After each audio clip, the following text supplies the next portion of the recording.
The Island of Dr. Moreau. By H.G.Wells. Introduction.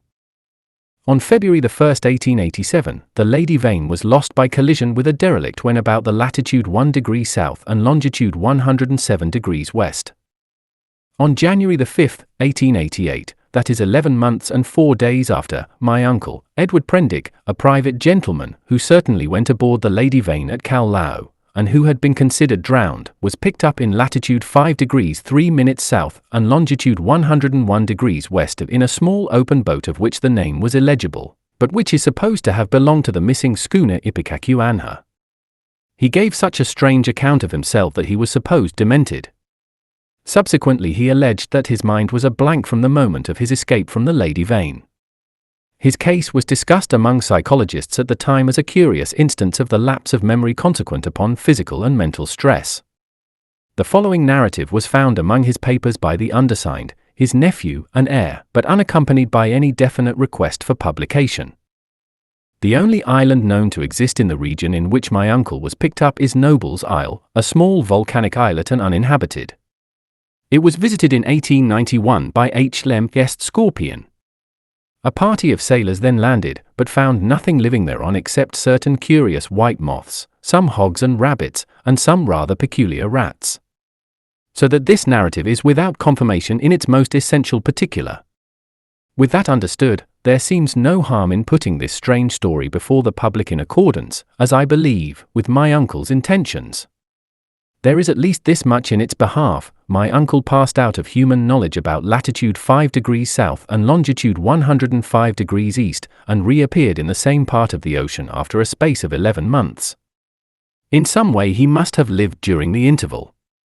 And it seems that a schooner called the Ipecacuanha, with a drunken captain, John Davies, did start from Africa with a puma and certain other animals aboard in January 1887. That the vessel was well known at several ports in the South Pacific, and that it finally disappeared from those seas, with a considerable amount of copper aboard, sailing to its unknown fate from Baina in December 1887, a date that tallies entirely with my uncle's story.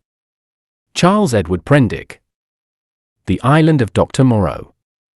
The story written by Edward Prendick. In the dingy of the Lady Vane.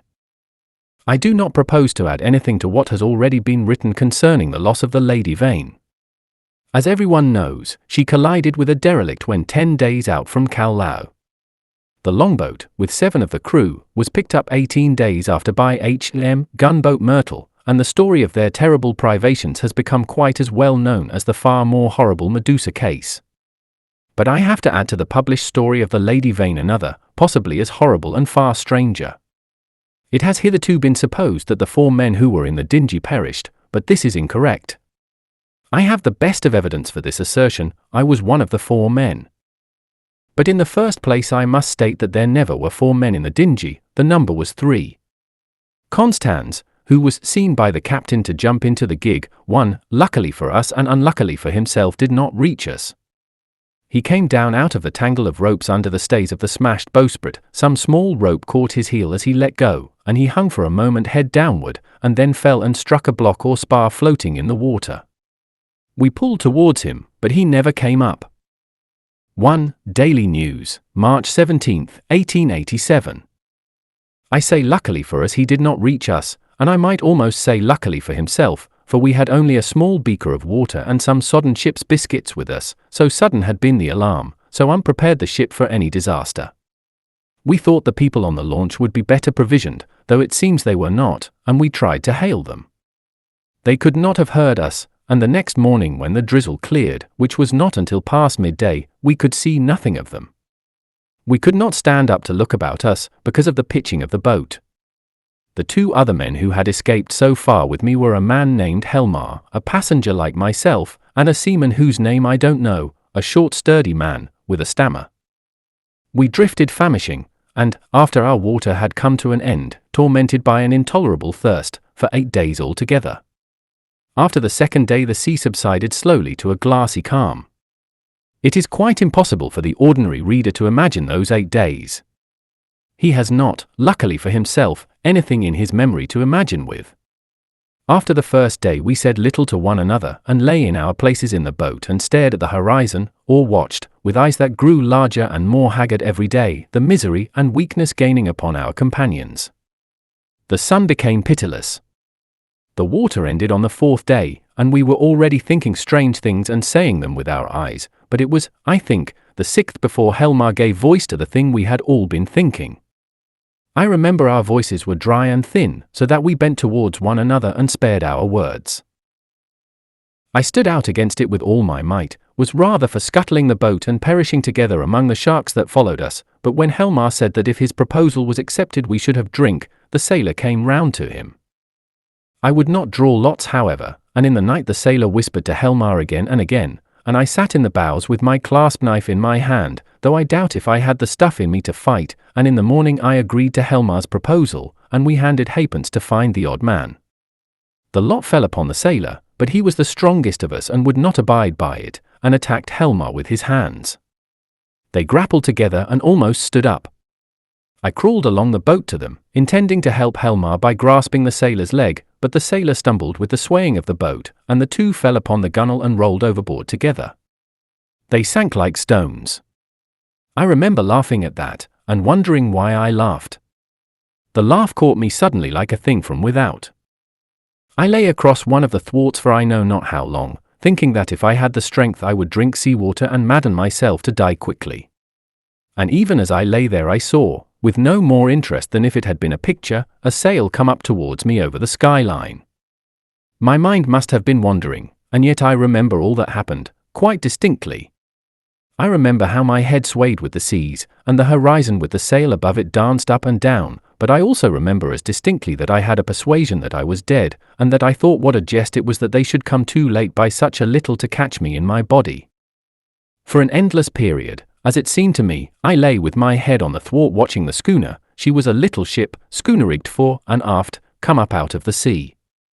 She kept tacking to and fro in a widening compass, for she was sailing dead into the wind. It never entered my head to attempt to attract attention, and I do not remember anything distinctly after the sight of her side until I found myself in a little cabin aft.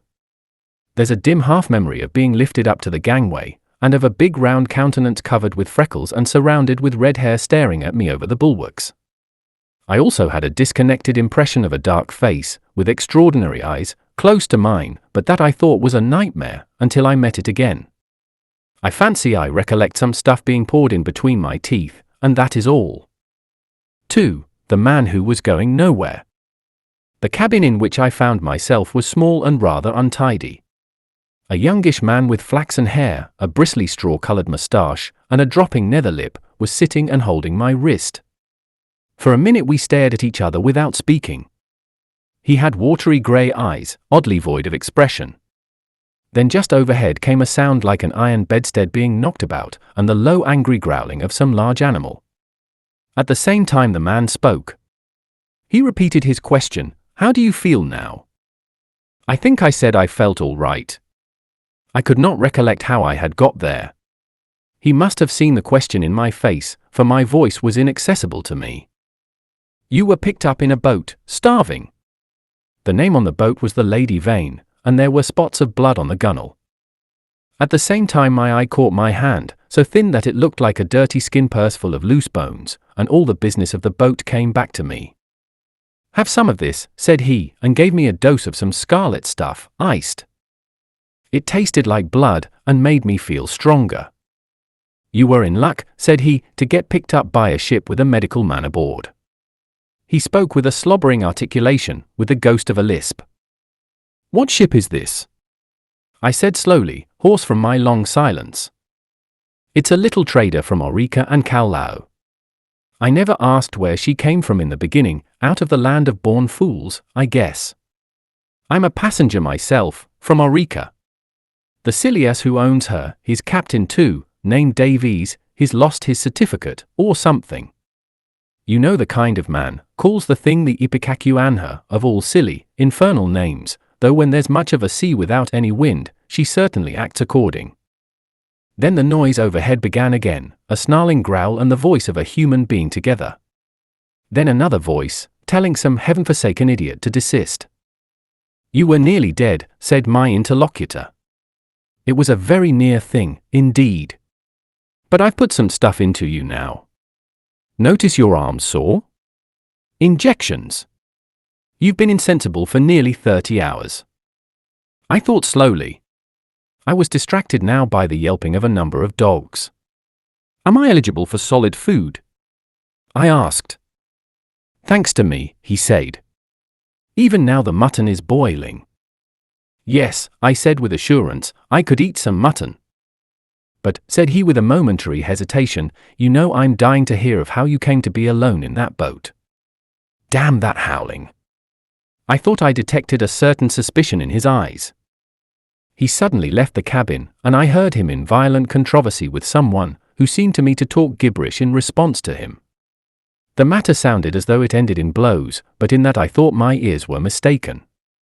Then he shouted at the dogs, and returned to the cabin. Well, said he in the doorway. You were just beginning to tell me. I told him my name, Edward Prendick, and how I had taken to natural history as a relief from the dullness of my comfortable independence. He seemed interested in this. I've done some science myself. I did my biology at University College, getting out the ovary of the earthworm and the dewler of the snail, and all that. Lord! It's 10 years ago. But go on. Go on. Tell me about the boat. He was evidently satisfied with the frankness of my story, which I told in concise sentences enough, for I felt horribly weak, and when it was finished he reverted at once to the topic of natural history and his own biological studies. He began to question me closely about Tottenham Court Road and Gower Street. Is Kaplatzi still flourishing? What a shop that was! He had evidently been a very ordinary medical student, and drifted incontinently to the topic of the music halls. He told me some anecdotes. Left it all, he said, 10 years ago. How jolly it all used to be. But I made a young ass of myself, played myself out before I was 21. I dare say it's all different now. But I must look up that ass of a cook, and see what he's done to your mutton. The growling overhead was renewed, so suddenly and with so much savage anger that it startled me. What's that? I called after him, but the door had closed. He came back again with the boiled mutton, and I was so excited by the appetizing smell of it that I forgot the noise of the beast that had troubled me. After a day of alternate sleep and feeding, I was so far recovered as to be able to get from my bunk to the scuttle and see the green seas trying to keep pace with us. I judged the schooner was running before the wind. Montgomery, that was the name of the flaxen-haired man, came in again as I stood there, and I asked him for some clothes. He lent me some duck things of his own, for those I had worn in the boat had been thrown overboard. They were rather loose for me, for he was large and long in his limbs. He told me casually that the captain was 3 parts drunk in his own cabin. As I assumed the clothes, I began asking him some questions about the destination of the ship. He said the ship was bound to Hawaii, but that it had to land him first. Where, said I. It's an island, where I live. So far as I know, it hasn't got a name. He stared at me with his nether lip dropping, and looked so willfully stupid of a sudden that it came into my head that he desired to avoid my questions. I had the discretion to ask no more. 3. The strange face. We left the cabin and found a man at the companion obstructing our way. He was standing on the ladder with his back to us, peering over the combing of the hatchway. He was, I could see, a misshapen man, short, broad, and clumsy, with a crooked back, a hairy neck, and a head sunk between his shoulders. He was dressed in dark blue serge, and had peculiarly thick, coarse, black hair. I heard the unseen dogs growl furiously, and forthwith he ducked back, coming into contact with the hand I put out to fend him off from myself. He turned with animal swiftness. In some indefinable way the black face thus flashed upon me shocked me profoundly. It was a singularly deformed one. The facial part projected, forming something dimly suggestive of a muzzle, and the huge half-open mouth showed as big white teeth as I had ever seen in a human mouth. His eyes were bloodshot at the edges, with scarcely a rim of white round the hazel pupils. There was a curious glow of excitement in his face. "Confound you," said Montgomery. "Why the devil don't you get out of the way? The black-faced man started aside without a word. I went on up the companion, staring at him instinctively as I did so. Montgomery stayed at the foot for a moment. "You have no business here, you know," he said in a deliberate tone. "Your place is forward." The black-faced man cowered. "They won't have me forward." He spoke slowly, with a queer, hoarse quality in his voice. "Won't have you forward," said Montgomery, in a menacing voice. "But I tell you to go." He was on the brink of saying something further, then looked up at me suddenly and followed me up the ladder. I had paused halfway through the hatchway, looking back, still astonished beyond measure at the grotesque ugliness of this black-faced creature. I had never beheld such a repulsive and extraordinary face before, and yet, if the contradiction is credible, I experienced at the same time an odd feeling that in some way I had already encountered exactly the features and gestures that now amazed me. Afterwards it occurred to me that probably I had seen him as I was lifted aboard, and yet that scarcely satisfied my suspicion of a previous acquaintance. Yet how one could have set eyes on so singular a face and yet have forgotten the precise occasion, passed my imagination. Montgomery's movement to follow me released my attention, and I turned and looked about me at the flush deck of the little schooner. I was already half prepared by the sounds I had heard for what I saw. Certainly I never beheld a deck so dirty. It was littered with scraps of carrot, shreds of green stuff, and indescribable filth. Fastened by chains to the mainmast were a number of grisly staghounds, who now began leaping and barking at me, and by the mizzen a huge puma was cramped in a little iron cage far too small even to give it turning room. Farther under the starboard bulwark were some big hutches containing a number of rabbits, and a solitary llama was squeezed in a mere box of a cage forward. The dogs were muzzled by leather straps. The only human being on deck was a gaunt and silent sailor at the wheel. The patched and dirty spankers were tense before the wind, and up aloft the little ship seemed carrying every sail she had. The sky was clear, the sun midway down the western sky, long waves, capped by the breeze with froth, were running with us.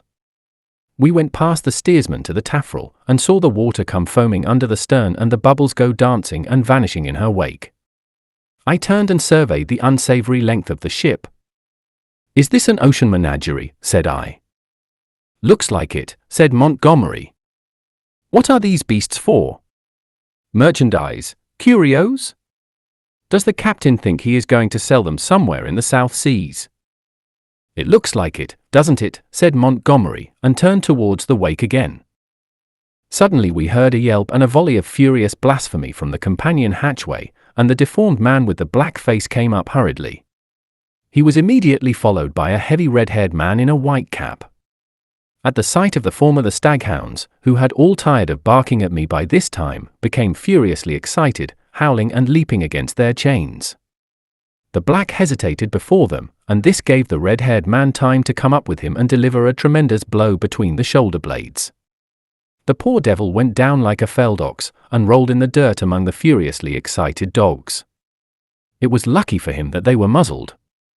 The red-haired man gave a yelp of exultation and stood staggering, and as it seemed to me in serious danger of either going backwards down the companion hatchway or forwards upon his victim. So soon as the second man had appeared, Montgomery had started forward. "Steady on there," he cried, in a tone of remonstrance.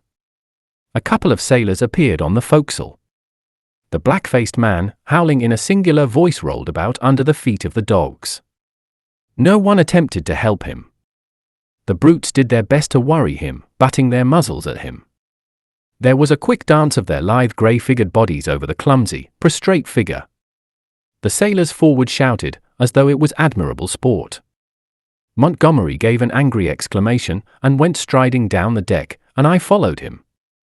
The black-faced man scrambled up and staggered forward, going and leaning over the bulwark by the main shrouds, where he remained, panting and glaring over his shoulder at the dogs. The red-haired man laughed a satisfied laugh. "Look here, Captain," said Montgomery, with his lisp a little accentuated, gripping the elbows of the red-haired man, "this won't do." I stood behind Montgomery. The captain came half round, and regarded him with the dull and solemn eyes of a drunken man. "What I won't do," he said, and added, after looking sleepily into Montgomery's face for a minute, "blasted sawbones." With a sudden movement he shook his arms free, and after 2 ineffectual attempts stuck his freckled fists into his side pockets. "That man's a passenger," said Montgomery. "I'd advise you to keep your hands off him." "Go to hell," said the captain, loudly. He suddenly turned and staggered towards the side. "Do what I like on my own ship," he said. I think Montgomery might have left him then, seeing the brute was drunk, but he only turned a shade paler, and followed the captain to the bulwarks. "Look you here, Captain," he said, "that man of mine is not to be ill-treated. He has been hazed ever since he came aboard." For a minute, alcoholic fumes kept the captain speechless. Blasted sawbones was all he considered necessary. I could see that Montgomery had one of those slow, pertinacious tempers that will warm day after day to a white heat, and never again cool to forgiveness, and I saw too that this quarrel had been some time growing. "The man's drunk," said I, perhaps officiously, "you'll do no good." Montgomery gave an ugly twist to his dropping lip. "He's always drunk. Do you think that excuses his assaulting his passengers?" "My ship," began the captain, waving his hand unsteadily towards the cages, "was a clean ship. Look at it now. It was certainly anything but clean. Crew," continued the captain, "clean, respectable crew. You agreed to take the beasts. I wish I'd never set eyes on your infernal island. What the devil want beasts for on an island like that? Then, that man of yours understood he was a man. He's a lunatic, and he hadn't no business aft. Do you think the whole damned ship belongs to you? Your sailors began to haze the poor devil as soon as he came aboard.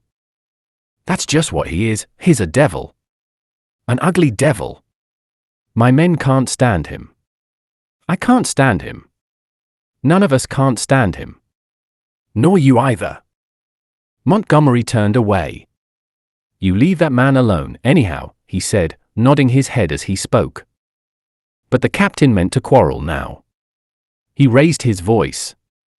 "If he comes this end of the ship again, I'll cut his insides out, I tell you. Cut out his blasted insides.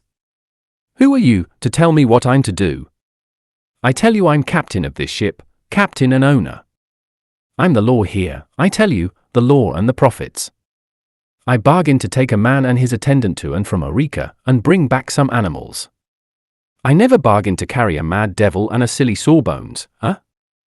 Well, never mind what he called Montgomery. I saw the latter take a step forward, and interposed. He's drunk, said I. The captain began some abuse even fouler than the last. Shut up, I said, turning on him sharply, for I had seen danger in Montgomery's white face. With that I brought the downpour on myself. However, I was glad to avert what was uncommonly near a scuffle, even at the price of the captain's drunken ill will.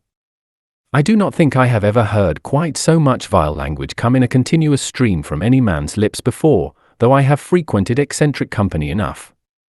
I found some of it hard to endure, though I am a mild-tempered man, but, certainly, when I told the captain to shut up, I had forgotten that I was merely a bit of human flotsam, cut off from my resources and with my fare unpaid, a mere casual dependent on the bounty, or speculative enterprise, of the ship.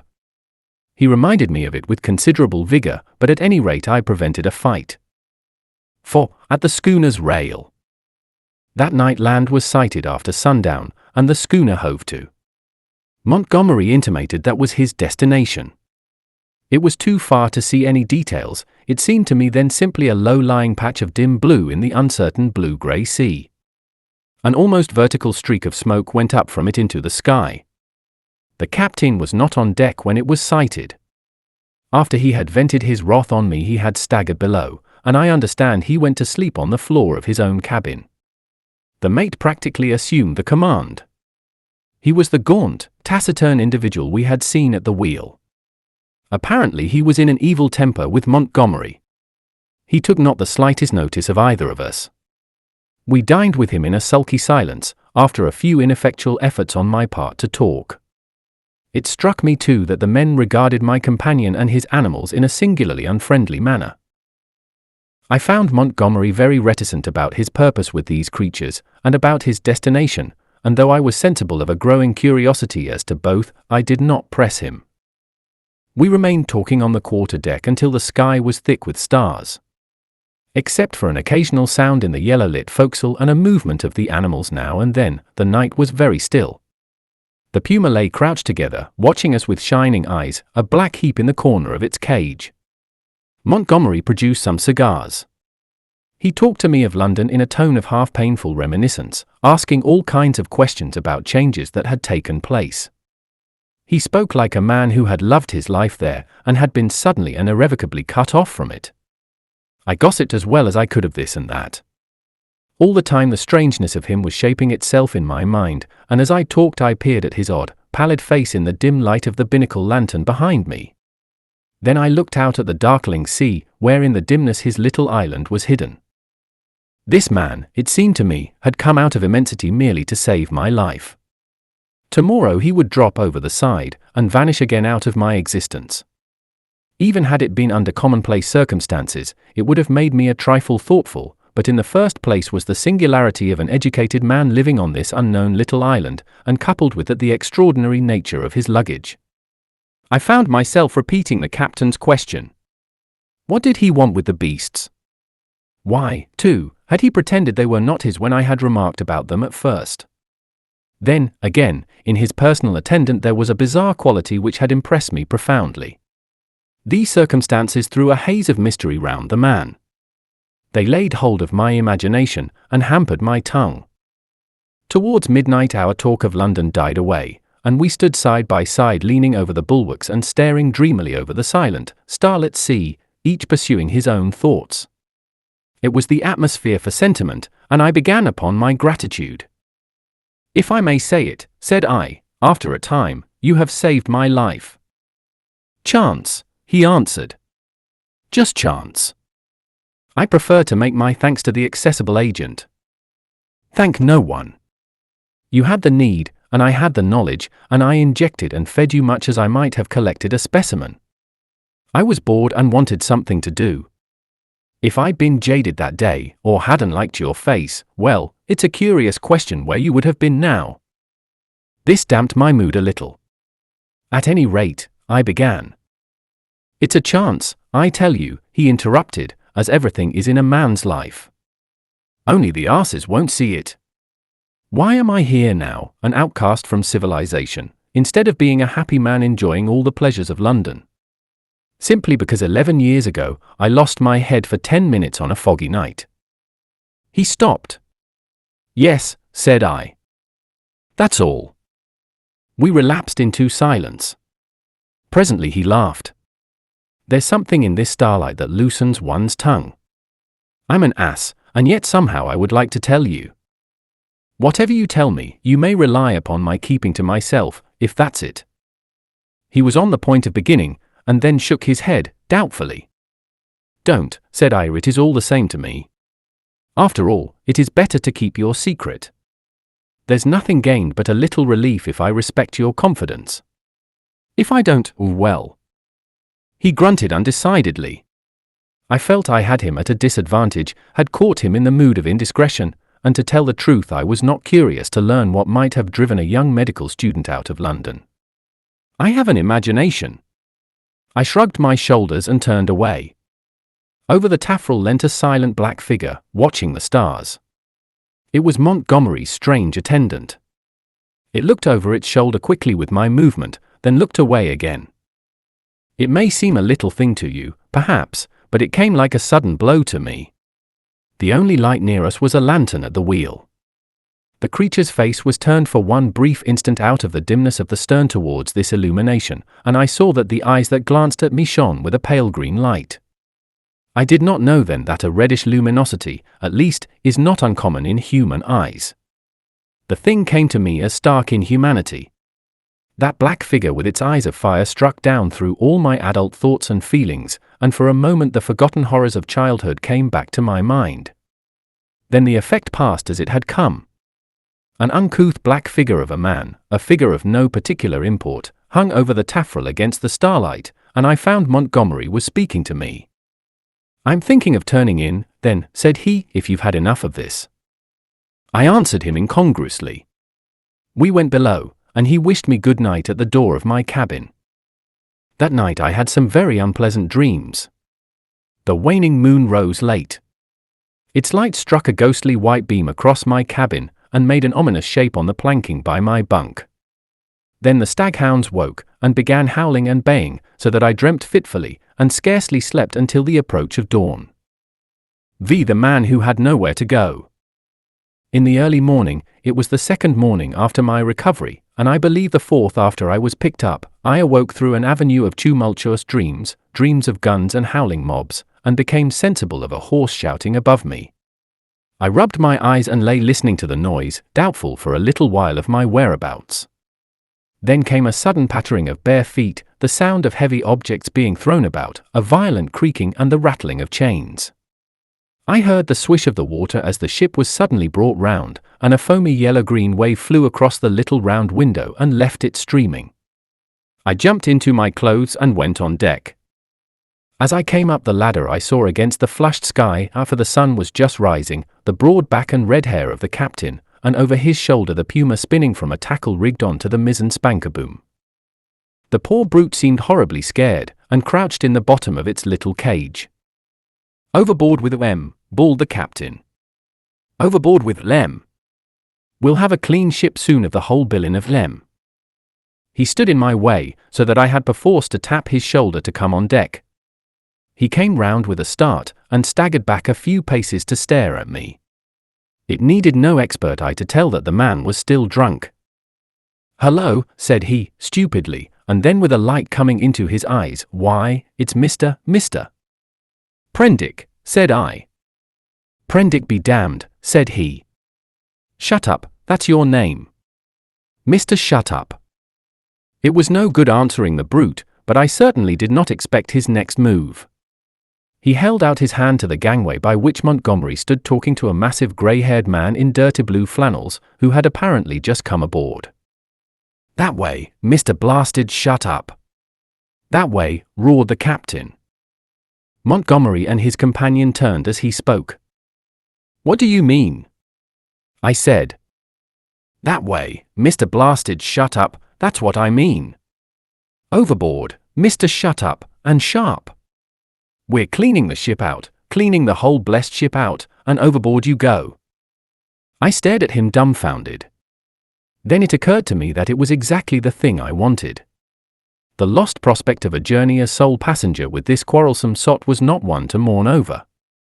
I turned towards Montgomery. "Can't have you," said Montgomery's companion, concisely. "You can't have me," said I, aghast. He had the squarest and most resolute face I ever set eyes upon. "Look here," I began, turning to the captain. "Overboard," said the captain. "This ship ain't for beasts and cannibals and worse than beasts, any more. Overboard you go, Mr. Shut up. If they can't have you, you goes overboard. But anyhow, you go, with your friends. I've done with this blessed island forevermore, amen.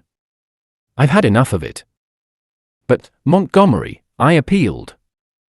He distorted his lower lip, and nodded his head hopelessly at the grey-haired man beside him, to indicate his powerlessness to help me. "I'll see to you, presently," said the captain. Then began a curious three-cornered altercation. Alternately I appealed to one and another of the three men, first to the grey-haired man to let me land, and then to the drunken captain to keep me aboard. I even bawled entreaties to the sailors. Montgomery said never a word, only shook his head. "You're going overboard, I tell you," was the captain's refrain. "Law be damned. I'm king here." At last I must confess my voice suddenly broke in the middle of a vigorous threat. I felt a gust of hysterical petulance, and went aft and stared dismally at nothing. Meanwhile the sailors progressed rapidly with the task of unshipping the packages and caged animals. A large launch, with 2 standing lugs, lay under the lee of the schooner, and into this the strange assortment of goods were swung. I did not then see the hands from the island that were receiving the packages, for the hull of the launch was hidden from me by the side of the schooner. Neither Montgomery nor his companion took the slightest notice of me, but busied themselves in assisting and directing the 4 or 5 sailors who were unloading the goods. The captain went forward interfering rather than assisting. I was alternately despairful and desperate. Once or twice as I stood waiting there for things to accomplish themselves, I could not resist an impulse to laugh at my miserable quandary. I felt all the wretcheder for the lack of a breakfast. Hunger and a lack of blood corpuscles take all the manhood from a man. I perceived pretty clearly that I had not the stamina either to resist what the captain chose to do to expel me, or to force myself upon Montgomery and his companion. So I waited passively upon fate, and the work of transferring Montgomery's possessions to the launch went on as if I did not exist. Presently that work was finished, and then came a struggle. I was hauled, resisting weakly enough, to the gangway. Even then I noticed the hardness of the brown faces of the men who were with Montgomery in the launch, but the launch was now fully laden, and was shoved off hastily. A broadening gap of green water appeared under me, and I pushed back with all my strength to avoid falling headlong. The hands in the launch shouted derisively, and I heard Montgomery curse at them, and then the captain, the mate, and one of the seamen helping him, ran me aft towards the stern. The dinghy of the Lady Vane had been towing behind. It was half full of water, had no oars, and was quite unvictualled. I refused to go aboard her, and flung myself full length on the deck. In the end, they swung me into her by a rope, for they had no stern ladder, and then they cut me adrift. I drifted slowly from the schooner. In a kind of stupor I watched all hands take to the rigging, and slowly but surely she came round to the wind, the sails fluttered, and then bellied out as the wind came into them. I stared at her weather-beaten side heeling steeply towards me, and then she passed out of my range of view. I did not turn my head to follow her. At first I could scarcely believe what had happened. I crouched in the bottom of the dinghy, stunned, and staring blankly at the vacant, oily sea. Then I realized that I was in that little hell of mine again, now half swamped, and looking back over the gunwale, I saw the schooner standing away from me, with the red-haired captain mocking at me over the taffrail, and turning towards the island saw the launch growing smaller as she approached the beach. Abruptly the cruelty of this desertion became clear to me. I had no means of reaching the land unless I should chance to drift there. I was still weak, you must remember, from my exposure in the boat. I was empty and very faint, or I should have had more heart. But as it was I suddenly began to sob and weep, as I had never done since I was a little child. The tears ran down my face. In a passion of despair I struck with my fists at the water in the bottom of the boat, and kicked savagely at the gunwale. I prayed aloud for God to let me die. 6. The evil-looking boatman. But the islanders, seeing that I was really adrift, took pity on me. I drifted very slowly to the eastward, approaching the island slantingly, and presently I saw, with hysterical relief, the launch come round and return towards me. She was heavily laden, and I could make out as she drew nearer Montgomery's white-haired, broad-shouldered companion sitting cramped up with the dogs and several packing cases in the stern sheets. This individual stared fixedly at me without moving or speaking. The black-faced cripple was glaring at me as fixedly in the bows near the Puma. There were 3 other men besides, 3 strange brutish-looking fellows, at whom the staghounds were snarling savagely. Montgomery, who was steering, brought the boat by me, and rising, caught and fastened my painter to the tiller to tow me, for there was no room aboard. I had recovered from my hysterical phase by this time and answered his hail, as he approached, bravely enough. I told him the dinghy was nearly swamped, and he reached me a piggin. I was jerked back as the rope tightened between the boats. For some time I was busy bailing. It was not until I had got the water under, for the water in the dinghy had been shipped, the boat was perfectly sound, that I had leisure to look at the people in the launch again. The white-haired man I found was still regarding me steadfastly, but with an expression, as I now fancied, of some perplexity. When my eyes met his, he looked down at the staghound that sat between his knees. He was a powerfully built man, as I have said, with a fine forehead and rather heavy features, but his eyes had that odd drooping of the skin above the lids which often comes with advancing years, and the fall of his heavy mouth at the corners gave him an expression of pugnacious resolution. He talked to Montgomery in a tone too low for me to hear. From him my eyes travelled to his 3 men, and a strange crew they were. I saw only their faces, yet there was something in their faces, I knew not what, that gave me a queer spasm of disgust. I looked steadily at them, and the impression did not pass, though I failed to see what had occasioned it. They seemed to me then to be brown men, but their limbs were oddly swathed in some thin, dirty, white stuff down even to the fingers and feet. I have never seen men so wrapped up before, and women so only in the East. They wore turbans too, and thereunder peered out their elfin faces at me, faces with protruding lower jaws and bright eyes. They had lank black hair, almost like horsehair, and seemed as they sat to exceed in stature any race of men I have seen. The white-haired man, who I knew was a good 6 feet in height, sat a head below any one of the three. I found afterwards that really none were taller than myself, but their bodies were abnormally long, and the thigh part of the leg short and curiously twisted. At any rate, they were an amazingly ugly gang, and over the heads of them under the forward lug peered the black face of the man whose eyes were luminous in the dark. As I stared at them, they met my gaze, and then first one and then another turned away from my direct stare, and looked at me in an odd, furtive manner. It occurred to me that I was perhaps annoying them, and I turned my attention to the island we were approaching. It was low, and covered with thick vegetation, chiefly a kind of palm, that was new to me. From one point a thin white thread of vapor rose slantingly to an immense height, and then frayed out like a down feather. We were now within the embrace of a broad bay flanked on either hand by a low promontory. The beach was of dull grey sand, and sloped steeply up to a ridge, perhaps 60 or 70 feet above the sea level, and irregularly set with trees and undergrowth. Halfway up was a square enclosure of some greyish stone, which I found subsequently was built partly of coral and partly of pumiceous lava. 2 thatched roofs peeped from within this enclosure. A man stood awaiting us at the water's edge. I fancied while we were still far off that I saw some other and very grotesque-looking creatures scuttle into the bushes upon the slope, but I saw nothing of these as we drew nearer. This man was of a moderate size, and with a black negroid face.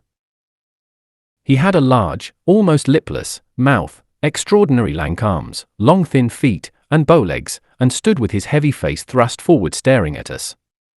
He was dressed like Montgomery and his white-haired companion, in jacket and trousers of blue serge.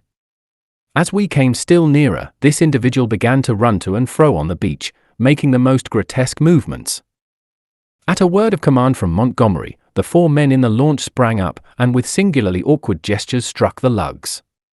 Montgomery steered us round and into a narrow little dock excavated in the beach. Then the man on the beach hastened towards us. This dock, as I call it, was really a mere ditch just long enough at this phase of the tide to take the longboat. I heard the bows ground in the sand, staved the dinghy off the rudder of the big boat with my pig in, and freeing the painter, landed. The 3 muffled men, with the clumsiest movements, scrambled out upon the sand, and forthwith set to landing the cargo, assisted by the man on the beach.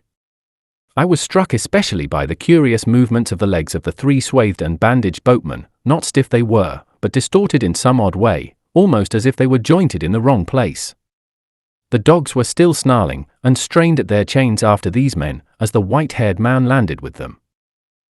The 3 big fellows spoke to one another in odd guttural tones, and the man who had waited for us on the beach began chattering to them excitedly, a foreign language, as I fancied, as they laid hands on some bales piled near the stern. Somewhere I had heard such a voice before, and I could not think where. The white-haired man stood, holding in a tumult of 6 dogs, and bawling orders over their din. Montgomery, having unshipped the rudder, landed likewise, and all set to work at unloading. I was too faint, what with my long fast and the sun beating down on my bare head, to offer any assistance. Presently the white-haired man seemed to recollect my presence, and came up to me. "You look," said he, "as though you had scarcely breakfasted." His little eyes were a brilliant black under his heavy brows. "I must apologize for that. Now you are our guest, we must make you comfortable, though you are uninvited, you know." He looked keenly into my face. "Montgomery says you are an educated man, Mr. Prendick says you know something of science. May I ask what that signifies?" I told him I had spent some years at the Royal College of Science, and had done some researches in biology under Huxley. He raised his eyebrows slightly at that. "That alters the case a little, Mr. Prendick," he said, with a trifle more respect in his manner. "As it happens, we are biologists here. This is a biological station, of a sort." His eye rested on the men in white who were busily hauling the puma, on rollers, towards the walled yard. "Ian Montgomery, at least," he added. "Then, when you will be able to get away, I can't say. We're off the track to anywhere. We see a ship once in a 12-month or so." He left me abruptly and went up the beach past this group, and I think entered the enclosure. The other two men were with Montgomery, erecting a pile of smaller packages on a low-wheeled truck. The llama was still on the launch with the rabbit hutches, the staghounds were still lashed to the thwarts. The pile of things completed, all three men laid hold of the truck and began shoving the ton-weight or so upon it after the puma. Presently Montgomery left them, and coming back to me held out his hand. "I'm glad," said he, "for my own part. That captain was a silly ass. He'd have made things lively for you." "It was you," said I, "that saved me again." "That depends. You'll find this island an infernally rum place, I promise you. I'd watch my goings carefully, if I were you." He hesitated, and seemed to alter his mind about what was on his lips. "I wish you'd help me with these rabbits," he said. His procedure with the rabbits was singular. I waded in with him, and helped him lug one of the hutches ashore. No sooner was that done than he opened the door of it, and tilting the thing on one end turned its living contents out on the ground. They fell in a struggling heap one on the top of the other. He clapped his hands, and forthwith they went off with that hopping run of theirs, 15 or 20 of them I should think, up the beach. "Increase and multiply, my friends," said Montgomery. "Replenish the island. Hitherto we've had a certain lack of meat here." As I watched them disappearing, the white-haired man returned with a brandy flask and some biscuits. "Something to go on with, Prendick," said he, in a far more familiar tone than before. I made no ado, but set to work on the biscuits at once, while the white-haired man helped Montgomery to release about a score more of the rabbits. 3 big hutches, however, went up to the house with the puma. The brandy I did not touch, for I have been an abstainer from my birth. 7. The locked door. The reader will perhaps understand that at first everything was so strange about me, and my position was the outcome of such unexpected adventures, that I had no discernment of the relative strangeness of this or that thing. I followed the llama up the beach, and was overtaken by Montgomery, who asked me not to enter the stone enclosure. I noticed then that the puma in its cage and the pile of packages had been placed outside the entrance to this quadrangle. I turned and saw that the launch had now been unloaded, run out again, and was being beached, and the white-haired man was walking towards us. He addressed Montgomery. "And now comes the problem of this uninvited guest. What are we to do with him?" "He knows something of science," said Montgomery. "I'm itching to get to work again, with this new stuff," said the white-haired man, nodding towards the enclosure. His eyes grew brighter. "I dare say you are," said Montgomery, in anything but a cordial tone. "We can't send him over there, and we can't spare the time to build him a new shanty, and we certainly can't take him into our confidence just yet." "I'm in your hands," said I. I had no idea of what he meant by over there. "I've been thinking of the same things," Montgomery answered. "There's my room with the outer door." "That's it," said the elder man, promptly, looking at Montgomery, and all three of us went towards the enclosure. "I'm sorry to make a mystery, Mr. Prendick, but you'll remember you're uninvited. Our little establishment here contains a secret or so, is a kind of Bluebeard's chamber, in fact. Nothing very dreadful, really, to a sane man, but just now, as we don't know you." "Decidedly," said I should be a fool to take offense at any want of confidence." He twisted his heavy mouth into a faint smile. He was one of those saturnine people who smile with the corners of the mouth down, and bowed his acknowledgment of my complaisance. The main entrance to the enclosure was passed. It was a heavy wooden gate, framed in iron and locked, with the cargo of the launch piled outside it, and at the corner we came to a small doorway I had not previously observed. The white-haired man produced a bundle of keys from the pocket of his greasy blue jacket, opened this door, and entered. His keys, and the elaborate locking up of the place even while it was still under his eye, struck me as peculiar. I followed him, and found myself in a small apartment, plainly but not uncomfortably furnished and with its inner door, which was slightly ajar, opening into a paved courtyard. This inner door Montgomery at once closed. A hammock was slung across the darker corner of the room, and a small englazed window defended by an iron bar looked out towards the sea. This, the white-haired man told me, was to be my apartment, and the inner door, which, for fear of accidents, he said, he would lock on the other side, was my limit inward. He called my attention to a convenient deck chair before the window, and to an array of old books, chiefly, I found, surgical works and editions of the Latin and Greek classics, languages I cannot read with any comfort, on a shelf near the hammock. He left the room by the outer door, as if to avoid opening the inner one again. "We usually have our meals in here," said Montgomery, and then, as if in doubt, went out after the other. "Moreau!" I heard him call, and for the moment I do not think I noticed. Then as I handled the books on the shelf it came up in consciousness, where had I heard the name of Moreau before? I sat down before the window, took out the biscuits that still remained to me, and ate them with an excellent appetite. Moreau! Through the window I saw one of those unaccountable men in white, lugging a packing case along the beach. Presently the window frame hid him. Then I heard a key inserted and turned in the lock behind me. After a little while I heard through the locked door the noise of the staghounds, that had now been brought up from the beach. They were not barking, but sniffing and growling in a curious fashion. I could hear the rapid patter of their feet, and Montgomery's voice soothing them. I was very much impressed by the elaborate secrecy of these two men regarding the contents of the place, and for some time I was thinking of that and of the unaccountable familiarity of the name of Moreau, but so odd is the human memory that I could not then recall that well-known name in its proper connection. From that my thoughts went to the indefinable queerness of the deformed man on the beach. I never saw such a gait, such odd motions as he pulled at the box. I recalled that none of these men had spoken to me, though most of them I had found looking at me at one time or another in a peculiarly furtive manner, quite unlike the frank stare of your unsophisticated savage. Indeed, they had all seemed remarkably taciturn, and when they did speak, endowed with very uncanny voices. What was wrong with them? Then I recalled the eyes of Montgomery's ungainly attendant. Just as I was thinking of him he came in. He was now dressed in white, and carried a little tray with some coffee and boiled vegetables thereon.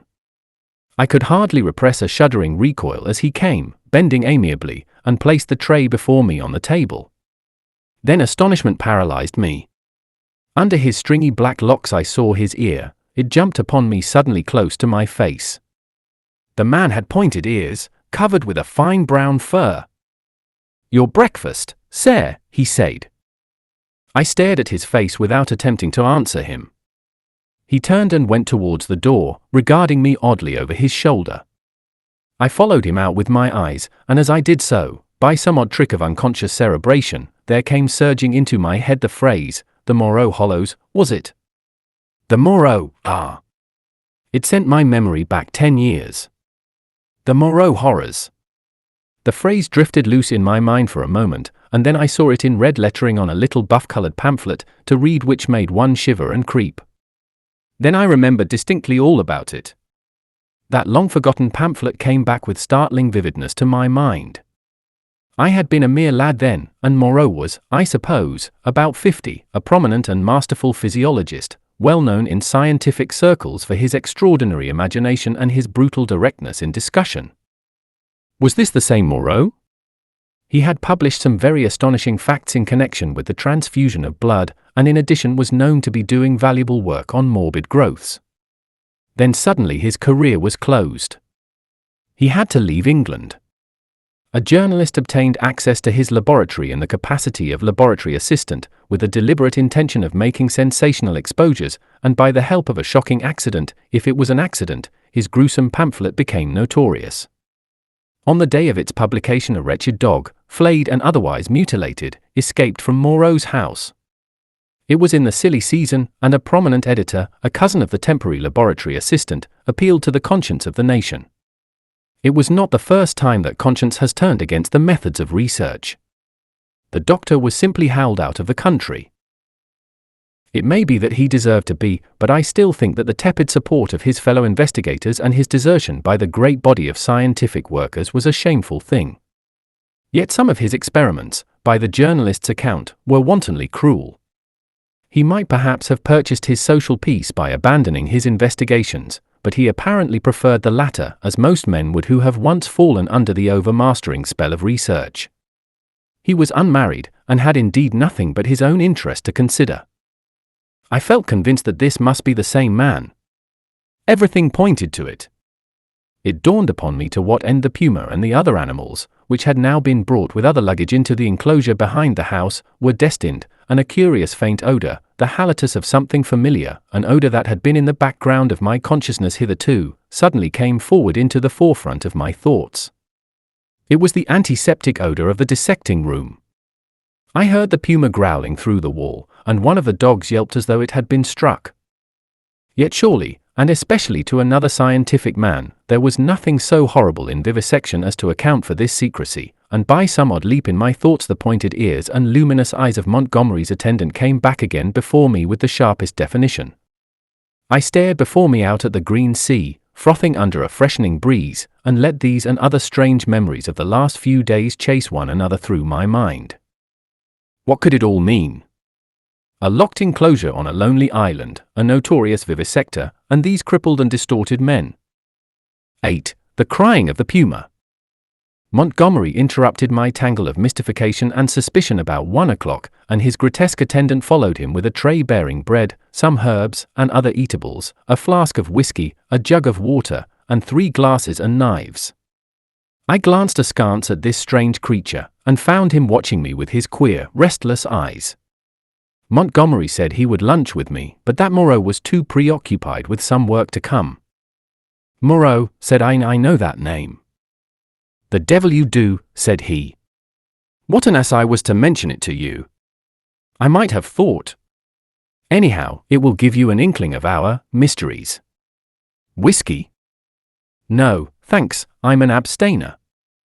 I wish I'd been. But it's no use locking the door after the steed is stolen. It was that infernal stuff which led to my coming here, that, and a foggy night. I thought myself in luck at the time, when Moreau offered to get me off. It's queer. Montgomery, said I, suddenly, as the outer door closed, why has your man pointed ears? Damn, he said, over his first mouthful of food.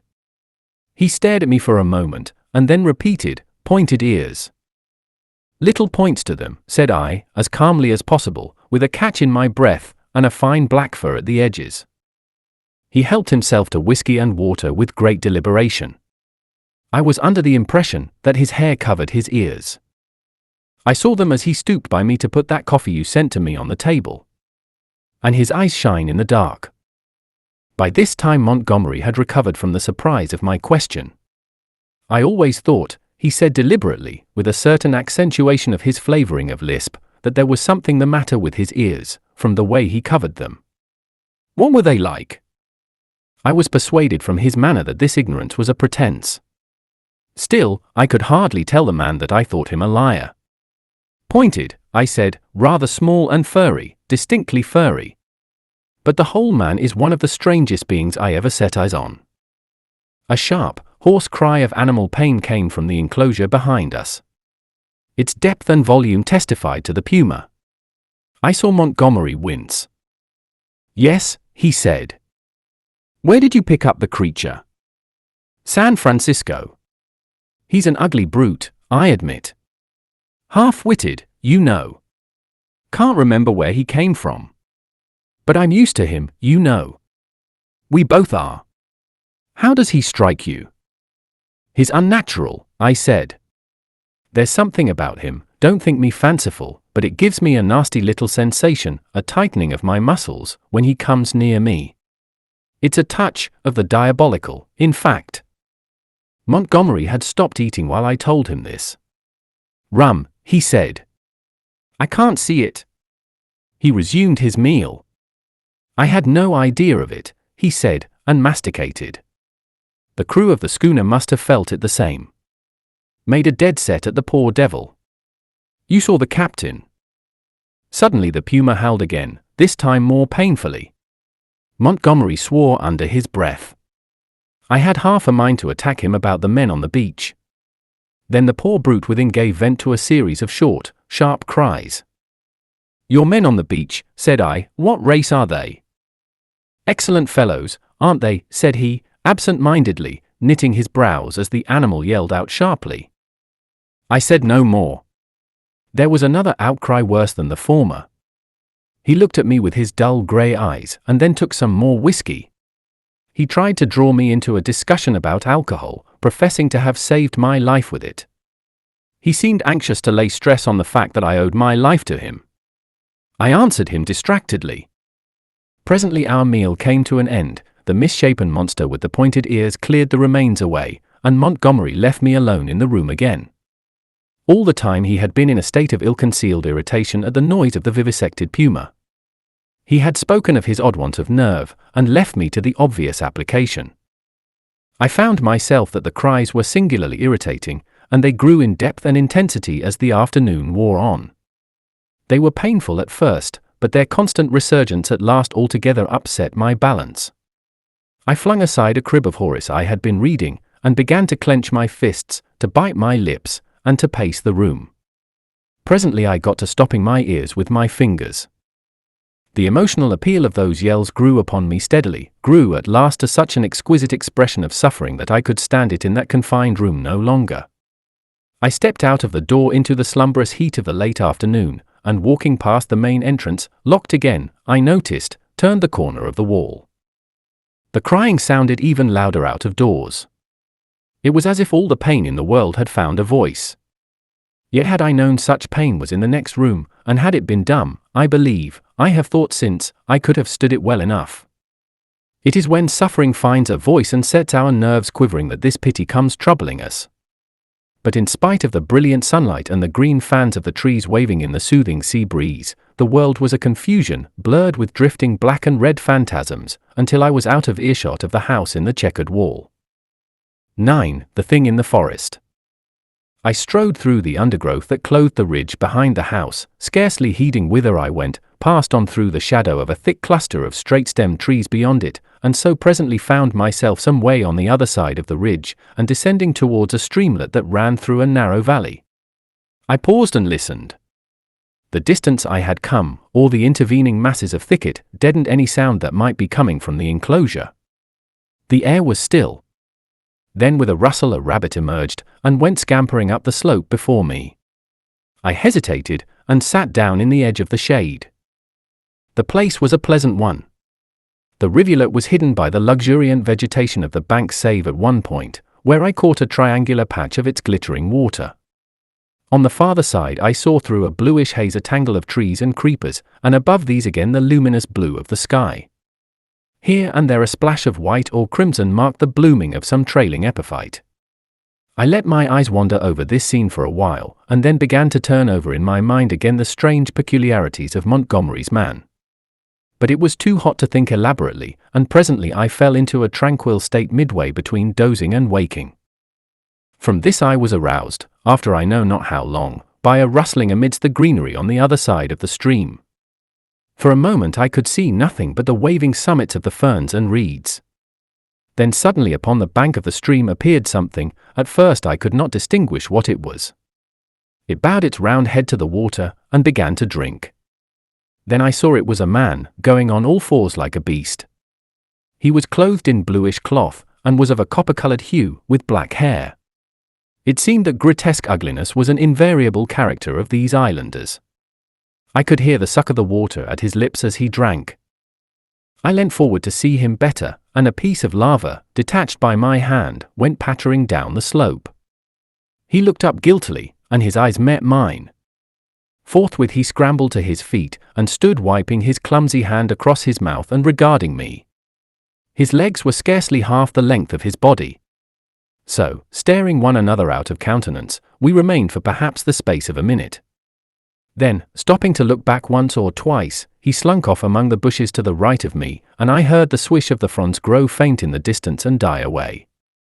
Long after he had disappeared, I remained sitting up staring in the direction of his retreat. My drowsy tranquillity had gone.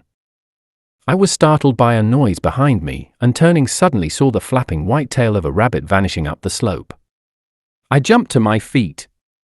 The apparition of this grotesque, half-bestial creature had suddenly populated the stillness of the afternoon for me. I looked around me rather nervously, and regretted that I was unarmed. Then I thought that the man I had just seen had been clothed in bluish cloth, had not been naked as a savage would have been, and I tried to persuade myself from that fact that he was after all probably a peaceful character, that the dull ferocity of his countenance belied him. Yet I was greatly disturbed at the apparition. I walked to the left along the slope, turning my head about and peering this way and that among the straight stems of the trees. Why should a man go on all fours and drink with his lips?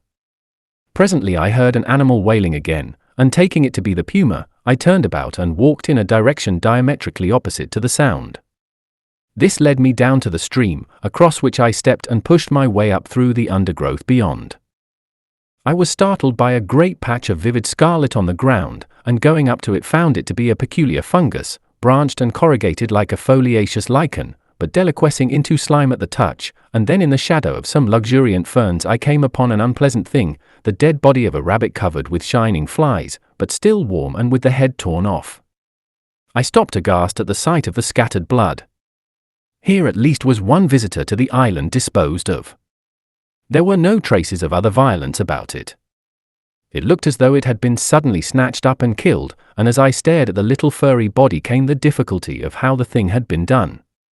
The vague dread that had been in my mind since I had seen the inhuman face of the man at the stream grew distincter as I stood there. I began to realize the hardihood of my expedition among these unknown people.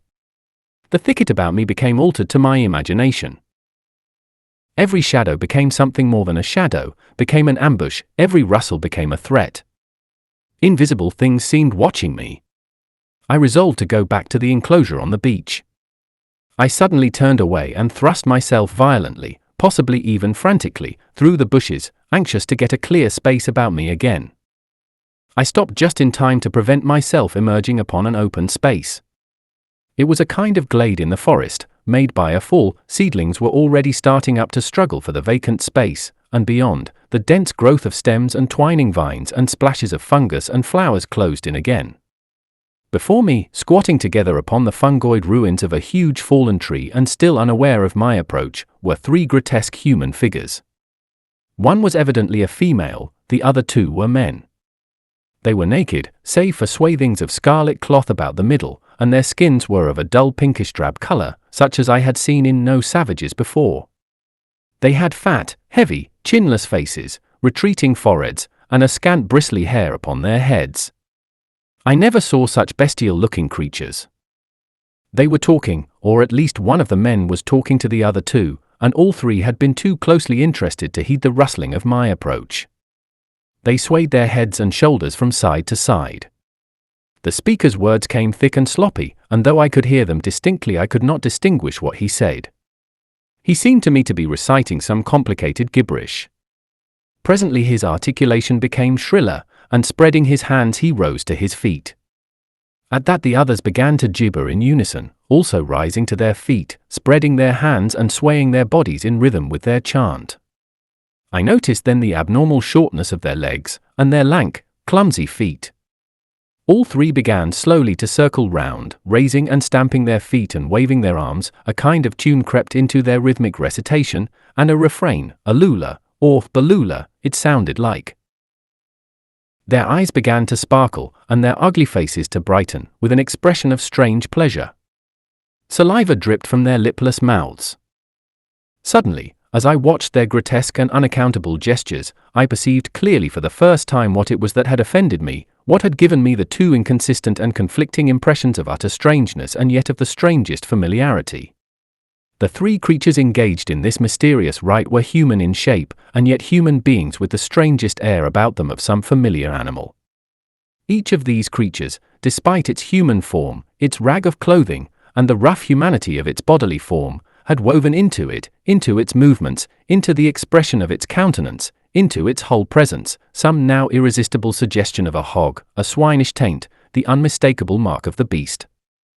I stood overcome by this amazing realization, and then the most horrible questionings came rushing into my mind.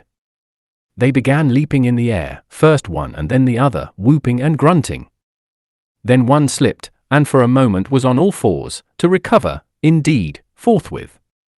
But that transitory gleam of the true animalism of these monsters was enough. I turned as noiselessly as possible, and becoming every now and then rigid with the fear of being discovered, as a branch cracked or a leaf rustled, I pushed back into the bushes. It was long before I grew bolder and dared to move freely.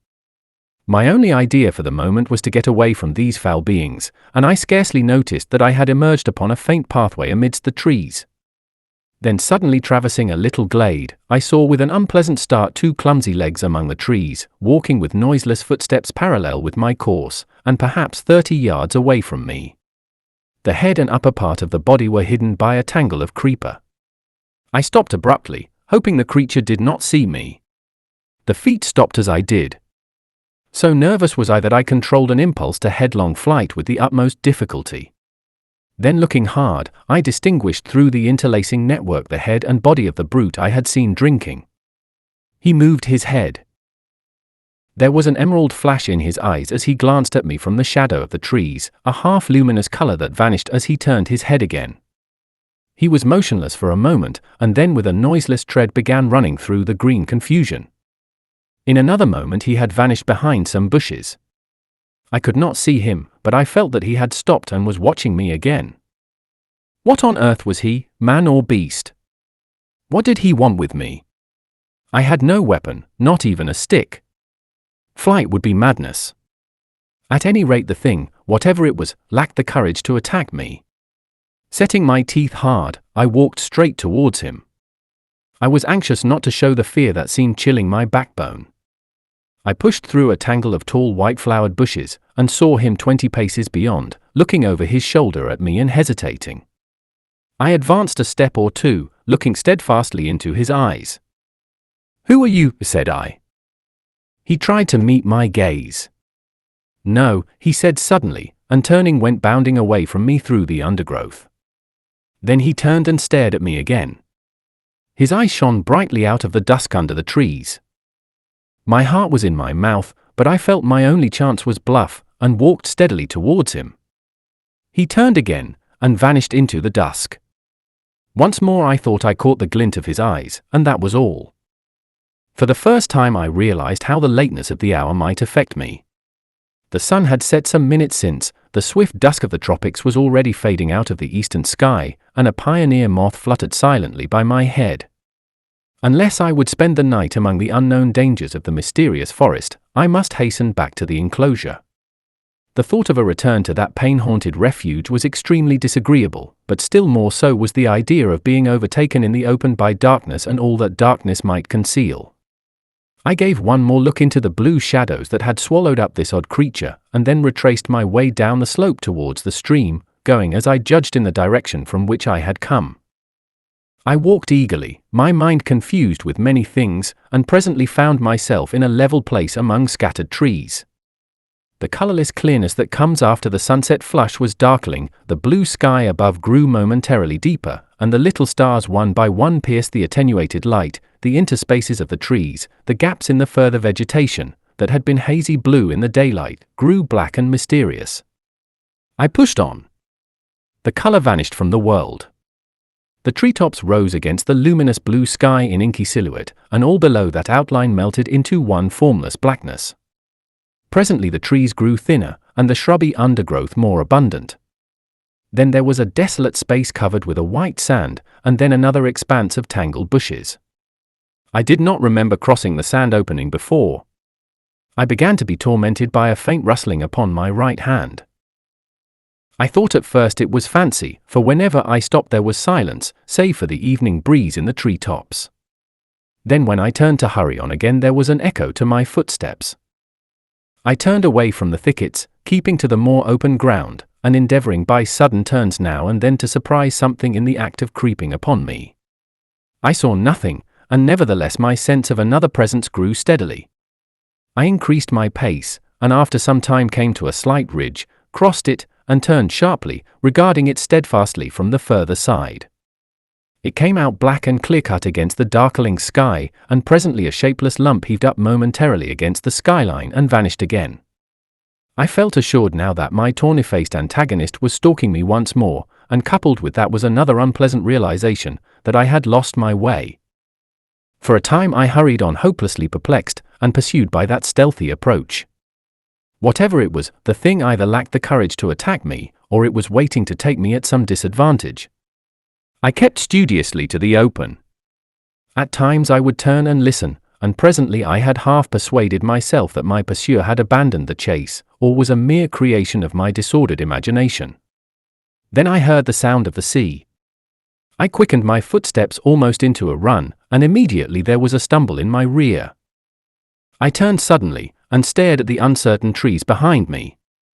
One black shadow seemed to leap into another. I listened, rigid, and heard nothing but the creep of the blood in my ears.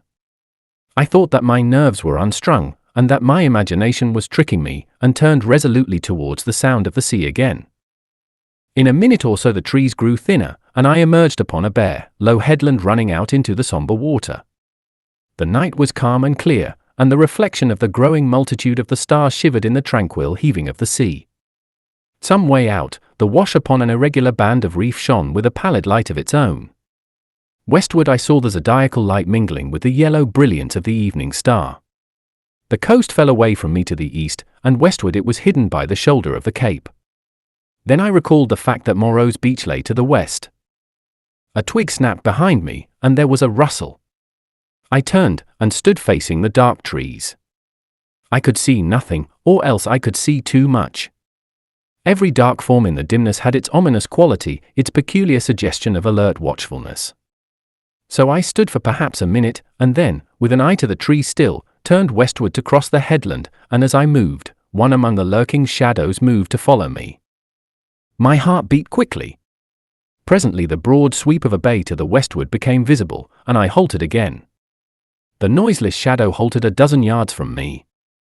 A little point of light shone on the further bend of the curve, and the grey sweep of the sandy beach lay faint under the starlight. Perhaps 2 miles away was that little point of light. To get to the beach I should have to go through the trees where the shadows lurked, and down a bushy slope. I could see the thing rather more distinctly now. It was no animal, for it stood erect. At that I opened my mouth to speak, and found a hoarse phlegm choke my voice. I tried again, and shouted, "Who is there?" There was no answer. I advanced a step. The thing did not move, only gathered itself together.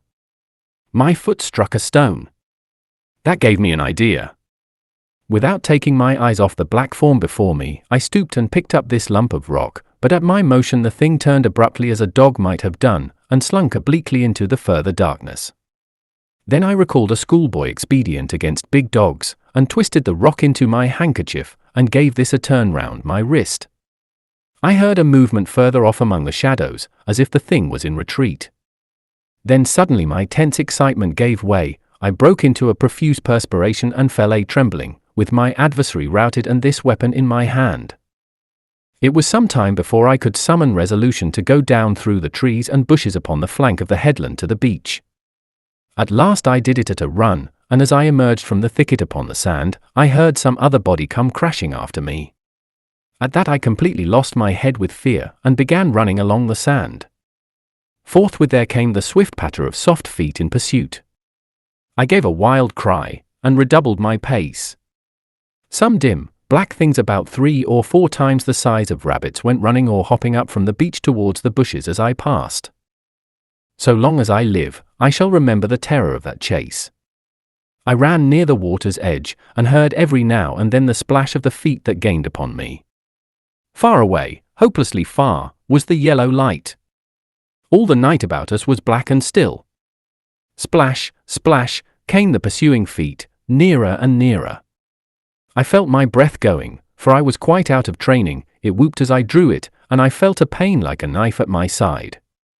I perceived the thing would come up with me long before I reached the enclosure, and, desperate and sobbing for my breath, I wheeled round upon it and struck at it as it came up to me, struck with all my strength. The stone came out of the sling of the handkerchief as I did so. As I turned, the thing, which had been running on all fours, rose to its feet, and the missile fell fair on its left temple. The skull rang loud, and the animal man blundered into me, thrust me back with its hands, and went staggering past me to fall headlong upon the sand with its face in the water, and there it lay still. I could not bring myself to approach that black heap. I left it there, with the water rippling round it, under the still stars, and giving it a wide berth pursued my way towards the yellow glow of the house, and presently, with a positive effect of relief, came the pitiful moaning of the puma, the sound that had originally driven me out to explore this mysterious island. At that, though I was faint and horribly fatigued, I gathered together all my strength, and began running again towards the light. I thought I heard a voice calling me. The crying of the man. As I drew near the house I saw that the light shone from the open door of my room, and then I heard coming from out of the darkness at the side of that orange oblong of light, the voice of Montgomery shouting, "Prendick!" I continued running. Presently I heard him again. I replied by a feeble hello, and in another moment had staggered up to him. "Where have you been?" said he, holding me at arm's length, so that the light from the door fell on my face. "We have both been so busy that we forgot you until about half an hour ago." He led me into the room and sat me down in the deck chair. For a while I was blinded by the light. "We did not think you would start to explore this island of ours without telling us," he said, and then, I was afraid, but, what, hello. My last remaining strength slipped from me, and my head fell forward on my chest. I think he found a certain satisfaction in giving me brandy. "For God's sake," said I, "fasten that door." "You've been meeting some of our curiosities, eh?" said he. He locked the door and turned to me again. He asked me no questions, but gave me some more brandy and water and pressed me to eat. I was in a state of collapse. He said something vague about his forgetting to warn me, and asked me briefly when I left the house and what I had seen. I answered him as briefly, in fragmentary sentences. "Tell me what it all means," said I, in a state bordering on hysterics. "It's nothing so very dreadful," said he. "But I think you have had about enough for one day." The puma suddenly gave a sharp yell of pain. At that he swore under his breath. "I'm damned," said he, "if this place is not as bad as Gower Street, with its cats." "Montgomery," said I, "what was that thing that came after me? Was it a beast or was it a man?" "If you don't sleep tonight," he said, "you'll be off your head tomorrow." I stood up in front of him. "What was that thing that came after me?" I asked. He looked me squarely in the eyes and twisted his mouth askew. His eyes, which had seemed animated a minute before, went dull. "From your account," said he, "I'm thinking it was a bogle." I felt a gust of intense irritation, which passed as quickly as it came. I flung myself into the chair again, and pressed my hands on my forehead. The puma began once more. Montgomery came round behind me and put his hand on my shoulder. "Look here, Prendick," he said, "I had no business to let you drift out into this silly island of ours. But it's not so bad as you feel, man. Your nerves are worked to rags. Let me give you something that will make you sleep. That will keep on for hours yet. You must simply get to sleep, or I won't answer for it." I did not reply. I bowed forward, and covered my face with my hands. Presently he returned with a small measure containing a dark liquid. This he gave me. I took it unresistingly, and he helped me into the hammock. When I awoke, it was broad day. For a little while I lay flat, staring at the roof above me.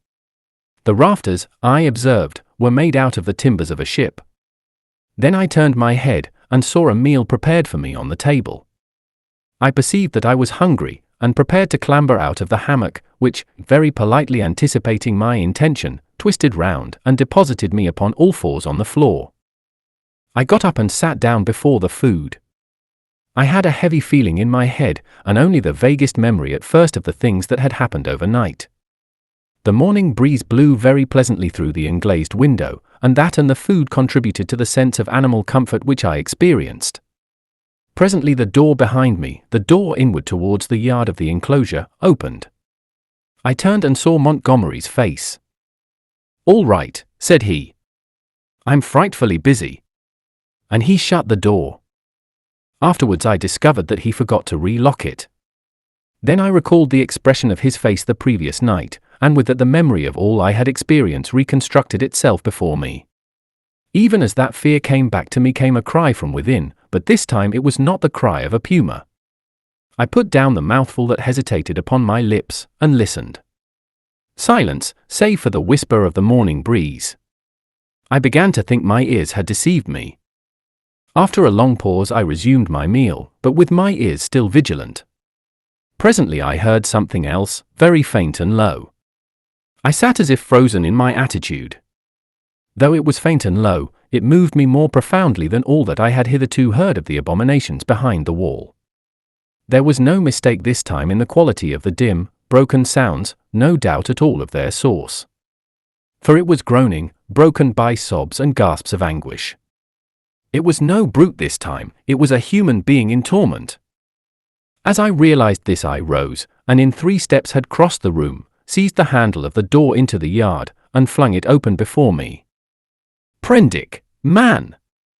"Stop!" cried Montgomery, intervening. A startled deerhound yelped and snarled. There was blood, I saw, in the sink, brown and some scarlet, and I smelt the peculiar smell of carbolic acid. Then through an open doorway beyond, in the dim light of the shadow, I saw something bound painfully upon a framework, scarred, red, and bandaged, and then blotting this out appeared the face of old Moreau, white and terrible. In a moment he had gripped me by the shoulder with a hand that was smeared red, had twisted me off my feet, and flung me headlong back into my own room. He lifted me as though I was a little child. I fell at full length upon the floor, and the door slammed and shut out the passionate intensity of his face. Then I heard the key turn in the lock, and Montgomery's voice in expostulation. "Ruin the work of a lifetime," I heard Moreau say. "He does not understand," said Montgomery. And other things that were inaudible. "I can't spare the time yet," said Moreau. The rest I did not hear. I picked myself up and stood trembling, my mind a chaos of the most horrible misgivings. Could it be possible, I thought, that such a thing as the vivisection of men was carried on here? The question shot like lightning across a tumultuous sky, and suddenly the clouded horror of my mind condensed into a vivid realization of my own danger. 11. The hunting of the man. It came before my mind with an unreasonable hope of escape that the outer door of my room was still open to me. I was convinced now, absolutely assured, that Moreau had been vivisecting a human being. All the time since I had heard his name, I had been trying to link in my mind in some way the grotesque animalism of the islanders with his abominations, and now I thought I saw it all. The memory of his work on the transfusion of blood recurred to me. These creatures I had seen were the victims of some hideous experiment. These sickening scoundrels had merely intended to keep me back, to fool me with their display of confidence, and presently to fall upon me with a fate more horrible than death, with torture, and after torture the most hideous degradation it is possible to conceive, to send me off a lost soul, a beast, to the rest of their comus rout. I looked round for some weapon. Nothing. Then with an inspiration I turned over the deck chair, put my foot on the side of it, and tore away the side rail. It happened that a nail came away with the wood, and projecting, gave a touch of danger to an otherwise petty weapon. I heard a step outside, and incontinently flung open the door and found Montgomery within a yard of it. He meant to lock the outer door. I raised this nailed stick of mine and cut at his face, but he sprang back. I hesitated a moment, then turned and fled, round the corner of the house. "Prendick, man!" I heard his astonished cry, "Don't be a silly ass, man!" Another minute, thought I, and he would have had me locked in, and as ready as a hospital rabbit for my fate. He emerged behind the corner, for I heard him shout, "Prendick!" Then he began to run after me, shouting things as he ran. This time running blindly, I went northeastward in a direction at right angles to my previous expedition. Once, as I went running headlong up the beach, I glanced over my shoulder and saw his attendant with him. I ran furiously up the slope, over it, then turning eastward along a rocky valley fringed on either side with jungle I ran for perhaps a mile altogether, my chest straining, my heart beating in my ears, and then hearing nothing of Montgomery or his man, and feeling upon the verge of exhaustion, I doubled sharply back towards the beach as I judged, and lay down in the shelter of a canebrake. There I remained for a long time, too fearful to move, and indeed too fearful even to plan a course of action. The wild scene about me lay sleeping silently under the sun, and the only sound near me was the thin hum of some small gnats that had discovered me. Presently I became aware of a drowsy breathing sound, the soughing of the sea upon the beach. After about an hour I heard Montgomery shouting my name, far away to the north. That set me thinking of my plan of action. As I interpreted it then, this island was inhabited only by these two vivisectors and their animalized victims. Some of these no doubt they could press into their service against me if need arose. I knew both Moreau and Montgomery carried revolvers, and, save for a feeble bar of deal spiked with a small nail, the merest mockery of a mace, I was unarmed. So I lay still there, until I began to think of food and drink, and at that thought the real hopelessness of my position came home to me. I knew no way of getting anything to eat. I was too ignorant of botany to discover any resort of root or fruit that might lie about me. I had no means of trapping the few rabbits upon the island. It grew blanker the more I turned the prospect over. At last, in the desperation of my position, my mind turned to the animal men I had encountered. I tried to find some hope in what I remembered of them. In turn I recalled each one I had seen, and tried to draw some augury of assistance from my memory. Then suddenly I heard a staghound bay, and at that realized a new danger. I took little time to think, or they would have caught me then, but snatching up my nailed stick, rushed headlong from my hiding place towards the sound of the sea. I remember a growth of thorny plants, with spines that stabbed like penknives. I emerged bleeding and with torn clothes upon the lip of a long creek opening northward. I went straight into the water without a minute's hesitation, wading up the creek, and presently finding myself knee-deep in a little stream. I scrambled out at last on the westward bank, and with my heart beating loudly in my ears, crept into a tangle of ferns to await the issue. I heard the dog, there was only one, draw nearer, and yelp when it came to the thorns. Then I heard no more, and presently began to think I had escaped. The minutes passed, the silence lengthened out, and at last after an hour of security my courage began to return to me. By this time I was no longer very much terrified or very miserable. I had, as it were, passed the limit of terror and despair. I felt now that my life was practically lost, and that persuasion made me capable of daring anything. I had even a certain wish to encounter Moreau face to face, and as I had waded into the water, I remembered that if I were too hard pressed at least one path of escape from torment still lay open to me, they could not very well prevent my drowning myself. I had half a mind to drown myself then, but an odd wish to see the whole adventure out, a queer, impersonal, spectacular interest in myself, restrained me.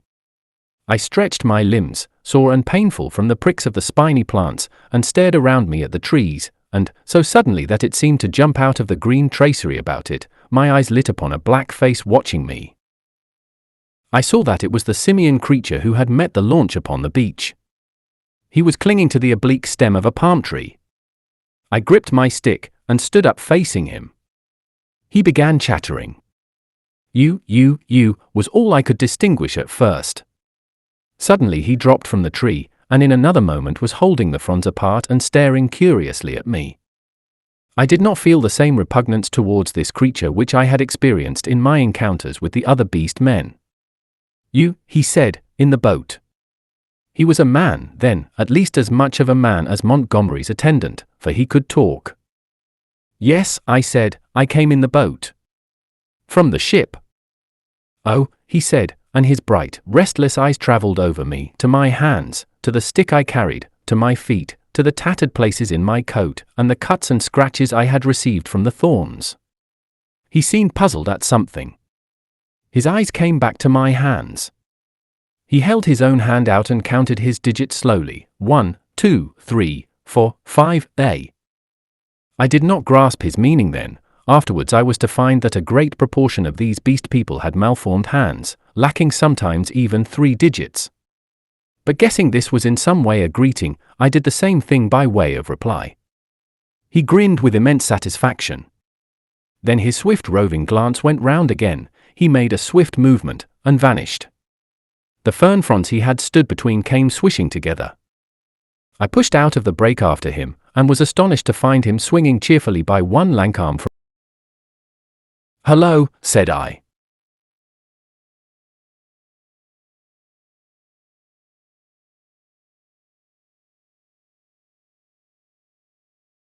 "I say," said I, "where can I get something to eat?"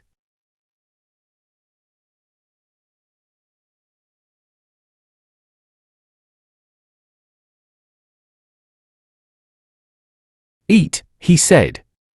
"Eat man's food, now." And his eye went back to the swing of ropes.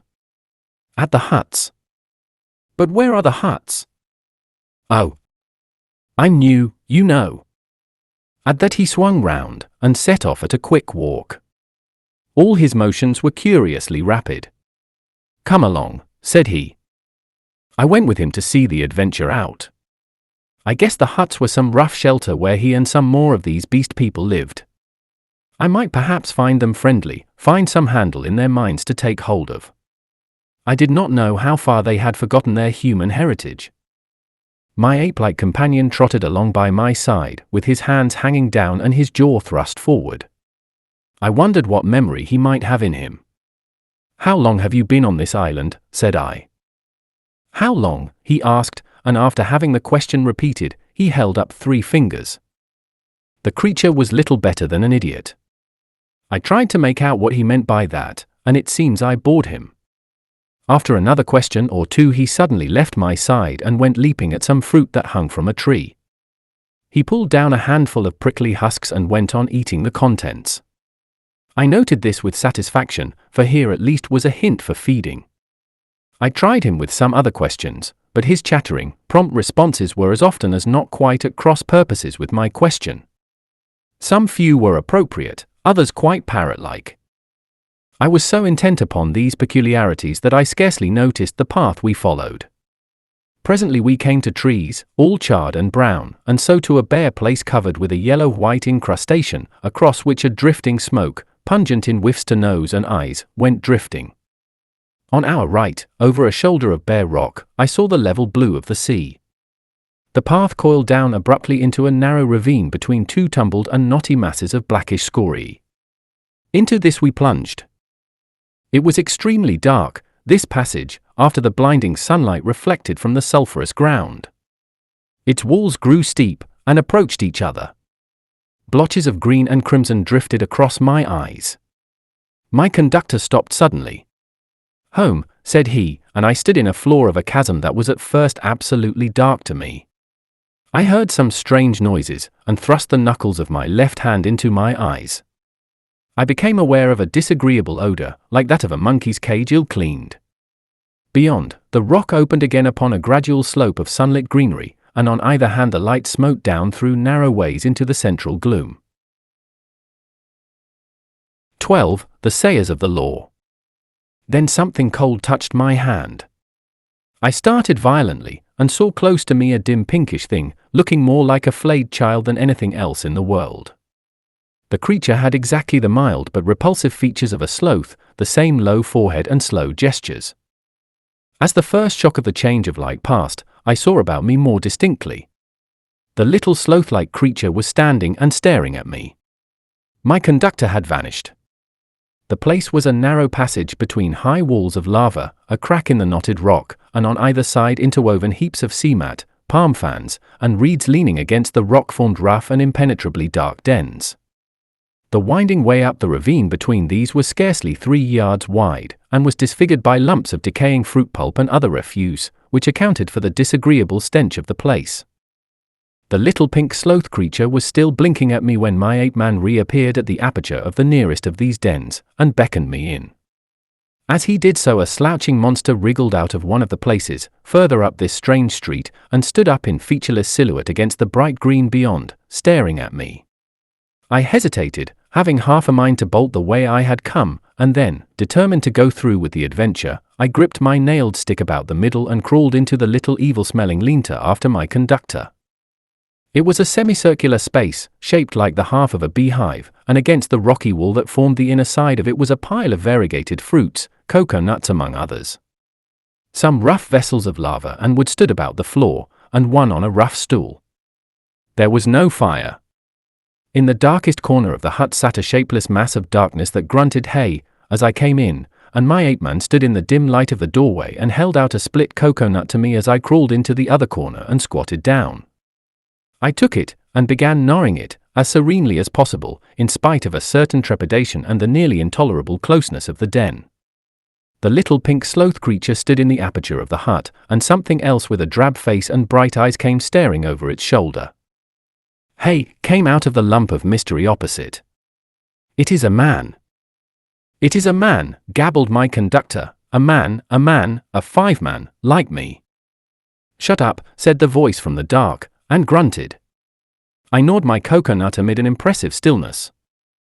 I peered hard into the blackness, but could distinguish nothing. "It is a man," the voice repeated. "He comes to live with us." It was a thick voice, with something in it, a kind of whistling overtone, that struck me as peculiar, but the English accent was strangely good. The ape-man looked at me as though he expected something. I perceived the pause was interrogative. "He comes to live with you," I said. "It is a man. He must learn the law." I began to distinguish now a deeper blackness in the black, a vague outline of a hunched-up figure. Then I noticed the opening of the place was darkened by 2 more black heads. My hand tightened on my stick. The thing in the dark repeated in a louder tone, "Say the words." I had missed its last remark. "Not to go on all fours, that is the law," it repeated in a kind of sing-song. I was puzzled. "Say the words," said the ape-man, repeating, and the figures in the doorway echoed this, with a threat in the tone of their voices. I realized that I had to repeat this idiotic formula, and then began the insanest ceremony. The voice in the dark began intoning a mad litany, line by line, and I and the rest to repeat it. As they did so, they swayed from side to side in the oddest way, and beat their hands upon their knees, and I followed their example. I could have imagined I was already dead and in another world. That dark hut, these grotesque dim figures, just flecked here and there by a glimmer of light, and all of them swaying in unison and chanting. "Not to go on all fours, that is the law." Are we not men? Not to suck up drink, that is the law. Are we not men? Not to eat fish or flesh, that is the law. Are we not men? Not to claw the bark of trees, that is the law. Are we not men? Not to chase other men, that is the law. Are we not men? And so from the prohibition of these acts of folly, on to the prohibition of what I thought then were the maddest, most impossible, and most indecent things one could well imagine. A kind of rhythmic fervor fell on all of us, we gabbled and swayed faster and faster, repeating this amazing law. Superficially the contagion of these brutes was upon me, but deep down within me the laughter and disgust struggled together. We ran through a long list of prohibitions, and then the chant swung round to a new formula. His is the house of pain. His is the hand that makes. His is the hand that wounds. His is the hand that heals. And so on for another long series, mostly quite incomprehensible gibberish to me about him, whoever he might be. I could have fancied it was a dream, but never before have I heard chanting in a dream. His is the lightning flash, we sang. His is the deep, salt sea. A horrible fancy came into my head that Moreau, after animalizing these men, had infected their dwarfed brains with a kind of deification of himself. However, I was too keenly aware of white teeth and strong claws about me to stop my chanting on that account. His are the stars in the sky. At last that song ended. I saw the ape-man's face shining with perspiration, and my eyes being now accustomed to the darkness, I saw more distinctly the figure in the corner from which the voice came. It was the size of a man, but it seemed covered with a dull grey hair almost like a Skye terrier. What was it? What were they all? Imagine yourself surrounded by all the most horrible cripples and maniacs it is possible to conceive, and you may understand a little of my feelings with these grotesque caricatures of humanity about me. He is a 5-man, a 5-man, a 5-man, like me, said the ape-man. I held out my hands. The grey creature in the corner leant forward. Not to run on all fours, that is the law. Are we not men, he said. He put out a strangely distorted talon and gripped my fingers. The thing was almost like the hoof of a deer produced into claws. I could have yelled with surprise and pain. His face came forward and peered at my nails, came forward into the light of the opening of the hut, and I saw with a quivering disgust that it was like the face of neither man nor beast, but a mere shock of grey hair, with 3 shadowy overarchings to mark the eyes and mouth. He has little nails, said this grisly creature in his hairy beard. It is well. He threw my hand down, and instinctively I gripped my stick. "Eat roots and herbs, it is his will," said the ape-man. "I am the sayer of the law," said the grey figure. "Here come all that be new to learn the law. I sit in the darkness and say the law." "It is even so," said one of the beasts in the doorway. "Evil are the punishments of those who break the law. None escape." "None escape," said the beast folk, glancing furtively at one another. "None, none," said the ape-man, "none escape. See! I did a little thing, a wrong thing, once. I jabbered, stop talking. None could understand. I am burnt, branded in the hand. He is great. He is good. None escape," said the grey creature in the corner. "None escape," said the beast people, looking askance at one another. "For every one the want that is bad," said the grey sayer of the law. "What you will want we do not know, we shall know. Some want to follow things that move, to watch and slink and wait and spring, to kill and bite deep and rich, sucking the blood. It is bad. Not to chase other men, that is the law. Are we not men? Not to eat flesh or fish, that is the law. Are we not men? None escape," said a dappled brute standing in the doorway.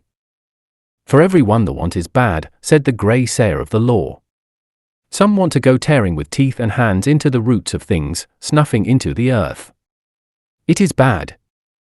None escape," said the men in the door.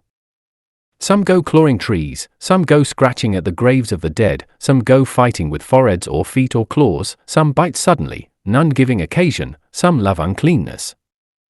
None escape," said the ape-man, scratching his calf. "None escape," said the little pink sloth creature. "Punishment is sharp and sure. Therefore learn the law. Say the words." And incontinently he began again the strange litany of the law, and again I and all these creatures began singing and swaying. My head reeled with this jabbering and the close stench of the place, but I kept on, trusting to find presently some chance of a new development. Not to go on all fours, that is the law. Are we not men? We were making such a noise that I noticed nothing of a tumult outside, until someone, who I think was one of the 2 swine men I had seen, thrust his head over the little pink sloth creature and shouted something excitedly, something that I did not catch. Incontinently those at the opening of the hut vanished, my ape-man rushed out, the thing that had sat in the dark followed him, I only observed that it was big and clumsy, and covered with silvery hair, and I was left alone. Then before I reached the aperture I heard the yelp of a staghound. In another moment I was standing outside the hovel, my chair ale in my hand, every muscle of me quivering. Before me were the clumsy backs of perhaps a score of these beast people, their misshapen heads half hidden by their shoulder blades. They were gesticulating excitedly. Other half-animal faces glared interrogation out of the hovels. Looking in the direction in which they faced, I saw coming through the haze under the trees beyond the end of the passage of dens the dark figure and awful white face of Moreau. He was holding the leaping staghound back, and close behind him came Montgomery, revolver in hand. For a moment I stood horror-struck. I turned and saw the passage behind me blocked by another heavy brute, with a huge grey face and twinkling little eyes, advancing towards me. I looked round and saw to the right of me and a half-dozen yards in front of me a narrow gap in the wall of rock through which a ray of light slanted into the shadows. "Stop!" cried Moreau as I strode towards this, and then, "Hold him!" At that, first one face turned towards me and then others. Their bestial minds were happily slow. I dashed my shoulder into a clumsy monster who was turning to see what Moreau meant, and flung him forward into another. I felt his hands fly round, clutching at me and missing me. The little pink sloth creature dashed at me, and I gashed down its ugly face with the nail in my stick, and in another minute was scrambling up a steep side pathway, a kind of sloping chimney, out of the ravine. I heard a howl behind me, and cries of "Catch him! Hold him!" and the grey-faced creature appeared behind me and jammed his huge bulk into the cleft. "Go on! Go on!" they howled. I clambered up the narrow cleft in the rock and came out upon the sulphur on the westward side of the village of the beast men. That gap was altogether fortunate for me, for the narrow chimney, slanting obliquely upward, must have impeded the nearer pursuers. I ran over the white space and down a steep slope, through a scattered growth of trees, and came to a low-lying stretch of tall reeds, through which I pushed into a dark, thick undergrowth that was black and succulent underfoot. As I plunged into the reeds, my foremost pursuers emerged from the gap. I broke my way through this undergrowth for some minutes. The air behind me and about me was soon full of threatening cries. I heard the tumult of my pursuers in the gap up the slope, then the crashing of the reeds, and every now and then the crackling crash of a branch. Some of the creatures roared like excited beasts of prey. The staghound yelped to the left. I heard Moreau and Montgomery shouting in the same direction. I turned sharply to the right. It seemed to me even then that I heard Montgomery shouting for me to run for my life. Presently the ground gave rich and oozy under my feet, but I was desperate and went headlong into it, struggled through knee-deep, and so came to a winding path among tall canes. The noise of my pursuers passed away to my left. In one place 3 strange, pink, hopping animals, about the size of cats, bolted before my footsteps. This pathway ran uphill, across another open space covered with white incrustation, and plunged into a canebrake again. Then suddenly it turned parallel with the edge of a steep-walled gap, which came without warning, like the ha-ha of an English park, turned with an unexpected abruptness. I was still running with all my might, and I never saw this drop until I was flying headlong through the air. I fell on my forearms and head, among thorns, and rose with a torn ear and bleeding face. I had fallen into a precipitous ravine, rocky and thorny, full of a hazy mist which drifted about me in wisps, and with a narrow streamlet from which this mist came meandering down the center. I was astonished at this thin fog in the full blaze of daylight, but I had no time to stand wondering then. I turned to my right, downstream, hoping to come to the sea in that direction, and so have my way open to drown myself. It was only later I found that I had dropped my nailed stick in my fall. Presently the ravine grew narrower for a space, and carelessly I stepped into the stream. I jumped out again pretty quickly, for the water was almost boiling. I noticed too there was a thin sulphurous scum drifting upon its coiling water. Almost immediately came a turn in the ravine, and the indistinct blue horizon. The nearer sea was flashing the sun from a myriad facets. I saw my death before me, but I was hot and panting, with the warm blood oozing out on my face and running pleasantly through my veins. I felt more than a touch of exultation too, at having distanced my pursuers. It was not in me then to go out and drown myself yet. I stared back the way I had come. I listened. Save for the hum of the gnats and the chirp of some small insects that hopped among the thorns, the air was absolutely still. Then came the yelp of a dog, very faint, and a chattering and gibbering, the snap of a whip, and voices. They grew louder, then fainter again. The noise receded up the stream and faded away. For a while the chase was over, but I knew now how much hope of help for me lay in the beast people. 13. A parley. I turned again and went on down towards the sea. I found the hot stream broadened out to a shallow, weedy sand, in which an abundance of crabs and long-bodied, many-legged creatures started from my footfall. I walked to the very edge of the salt water, and then I felt I was safe. I turned and stared, arms akimbo, at the thick green behind me, into which the steamy ravine cut like a smoking gash. But, as I say, I was too full of excitement and, a true saying, though those who have never known danger may doubt it, too desperate to die. Then it came into my head that there was one chance before me yet. While Moreau and Montgomery and their bestial rabble chased me through the island, might I not go round the beach until I came to their enclosure, make a flank march upon them, in fact, and then with a rock lugged out of their loosely built wall, perhaps, smash in the lock of the smaller door and see what I could find, knife, pistol, or what not, to fight them with when they returned. It was at any rate something to try. So I turned to the westward and walked along by the water's edge. The setting sun flashed his blinding heat into my eyes. The slight Pacific tide was running in with a gentle ripple. Presently the shore fell away southward, and the sun came round upon my right hand. Then suddenly, far in front of me, I saw first one and then several figures emerging from the bushes, Moreau, with his grey staghound, then Montgomery, and 2 others. At that I stopped. They saw me and began gesticulating and advancing. I stood watching them approach. The two beast men came running forward to cut me off from the undergrowth, inland. Montgomery came, running also, but straight towards me. Moreau followed slower with the dog. At last I roused myself from my inaction, and turning seaward walked straight into the water. The water was very shallow at first. I was 30 yards out before the waves reached to my waist. Dimly I could see the intertidal creatures darting away from my feet. "What are you doing, man?" cried Montgomery. I turned, standing waist deep, and stared at them. Montgomery stood panting at the margin of the water. His face was bright red with exertion, his long flaxen hair blown about his head, and his dropping nether lip showed his irregular teeth. Moreau was just coming up, his face pale and firm, and the dog at his hand barked at me. Both men had heavy whips. Farther up the beach stared the beast men. "What am I doing?" "I am going to drown myself," said I. Montgomery and Moreau looked at each other. "Why?" asked Moreau. "Because that is better than being tortured by you." "I told you so," said Montgomery, and Moreau said something in a low tone. "What makes you think I shall torture you?" asked Moreau. "What I saw," I said. "And those, yonder." "Hush," said Moreau, and held up his hand. "I will not," said I. "They were men. What are they now? I at least will not be like them." I looked past my interlocutors. Up the beach were Mling, Montgomery's attendant, and one of the white-swathed brutes from the boat.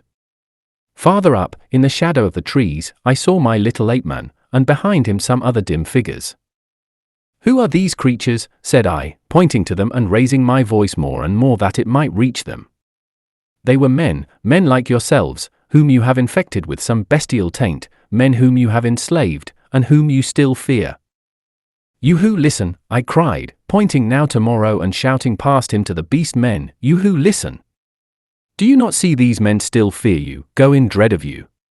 Why, then, do you fear them? You are many." "For God's sake," cried Montgomery, "stop that, Prendick." "Prendick," cried Moreau. They both shouted together, as if to drown my voice, and behind them lowered the staring faces of the beast men, wondering, their deformed hands hanging down, their shoulders hunched up. They seemed, as I fancied, to be trying to understand me, to remember, I thought, something of their human past. I went on shouting, I scarcely remember what, that Moreau and Montgomery could be killed, that they were not to be feared, that was the burden of what I put into the heads of the beast people. I saw the green-eyed man in the dark rags, who had met me on the evening of my arrival, come out from among the trees, and others followed him, to hear me better. At last, for want of breath, I paused. "Listen to me for a moment," said the steady voice of Moreau, "and then say what you will." "Well," said I. He coughed, thought, then shouted, "Latin, Prendick." "Bad Latin, schoolboy Latin, but try and understand. Hi non sunt homines, sunt animalia qui numbers habemus, vivisected. A humanizing process. I will explain. Come ashore." I laughed. "A pretty story," said I. "They talk, build houses. They were men. It's likely I'll come ashore. The water just beyond where you stand is deep, and full of sharks." "That's my way," said I, short and sharp. "Presently." "Wait a minute." He took something out of his pocket that flashed back the sun, and dropped the object at his feet. "That's a loaded revolver," said he. "Montgomery here will do the same. Now we are going up the beach until you are satisfied the distance is safe. Then come and take the revolvers." "Not I. You have a third between you. I want you to think over things, Prendick. In the first place, I never asked you to come upon this island. If we vivisected men, we should import men, not beasts. In the next, we had you drugged last night, had we wanted to work you any mischief, and in the next, now your first panic is over and you can think a little, is Montgomery here quite up to the character you give him? We have chased you for your good. Because this island is full of inimical phenomena. Besides, why should we want to shoot you when you have just offered to drown yourself? Why did you set your people onto me when I was in the hut? We felt sure of catching you and bringing you out of danger. Afterwards we drew away from the scent, for your good. I mused. It seemed just possible. Then I remembered something again. But I saw, said I, in the enclosure. That was the puma. Look here, Prendick, said Montgomery, you're a silly ass. Come out of the water and take these revolvers, and talk. We can't do anything more than we could do now. I will confess that then, and indeed always, I distrusted and dreaded Moreau, but Montgomery was a man I felt I understood. Go up the beach, said I, after thinking, and added, holding your hands up. Can't do that, said Montgomery, with an explanatory nod over his shoulder. Undignified. Go up to the trees, then, said I, as you please.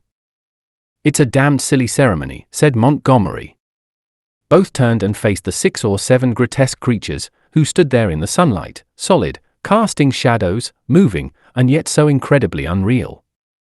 Montgomery cracked his whip at them, and forthwith they all turned and fled helter-skelter into the trees, and when Montgomery and Moreau were at a distance I judged sufficient, I waded ashore, and picked up and examined the revolvers. To satisfy myself against the subtlest trickery, I discharged one at a round lump of lava, and had the satisfaction of seeing the stone pulverized and the beach splashed with lead. Still I hesitated for a moment.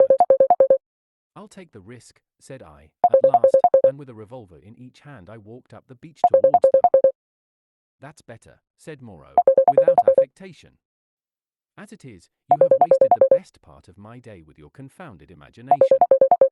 And with a touch of contempt which humiliated me, he and Montgomery turned and went on in silence before me. The knot of beast men, still wondering, stood back among the trees. I passed them as serenely as possible. One started to follow me, but retreated again when Montgomery cracked his whip. The rest stood silent, watching. They may once have been animals, but I never before saw an animal trying to think. 14. Dr. Moreau explains. And now, Prendick, I will explain, said Dr. Moreau, so soon as we had eaten and drunk. I must confess that you are the most dictatorial guest I ever entertained. I warn you that this is the last I shall do to oblige you. The next thing you threaten to commit suicide about, I shan't do, even at some personal inconvenience. He sat in my deck chair, a cigar half consumed in his white, dexterous-looking fingers. The light of the swinging lamp fell on his white hair, he stared through the little window out at the starlight. I sat as far away from him as possible, the table between us and the revolvers to hand. Montgomery was not present. I did not care to be with the two of them in such a little room. You admit that the vivisected human being, as you called it, is, after all, only the puma, said Moreau. He had made me visit that horror in the inner room, to assure myself of its inhumanity. It is the puma, I said, still alive, but so cut and mutilated as I pray I may never see living flesh again.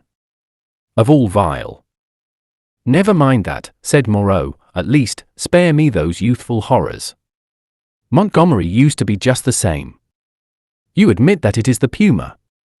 Now be quiet, while I reel off my physiological lecture to you.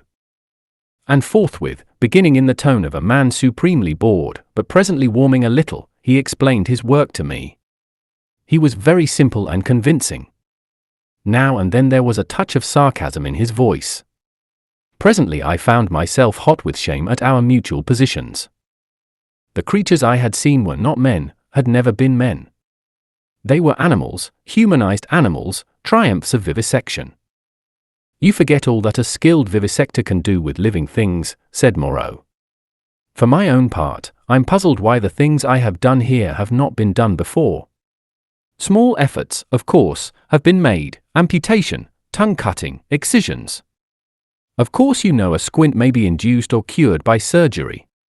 Then in the case of excisions you have all kinds of secondary changes, pigmentary disturbances, modifications of the passions, alterations in the secretion of fatty tissue. I have no doubt you have heard of these things. Of course, said I, but these foul creatures of yours. All in good time, said he, waving his hand at me, I am only beginning. Those are trivial cases of alteration. Surgery can do better things than that. There is building up as well as breaking down and changing.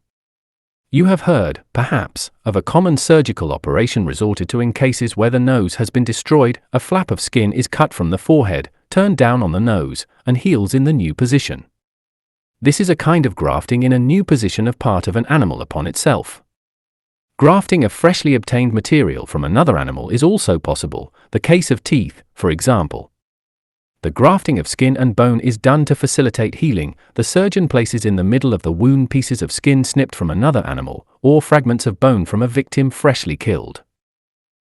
Hunter's cockspur, possibly you have heard of that, flourished on the bull's neck, and the rhinoceros rats of the Algerian zouaves are also to be thought of, monsters manufactured by transferring a slip from the tail of an ordinary rat to its snout, and allowing it to heal in that position.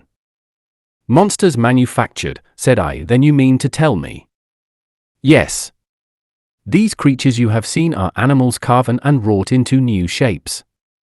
To the study of the plasticity of living forms, my life has been devoted. I have studied for years, gaining in knowledge as I go. I see you look horrified, and yet I am telling you nothing new. It all lay in the surface of practical anatomy years ago, but no one had the temerity to touch it. It is not simply the outward form of an animal which I can change. The physiology, the chemical rhythm of the creature, may also be made to undergo an enduring modification, of which vaccination and other methods of inoculation with living or dead matter are examples that will, no doubt, be familiar to you. A similar operation is the transfusion of blood, with which subject, indeed, I began. These are all familiar cases. Less so, and probably far more extensive, were the operations of those medieval practitioners who made dwarfs and beggar cripples, show monsters, some vestiges of whose art still remain in the preliminary manipulation of the young mountebank or contortionist. Victor Hugo gives an account of them in the Lomkey writ. But perhaps my meaning grows plain now. You begin to see that it is a possible thing to transplant tissue from one part of an animal to another, or from one animal to another, to alter its chemical reactions and methods of growth, to modify the articulations of its limbs, and, indeed, to change it in its most intimate structure. And yet this extraordinary branch of knowledge has never been sought as an end, and systematically,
animals talk.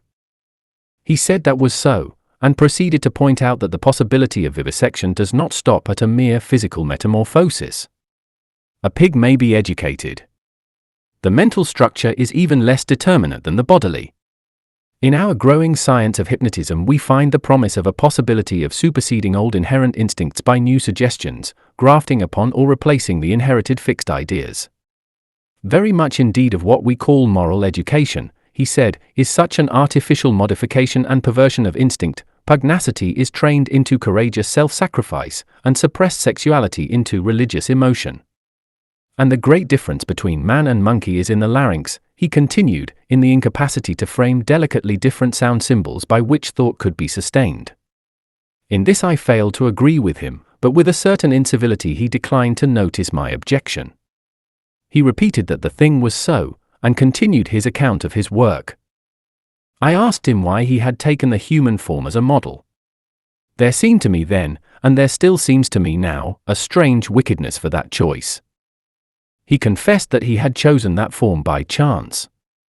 I might just as well have worked to form sheep into llamas and llamas into sheep.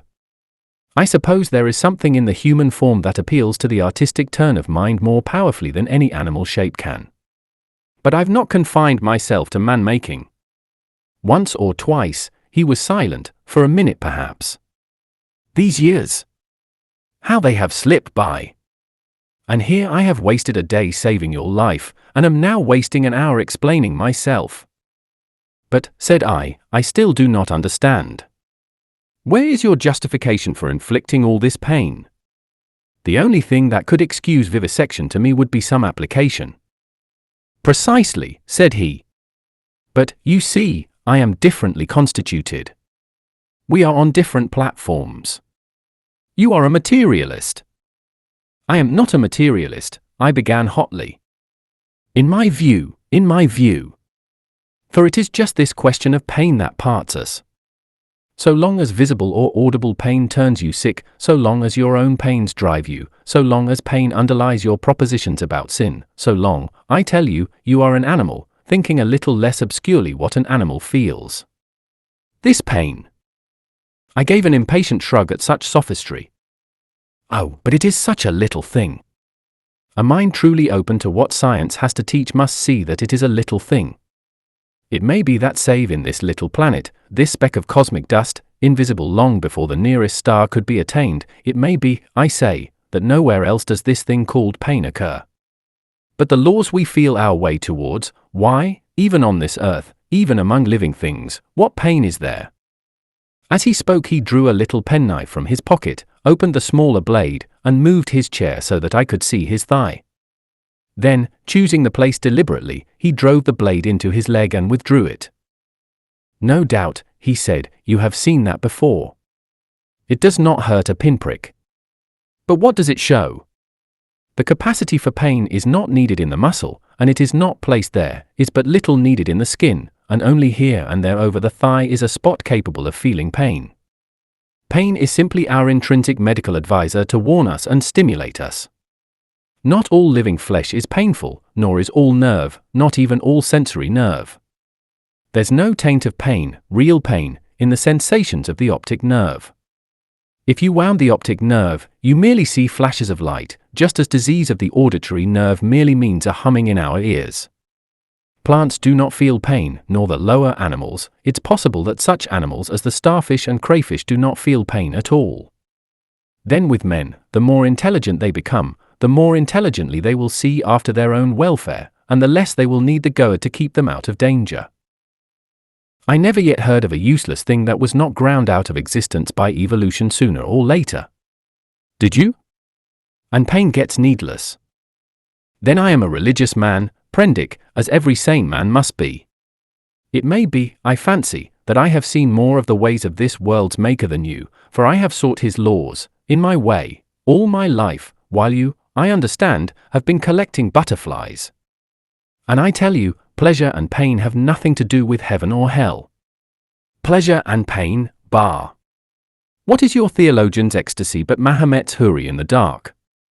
This store which men and women set on pleasure and pain, Prendick, is the mark of the beast upon them, the mark of the beast from which they came. Pain, and pleasure, they are for us only so long as we wriggle in the dust. You see, I went on with this research just the way it led me. That is the only way I ever heard of true research going. I asked a question, devised some method of obtaining an answer, and got a fresh question. Was this possible or that possible? You cannot imagine what this means to an investigator, what an intellectual passion grows upon him. You cannot imagine the strange, colorless delight of these intellectual desires. The thing before you is no longer an animal, a fellow creature, but a problem. Sympathetic pain, all I know of it I remember as a thing I used to suffer from years ago. It was the one thing I wanted, to find out the extreme limit of plasticity in a living shape. But, said I, the thing is an abomination. To this day I have never troubled about the ethics of the matter, he continued. The study of nature makes a man at last as remorseless as nature. I have gone on, not heeding anything but the question I was pursuing, and the material has dripped into the huts yonder. It is nearly 11 years since we came here, I and Montgomery and 6 Kanakas. I remember the green stillness of the island and the empty ocean about us, as though it was yesterday. The place seemed waiting for me. The stores were landed and the house was built. The Kanakas founded some huts near the ravine. I went to work here upon what I had brought with me. There were some disagreeable things happened at first. I began with a sheep, and killed it after a day and a half by a slip of the scalpel. I took another sheep, and made a thing of pain and fear and left it bound up to heel. It looked quite human to me when I had finished it, but when I went to it I was discontented with it. It remembered me, and was terrified beyond imagination, and it had no more than the wits of a sheep. The more I looked at it the clumsier it seemed, until at last I put the monster out of its misery. These animals without courage, these fear-haunted, pain-driven things, without a spark of pugnacious energy to face torment, they are no good for man-making. Then I took a gorilla I had, and upon that, working with infinite care and mastering difficulty after difficulty, I made my first man. All the week, night and day, I molded him. With him it was chiefly the brain that needed molding, much had to be added, much changed. I thought him a fair specimen of the Negroid type when I had finished him, and he lay bandaged, bound, and motionless before me. It was only when his life was assured that I left him and came into this room again, and found Montgomery much as you are. He had heard some of the cries as the thing grew human, cries like those that disturbed you. So, I didn't take him completely into my confidence at first. And the Kanakas, too, had realized something of it. They were scared out of their wits by the sight of me. I got Montgomery over to me, in a way, but I and he had the hardest job to prevent the Kanakas deserting. Finally they did, and so we lost the yacht. I spent many days educating the brute, altogether I had him for 3 or 4 months. I taught him the rudiments of English, gave him ideas of counting, even made the thing read the alphabet. But at that he was slow, though I've met with idiots slower. He began with a clean sheet, mentally, had no memories left in his mind of what he had been. When his scars were quite healed, and he was no longer anything but painful and stiff, unable to converse a little, I took him yonder and introduced him to the Kanakas as an interesting stowaway. They were horribly afraid of him at first, somehow, which offended me rather, for I was conceited about him, but his ways seemed so mild, and he was so abject, that after a time they received him and took his education in hand. He was quick to learn, very imitative and adaptive, and built himself a hovel rather better, it seemed to me, than their own shanties. There was one among the boys a bit of a missionary, and he taught the thing to read, or at least to pick out letters, and gave him some rudimentary ideas of morality, but it seems the beast's habits were not all that is desirable. I rested from work for some days after this, and was in a mind to write an account of the whole affair to wake up English physiology. Then I came upon the creature squatting up in a tree and gibbering at 2 of the Kanakas who had been teasing him. I threatened him, told him the inhumanity of such a proceeding, aroused his sense of shame, and came home resolved to do better before I took my work back to England. I have been doing better. But somehow the things drift back again, the stubborn beast flesh grows day by day back again. But I mean to do better things still. I mean to conquer that. This puma. But that's the story. All the Kanaka boys are dead now, one fell overboard of the launch, and one died of a wounded heel that he poisoned in some way with plant juice. 3 went away in the yacht, and I suppose and hope were drowned. The other one was killed. Well, I have replaced them. Montgomery went on much as you are disposed to do at first, and then. What became of the other one, said I, sharply, the other Kanaka who was killed? The fact is, after I had made a number of human creatures I made a thing. He hesitated. Yes, said I. It was killed. I don't understand, said I, do you mean to say? It killed the Kanaka, yes. It killed several other things that it caught. We chased it for a couple of days. It only got loose by accident, I never meant it to get away. It wasn't finished. It was purely an experiment. It was a limbless thing, with a horrible face, that writhed along the ground in a serpentine fashion. It was immensely strong, and in infuriating pain. It lurked in the woods for some days, until we hunted it, and then it wriggled into the northern part of the island, and we divided the party to close in upon it. Montgomery insisted upon coming with me. The man had a rifle, and when his body was found, one of the barrels was curved into the shape of an S and very nearly bitten through. Montgomery shot the thing. After that I stuck to the ideal of humanity, except for little things. He became silent. I sat in silence watching his face. So for 20 years altogether, counting 9 years in England, I have been going on, and there is still something in everything I do that defeats me, makes me dissatisfied, challenges me to further effort. Sometimes I rise above my level, sometimes I fall below it, but always I fall short of the things I dream. The human shape I can get now, almost with ease, so that it is lithe and graceful, or thick and strong, but often there is trouble with the hands and the claws, painful things, that I dare not shape too freely. But it is in the subtle grafting and reshaping one must needs do to the brain that my trouble lies. The intelligence is often oddly low, with unaccountable blank ends, unexpected gaps. And least satisfactory of all is something that I cannot touch, somewhere, I cannot determine where, in the seat of the emotions. Cravings, instincts, desires that harm humanity, a strange hidden reservoir to burst forth suddenly and inundate the whole being of the creature with anger, hate, or fear. These creatures of mine seemed strange and uncanny to you so soon as you began to observe them, but to me, just after I make them, they seem to be indisputably human beings. It's afterwards, as I observe them, that the persuasion fades. First one animal trait, then another, creeps to the surface and stares out at me. But I will conquer yet. Each time I dip a living creature into the bath of burning pain, I say, this time I will burn out all the animal, this time I will make a rational creature of my own. After all, what is 10 years? Men have been 100,000 in the making. He thought darkly. But I am drawing near the fastness. This puma of mine, after a silence, and they revert. As soon as my hand is taken from them, the beast begins to creep back, begins to assert itself again. Another long silence. Then you take the things you make into those dens, said I. They go. I turn them out when I begin to feel the beast in them, and presently they wander there. They all dread this house and me. There is a kind of travesty of humanity over there. Montgomery knows about it, for he interferes in their affairs. He has trained 1 or 2 of them to our service.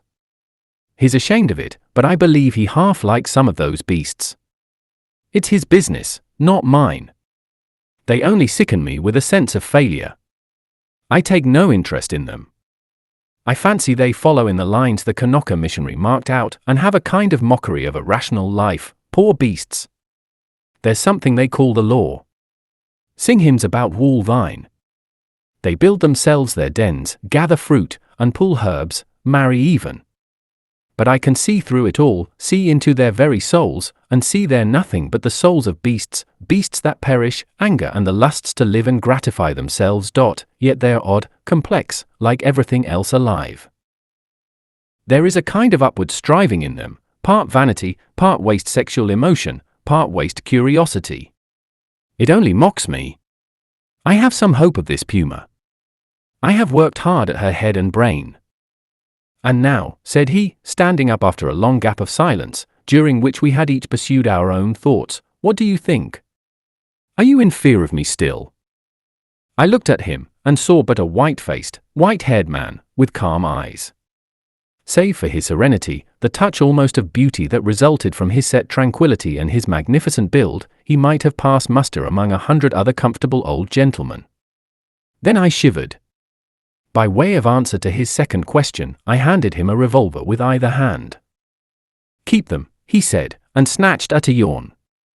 He stood up, stared at me for a moment, and smiled. "You have had 2 eventful days," said he. "I should advise some sleep. I'm glad it's all clear. Good night." He thought me over for a moment, then went out by the inner door. I immediately turned the key in the outer one. I sat down again, sat for a time in a kind of stagnant mood, so weary, emotionally, mentally, and physically, that I could not think beyond the point at which he had left me. The black window stared at me like an eye. At last, with an effort, I put out the light and got into the hammock. Very soon I was asleep. 15. Concerning the beast folk. I woke early. Moreau's explanation stood before my mind, clear and definite, from the moment of my awakening. I got out of the hammock and went to the door to assure myself that the key was turned. Then I tried the window bar, and found it firmly fixed. That these man-like creatures were in truth only bestial monsters, mere grotesque travesties of men, filled me with a vague uncertainty of their possibilities which was far worse than any definite fear. A tapping came at the door, and I heard the glutinous accents of Mling speaking. I pocketed one of the revolvers, keeping one hand upon it, and opened to him. "Good morning, sir," he said, bringing in addition to the customary herb breakfast, an ill-cooked rabbit. Montgomery followed him. His roving eye caught the position of my arm and he smiled askew. The puma was resting to heal that day, but Moreau, who was singularly solitary in his habits, did not join us. I talked with Montgomery to clear my ideas of the way in which the beast folk lived. In particular, I was urgent to know how these inhuman monsters were kept from falling upon Moreau and Montgomery and from rending one another. He explained to me that the comparative safety of Moreau and himself was due to the limited mental scope of these monsters. In spite of their increased intelligence and the tendency of their animal instincts to reawaken, they had certain fixed ideas implanted by Moreau in their minds, which absolutely bounded their imaginations. They were really hypnotized, had been told that certain things were impossible, and that certain things were not to be done, and these prohibitions were woven into the texture of their minds beyond any possibility of disobedience or dispute. Certain matters, however, in which old instinct was at war with Moreau's convenience, were in a less stable condition. A series of propositions called the law, I had already heard them recited, battled in their minds with the deep-seated, ever-rebellious cravings of their animal natures. This law they were ever repeating, I found, and ever breaking. Both Montgomery and Moreau displayed particular solicitude to keep them ignorant of the taste of blood. They feared the inevitable suggestions of that flavor. Montgomery told me that the law, especially among the feline beast people, became oddly weakened about nightfall, that then the animal was at its strongest, that a spirit of adventure sprang up in them at the dusk, when they would dare things they never seemed to dream about by day. To that I owed my stalking by the leopard man, on the night of my arrival. But during these earlier days of my stay they broke the law only furtively and after dark. In the daylight there was a general atmosphere of respect for its multifarious prohibitions. And here perhaps I may give a few general facts about the island and the beast people. The island, which was of irregular outline and lay low upon the wide sea, had a total area, I suppose, of 7 or 8 square miles, too.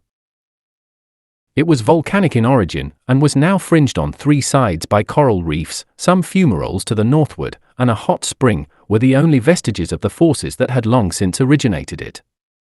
Now and then a faint quiver of earthquake would be sensible, and sometimes the ascent of the spire of smoke would be rendered tumultuous by gusts of steam, but that was all. The population of the island, Montgomery informed me, now numbered rather more than 60 of these strange creations of Moreau's art, not counting the smaller monstrosities which lived in the undergrowth and were without human form. Altogether he had made nearly 120, but many had died, and others, like the writhing footless thing of which he had told me, had come by violent ends. In answer to my question, Montgomery said that they actually bore offspring, but that these generally died. When they lived, Moreau took them and stamped the human form upon them. There was no evidence of the inheritance of their acquired human characteristics. The females were less numerous than the males, and liable to much furtive persecution in spite of the monogamy the law enjoined. 2. This description corresponds in every respect to Noble's Isle.cep. It would be impossible for me to describe these beast people in detail. My eye has had no training in details, and unhappily I cannot sketch. Most striking, perhaps, in their general appearance was the disproportion between the legs of these creatures and the length of their bodies, and yet, so relative is our idea of grace, my eye became habituated to their forms, and at last I even fell in with their persuasion that my own long thighs were ungainly. Another point was the forward carriage of the head and the clumsy and inhuman curvature of the spine. Even the ape-man lacked that inward sinuous curve of the back which makes the human figure so graceful. Most had their shoulders hunched clumsily, and their short forearms hung weakly at their sides. Few of them were conspicuously hairy, at least until the end of my time upon the island. The next most obvious deformity was in their faces, almost all of which were prognathous, malformed about the ears, with large and protuberant noses, very furry or very bristly hair, and often strangely colored or strangely placed eyes. None could laugh, though the ape-man had a chattering titter. Beyond these general characters their heads had little in common, each preserved the quality of its particular species. The human mark distorted but did not hide the leopard, the ox, or the sow, or other animal or animals, from which the creature had been molded. The voices, too, varied exceedingly. The hands were always malformed, and though some surprised me by their unexpected human appearance, almost all were deficient in the number of the digits, clumsy about the fingernails, and lacking any tactile sensibility. The two most formidable animal men were my leopard man and a creature made of hyena and swine. Larger than these were the three bull creatures who pulled in the boat. Then came the silver hairy man, who was also the sayer of the law, Mling, and a satellite creature of ape and goat. There were 3 swine men and a swine woman, a mare rhinoceros creature, and several other females whose sources I did not ascertain. There were several wolf creatures, a bear bull, and a Saint Bernard man. I have already described the ape-man, and there was a particularly hateful, and evil-smelling, old woman made of vixen and bear, whom I hated from the beginning. She was said to be a passionate votary of the law. Smaller creatures were certain dappled youths and my little sloth creature. But enough of this catalogue. At first I had a shivering horror of the brutes, felt all too keenly that they were still brutes, but insensibly I became a little habituated to the idea of them, and moreover I was affected by Montgomery's attitude towards them. He had been with them so long that he had come to regard them as almost normal human beings. His London days seemed a glorious, impossible past to him. Only once in a year or so did he go to Africa to deal with Moreau's agent, a trader in animals there. He hardly met the finest type of mankind in that seafaring village of Spanish mongrels. The men aboard ship, he told me, seemed at first just as strange to him as the beast men seemed to me, unnaturally long in the leg, flat in the face, prominent in the forehead, suspicious, dangerous, and cold-hearted. In fact, he did not like men. His heart had warmed to me, he thought, because he had saved my life. I fancied even then that he had a sneaking kindness for some of these metamorphosed brutes, a vicious sympathy with some of their ways, but that he attempted to veil it from me at first. Mling, the black-faced man, Montgomery's attendant, the first of the beast folk I had encountered, did not live with the others across the island, but in a small kennel at the back of the enclosure. The creature was scarcely so intelligent as the ape-man, but far more docile, and the most human-looking of all the beast folk, and Montgomery had trained it to prepare food, and indeed to discharge all the trivial domestic offices that were required. It was a complex trophy of Moreau's horrible skill, a bear, tainted with dog and ox, and one of the most elaborately made of all his creatures. It treated Montgomery with a strange tenderness and devotion. Sometimes he would notice it, pat it, call it half-mocking, half-jocular names, and so make it caper with extraordinary delight. Sometimes he would ill-treat it, especially after he had been at the whiskey, kicking it, beating it, pelting it with stones or lighted fusees.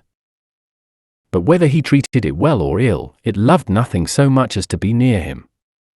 I say I became habituated to the beast people, that 1,000 things which had seemed unnatural and repulsive speedily became natural and ordinary to me. I suppose everything in existence takes its color from the average hue of our surroundings. Montgomery and Moreau were too peculiar and individual to keep my general impressions of humanity well defined. I would see one of the clumsy bovine creatures who worked the launch treading heavily through the undergrowth, and find myself asking, trying hard to recall, how he differed from some really human yokel trudging home from his mechanical labors, or I would meet the fox-bear woman's vulpine, shifty face, strangely human in its speculative cunning, and even imagine I had met it before in some city byway. Yet every now and then the beast would flash out upon me beyond doubt or denial. An ugly-looking man, a hunchbacked human savage to all appearance, squatting in the aperture of one of the dens, would stretch his arms and yawn, showing with startling suddenness scissor-edged incisors and saber-like canines, keen and brilliant as knives. Or in some narrow pathway, glancing with a transitory daring into the eyes of some lithe, white-swathed female figure, I would suddenly see, with a spasmodic revulsion, that she had slit-like pupils, or glancing down note the curving nail with which she held her shapeless wrap about her. It is a curious thing, by the by, for which I am quite unable to account, that these weird creatures, the females, I mean, had in the earlier days of my stay an instinctive sense of their own repulsive clumsiness, and displayed in consequence a more than human regard for the decency and decorum of extensive costume. 16. How the beast folk taste blood. My inexperience as a writer betrays me, and I wander from the thread of my story. After I had breakfasted with Montgomery, he took me across the island to see the fumarole and the source of the hot spring into whose scalding waters I had blundered on the previous day. Both of us carried whips and loaded revolvers. While going through a leafy jungle on our road thither, we heard a rabbit squealing. We stopped and listened, but we heard no more, and presently we went on our way, and the incident dropped out of our minds. Montgomery called my attention to certain little pink animals with long hind legs that went leaping through the undergrowth. He told me they were creatures made of the offspring of the beast people that Moreau had invented. He had fancied they might serve for meat, but a rabbit-like habit of devouring their young had defeated this intention.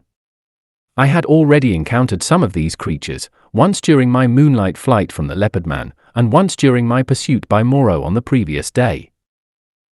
By chance, one hopping to avoid us leapt into the hole caused by the uprooting of a wind-blown tree. Before it could extricate itself, we managed to catch it. It spat like a cat, scratched and kicked vigorously with its hind legs, and made an attempt to bite, but its teeth were too feeble to inflict more than a painless pinch. It seemed to me rather a pretty little creature, and as Montgomery stated that it never destroyed the turf by burrowing, and was very cleanly in its habits, I should imagine it might prove a convenient substitute for the common rabbit in gentlemen's parks. We also saw on our way the trunk of a tree barked in long strips and splintered deeply. Montgomery called my attention to this. Not to claw bark of trees, that is the law, he said. Much some of them care for it. It was after this, I think, that we met the satyr and the ape-man. The satyr was a gleam of classical memory on the part of Moreau, his face ovine in expression, like the coarser Hebrew type, his voice a harsh bleat, his nether extremities satanic. He was gnawing the husk of a pod-like fruit as he passed us. Both of them saluted Montgomery. "Hail," said they, to the other with the whip. "There's a third with a whip now," said Montgomery. "So you'd better mind." "Was he not made?" said the ape-man. He said he was made." The satyr-man looked curiously at me. "The third with the whip, he that walks weeping into the sea, has a thin white face." "He has a thin long whip," said Montgomery. "Yesterday he bled and wept," said the satyr. "You never bleed nor weep." "The master does not bleed or weep." "Ollendorfian beggar," said Montgomery, "you'll bleed and weep if you don't look out." "He has 5 fingers, he is a 5-man like me," said the ape-man. "Come along, Prendick," said Montgomery, taking my arm, and I went on with him. The satyr and the ape-man stood watching us and making other remarks to each other. "He says nothing," said the satyr. "Men have voices." "Yesterday he asked me of things to eat," said the ape-man. "He did not know." Then they spoke inaudible things, and I heard the satyr laughing. It was on our way back that we came upon the dead rabbit. The red body of the wretched little beast was rent to pieces, many of the ribs stripped white, and the backbone indisputably gnawed. At that Montgomery stopped. "Good God," said he, stooping down, and picking up some of the crushed vertebrae to examine them more closely. "Good God," he repeated, "what can this mean?" "Some carnivore of yours has remembered its old habits," I said after a pause. "This backbone has been bitten through." He stood staring, with his face white and his lip pulled askew. "I don't like this," he said slowly. "I saw something of the same kind," said I, "the first day I came here." "The devil you did! What was it?" "A rabbit with its head twisted off." "The day you came here?" "The day I came here. In the undergrowth at the back of the enclosure when I went out in the evening. The head was completely wrung off." He gave a long, low whistle. "And what is more, I have an idea which of your brutes did the thing. It's only a suspicion, you know. Before I came on the rabbit I saw one of your monsters drinking in the stream." "Sucking his drink?" "Yes. Not to suck your drink, that is the law. Much the brutes care for the law, eh? When Moreau's not about. It was the brute who chased me." "Of course," said Montgomery, "it's just the way with carnivores. After a kill, they drink. It's the taste of blood, you know. What was the brute like?" he continued. "Would you know him again?"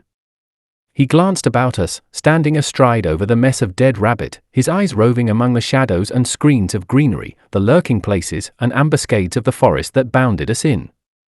"The taste of blood," he said again. He took out his revolver, examined the cartridges in it and replaced it. Then he began to pull at his dropping lip. "I think I should know the brute again," I said. I stunned him. He ought to have a handsome bruise on the forehead of him. "But then we have to prove that he killed the rabbit," said Montgomery. "I wish I'd never brought the things here." I should have gone on, but he stayed there thinking over the mangled rabbit in a puzzle-headed way. As it was, I went to such a distance that the rabbit's remains were hidden. "Come on," I said. Presently he woke up and came towards me. "You see," he said, almost in a whisper, "they are all supposed to have a fixed idea against eating anything that runs on land. If some brute has by any accident tasted blood." We went on some way in silence. "I wonder what can have happened," he said to himself.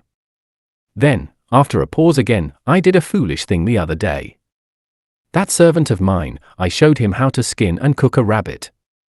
It's odd, I saw him licking his hands, it never occurred to me. Then, we must put a stop to this. I must tell Moreau." He could think of nothing else on our homeward journey. Moreau took the matter even more seriously than Montgomery, and I need scarcely say that I was affected by their evident consternation. "We must make an example," said Moreau. "I've no doubt in my own mind that the leopard man was the sinner. But how can we prove it? I wish, Montgomery, you had kept your taste for meat in hand, and gone without these exciting novelties. We may find ourselves in a mess yet, through it." "I was a silly ass," said Montgomery. "But the thing's done now, and you said I might have them, you know." "We must see to the thing at once," said Moreau. "I suppose if anything should turn up, Mling can take care of himself." "I'm not so sure of Mling," said Montgomery. "I think I ought to know him." In the afternoon, Moreau, Montgomery, myself, and Mling went across the island to the huts in the ravine. We three were armed. Mling carried the little hatchet he used in chopping firewood, and some coils of wire. Moreau had a huge cowherd's horn slung over his shoulder. "You will see a gathering of the beast people," said Montgomery. "It is a pretty sight." Moreau said not a word on the way, but the expression of his heavy, white-fringed face was grimly set. We crossed the ravine down which smoked the stream of hot water, and followed the winding pathway through the canebrakes until we reached a wide area covered over with a thick, powdery yellow substance which I believe was sulphur. Above the shoulder of a weedy bank the sea glittered. We came to a kind of shallow natural amphitheatre, and here the four of us halted. Then Moreau sounded the horn, and broke the sleeping stillness of the tropical afternoon. He must have had strong lungs. The hooting note rose and rose amidst its echoes, to at last an ear-penetrating intensity. "Ah," said Moreau, letting the curved instrument fall to his side again. Immediately there was a crashing through the yellow canes, and a sound of voices from the dense green jungle that marked the morass through which I had run on the previous day. Then at 3 or 4 points on the edge of the sulphurous area appeared the grotesque forms of the beast people hurrying towards us. I could not help a creeping horror as I perceived first one and then another trot out from the trees or reeds and come shambling along over the hot dust. But Moreau and Montgomery stood calmly enough, and, perforce, I stuck beside them. First to arrive was the satyr, strangely unreal for all that he cast a shadow and tossed the dust with his hoofs. After him from the brake came a monstrous lout, a thing of horse and rhinoceros, chewing a straw as it came. Then appeared the swine woman and 2 wolf women, then the fox bear witch, with her red eyes in her peaked red face, and then others, all hurrying eagerly. As they came forward they began to cringe towards Moreau and chant, quite regardless of one another, fragments of the latter half of the litany of the law: "His is the hand that wounds, his is the hand that heals," and so forth. As soon as they had approached within a distance of perhaps 30 yards they halted, and bowing on knees and elbows began flinging the white dust upon their heads. Imagine the scene if you can. We 3 blue-clad men, with our misshapen black-faced attendant, standing in a wide expanse of sunlit yellow dust under the blazing blue sky, and surrounded by this circle of crouching and gesticulating monstrosities, some almost human save in their subtle expression and gestures, some like cripples, some so strangely distorted as to resemble nothing but the denizens of our wildest dreams, and, beyond, the reedy lines of a canebrake in one direction, a dense tangle of palm trees on the other, separating us from the ravine with the huts, and to the north the hazy horizon of the Pacific Ocean. 62, 63, counted Moreau. There are 4 more. I do not see the leopard man, said I. Presently Moreau sounded the great horn again, and at the sound of it all the beast people writhed and grovelled in the dust. Then, slinking out of the canebrake, stooping near the ground and trying to join the dust-throwing circle behind Moreau's back, came the leopard man. The last of the beast people to arrive was the little ape man. The earlier animals, hot and weary with their grovelling, shot vicious glances at him. "Cease," said Moreau, in his firm, loud voice, and the beast people sat back upon their hams and rested from their worshipping. "Where is the sayer of the law?" said Moreau, and the hair-grey monster bowed his face in the dust. "Say the words," said Moreau. Forthwith all in the kneeling assembly, swaying from side to side and dashing up the sulphur with their hands, first the right hand and a puff of dust, and then the left, began once more to chant their strange litany. When they reached, "Not to eat flesh or fish, that is the law," Moreau held up his lank white hand. "Stop," he cried, and there fell absolute silence upon them all. I think they all knew and dreaded what was coming. I looked round at their strange faces. When I saw their wincing attitudes and the furtive dread in their bright eyes, I wondered that I had ever believed them to be men. "That law has been broken," said Moreau. "None escape from the faceless creature with the silvery hair." "None escape," repeated the kneeling circle of beast people. "Who is he?" cried Moreau, and looked round at their faces, cracking his whip.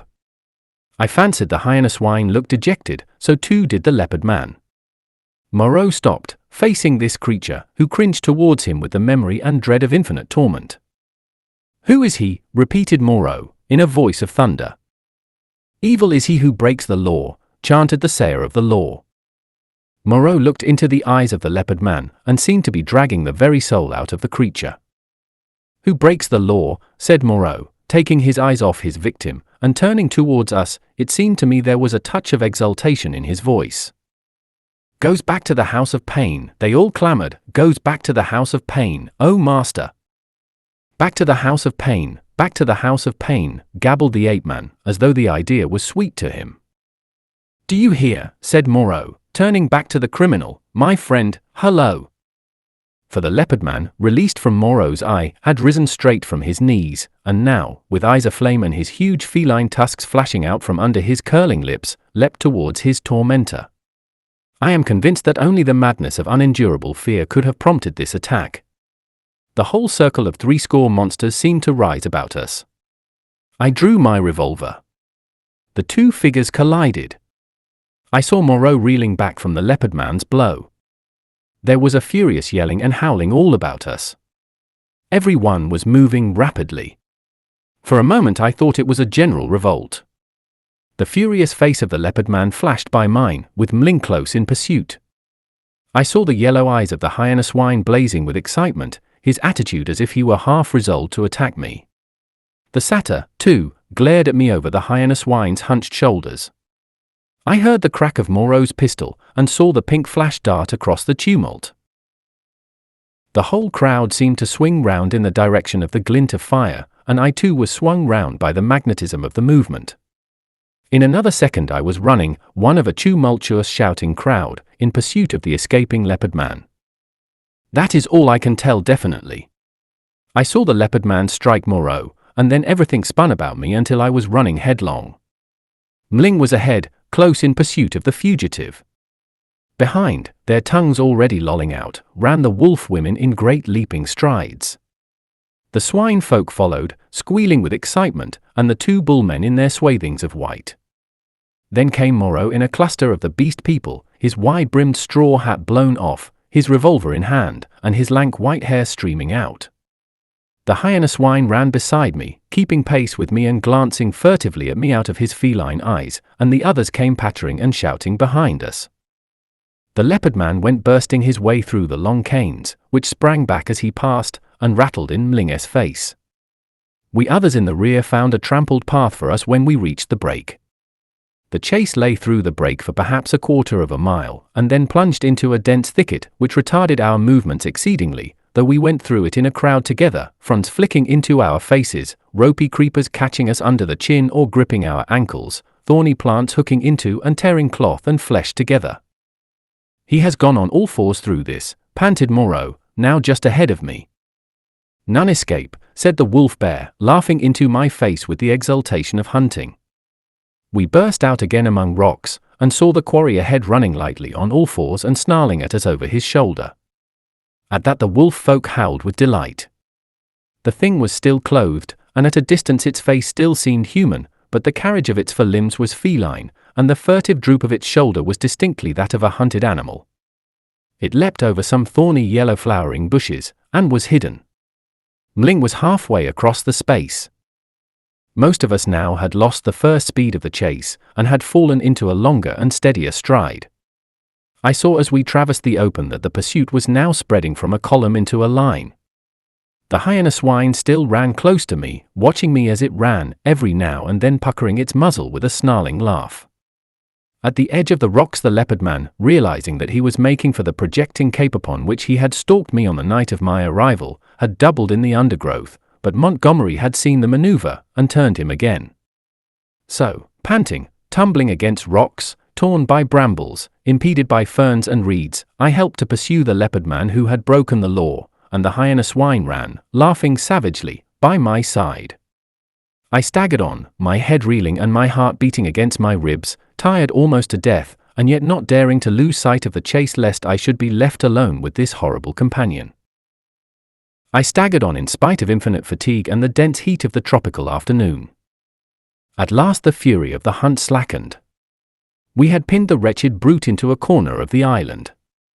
Moreau, whip in hand, marshalled us all into an irregular line, and we advanced now slowly, shouting to one another as we advanced and tightening the cordon about our victim. He lurked noiseless and invisible in the bushes through which I had run from him during that midnight pursuit. "Steady!" cried Moreau, "steady!" as the ends of the line crept round the tangle of undergrowth and hemmed the brute in. "Where a rush!" came the voice of Montgomery from beyond the thicket. I was on the slope above the bushes, Montgomery and Moreau beat along the beach beneath. Slowly we pushed in among the fretted network of branches and leaves. The quarry was silent. "Back to the house of pain, the house of pain, the house of pain," yelped the voice of the ape-man, some 20 yards to the right. When I heard that, I forgave the poor wretch all the fear he had inspired in me. I heard the twig snap and the boughs swish aside before the heavy tread of the horse rhinoceros upon my right. Then suddenly through a polygon of green, in the half-darkness under the luxuriant growth, I saw the creature we were hunting. I halted. He was crouched together into the smallest possible compass, his luminous green eyes turned over his shoulder regarding me. It may seem a strange contradiction in me, I cannot explain the fact, but now, seeing the creature there in a perfectly animal attitude, with the light gleaming in its eyes and its imperfectly human face distorted with terror, I realized again the fact of its humanity. In another moment other of its pursuers would see it, and it would be overpowered and captured, to experience once more the horrible tortures of the enclosure. Abruptly I slipped out my revolver, aimed between its terror-struck eyes, and fired. As I did so, the hyena swine saw the thing, and flung itself upon it with an eager cry, thrusting thirsty teeth into its neck. All about me the green masses of the thicket were swaying and cracking as the beast people came rushing together. One face and then another appeared. "Don't kill it, Prendick," cried Moreau. "Don't kill it," and I saw him stooping as he pushed through under the front of the big ferns. In another moment he had beaten off the hyena swine with the handle of his whip, and he and Montgomery were keeping away the excited carnivorous beast people, and particularly Mling, from the still quivering body. The hairy grey thing came sniffing at the corpse under my arm. The other animals, in their animal ardour, jostled me to get a nearer view. "Confound you, Prendick," said Moreau. "I wanted him." "I'm sorry," said I, though I was not. It was the impulse of the moment. I felt sick with exertion and excitement. Turning, I pushed my way out of the crowding beast people and went on alone up the slope towards the higher part of the headland. Under the shouted directions of Moreau I heard the 3 white-swathed bullmen begin dragging the victim down towards the water. It was easy now for me to be alone. The beast people manifested a quite human curiosity about the dead body, and followed it in a thick knot, sniffing and growling at it as the bullmen dragged it down the beach. I went to the headland and watched the bullmen, black against the evening sky as they carried the weighted dead body out to sea, and like a wave across my mind came the realization of the unspeakable aimlessness of things upon the island. Upon the beach among the rocks beneath me were the ape-man, the hyena swine, and several other of the beast people, standing about Montgomery and Moreau. They were all still intensely excited, and all overflowing with noisy expressions of their loyalty to the law, yet I felt an absolute assurance in my own mind that the hyena swine was implicated in the rabbit killing. A strange persuasion came upon me, that, save for the grossness of the line, the grotesqueness of the forms, I had here before me the whole balance of human life in miniature, the whole interplay of instinct, reason, and fate in its simplest form. The leopard man had happened to go under, that was all the difference. Poor brute! Poor brutes! I began to see the viler aspect of Moreau's cruelty. I had not thought before of the pain and trouble that came to these poor victims after they had passed from Moreau's hands.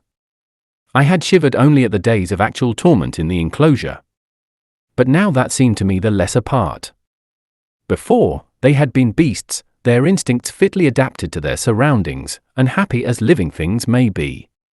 Now they stumbled in the shackles of humanity, lived in a fear that never died, fretted by a law they could not understand. Their mock-human existence, begun in an agony, was one long internal struggle, one long dread of Moreau, and for what?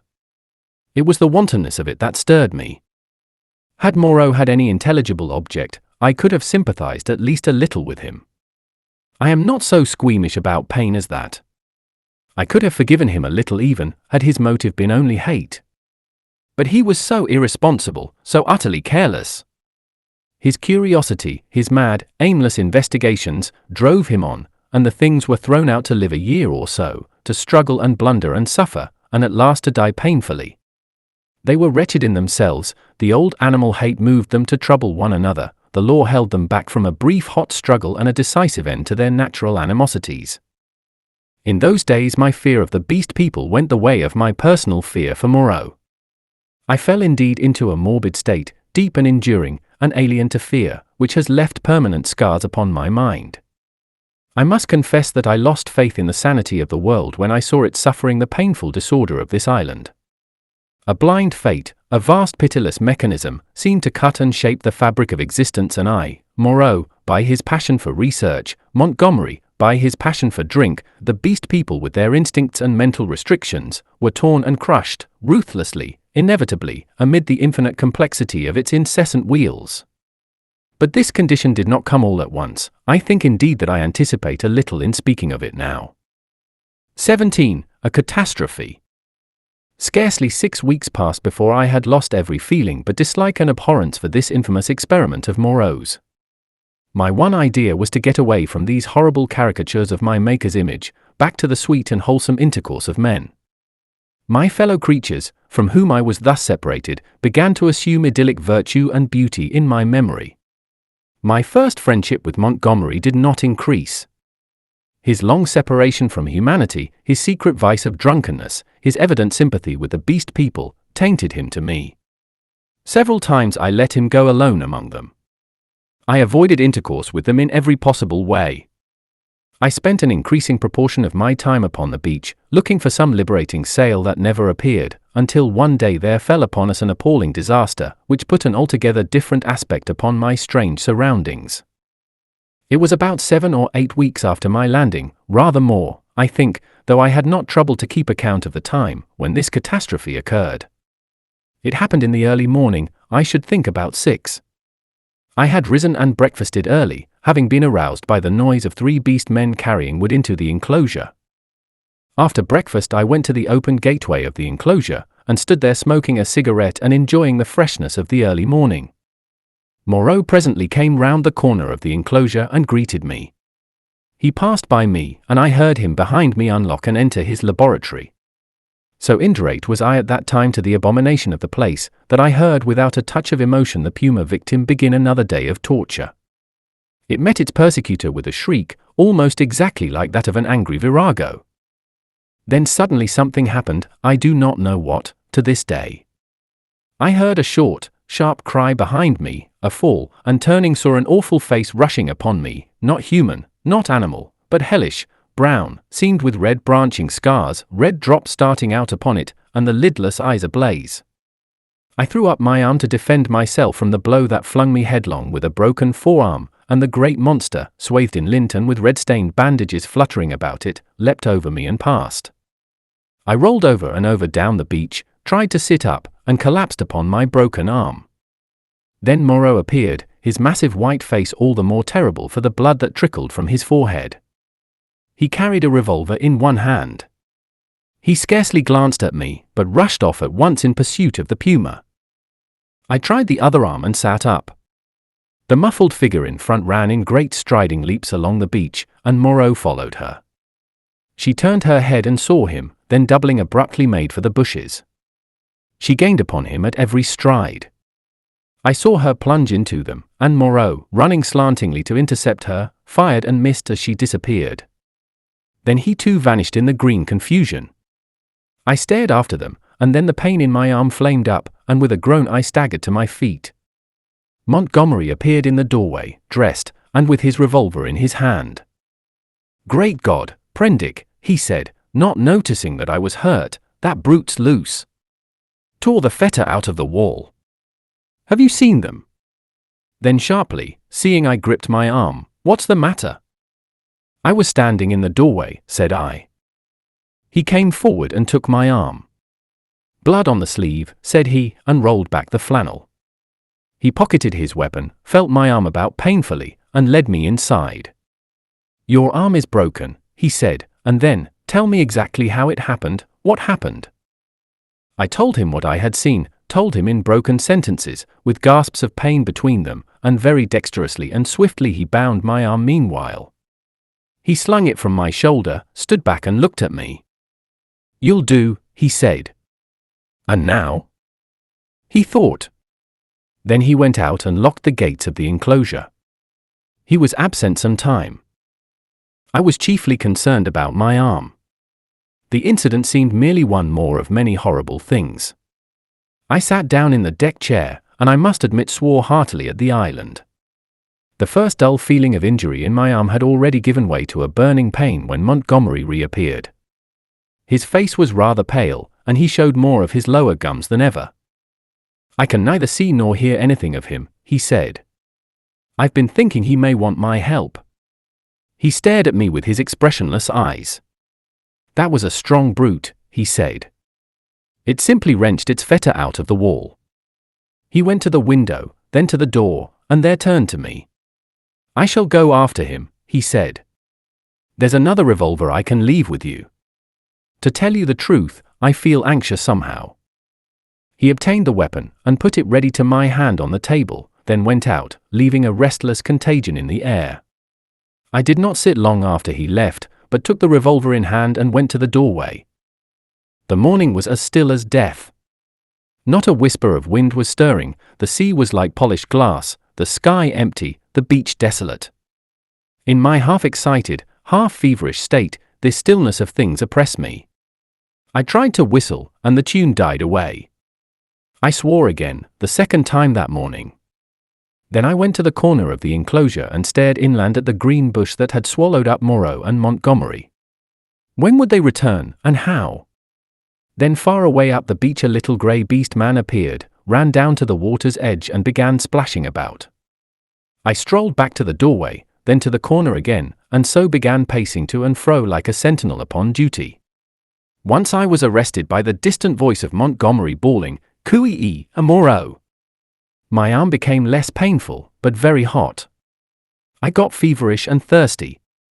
My shadow grew shorter. I watched the distant figure until it went away again.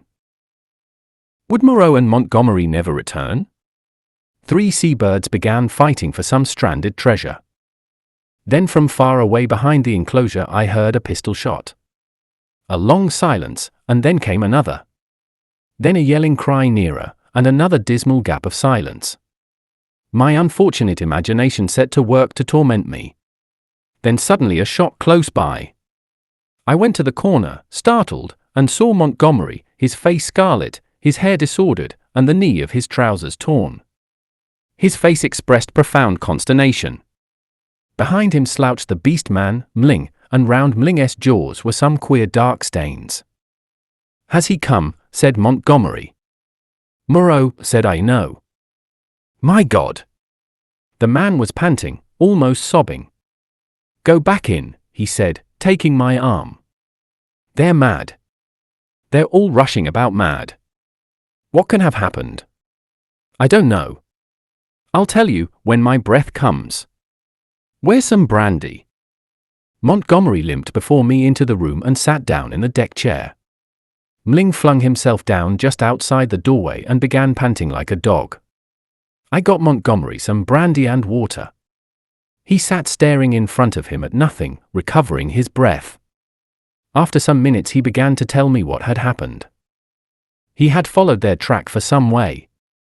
It was plain enough at first on account of the crushed and broken bushes, white rags torn from the puma's bandages, and occasional smears of blood on the leaves of the shrubs and undergrowth. He lost the track, however, on the stony ground beyond the stream where I had seen the beast man drinking, and went wandering aimlessly westward shouting Moreau's name. Then Mling had come to him carrying a light hatchet. Mling had seen nothing of the puma affair, had been felling wood, and heard him calling. They went on shouting together. 2 beast men came crouching and peering at them through the undergrowth, with gestures and a furtive carriage that alarmed Montgomery by their strangeness. He hailed them, and they fled guiltily. He stopped shouting after that, and after wandering some time farther in an undecided way, determined to visit the huts.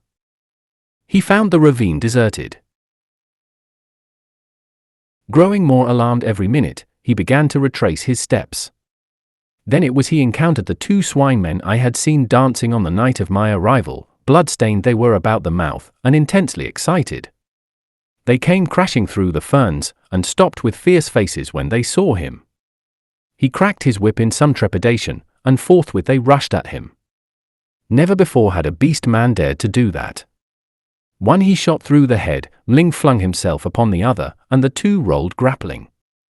Mling got his brute under and with his teeth in its throat, and Montgomery shot that too as it struggled in Mling's grip. He had some difficulty in inducing Mling to come on with him. Thence they had hurried back to me.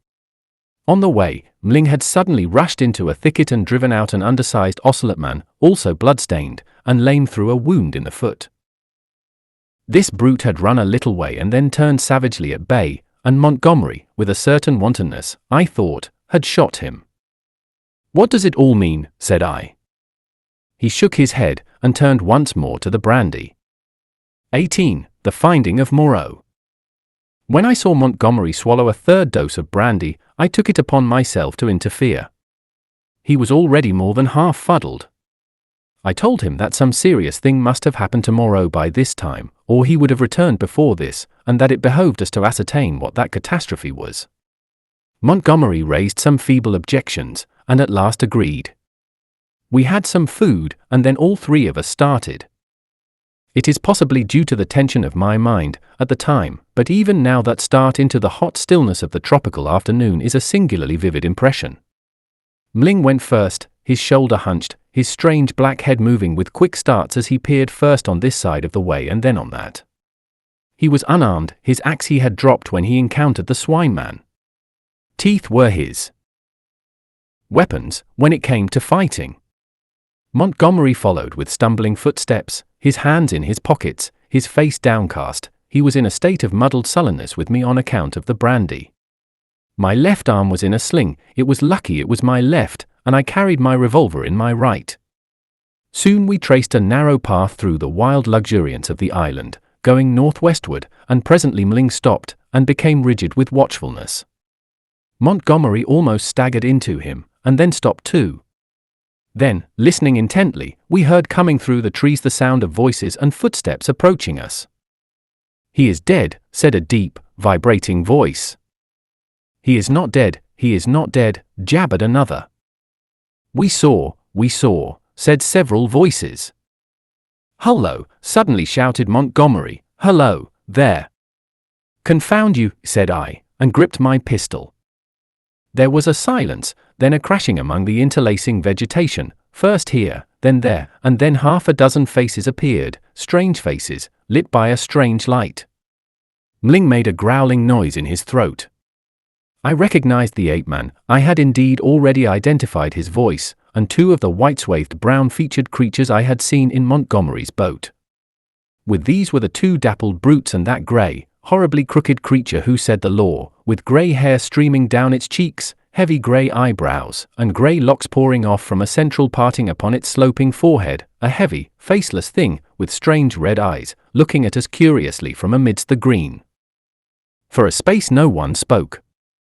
Then Montgomery hiccuped, "Who said he was dead?" The monkey man looked guiltily at the hairy grey thing. "He is dead," said this monster. They saw. There was nothing threatening about this detachment, at any rate. They seemed awe-stricken and puzzled. "Where is he?" said Montgomery.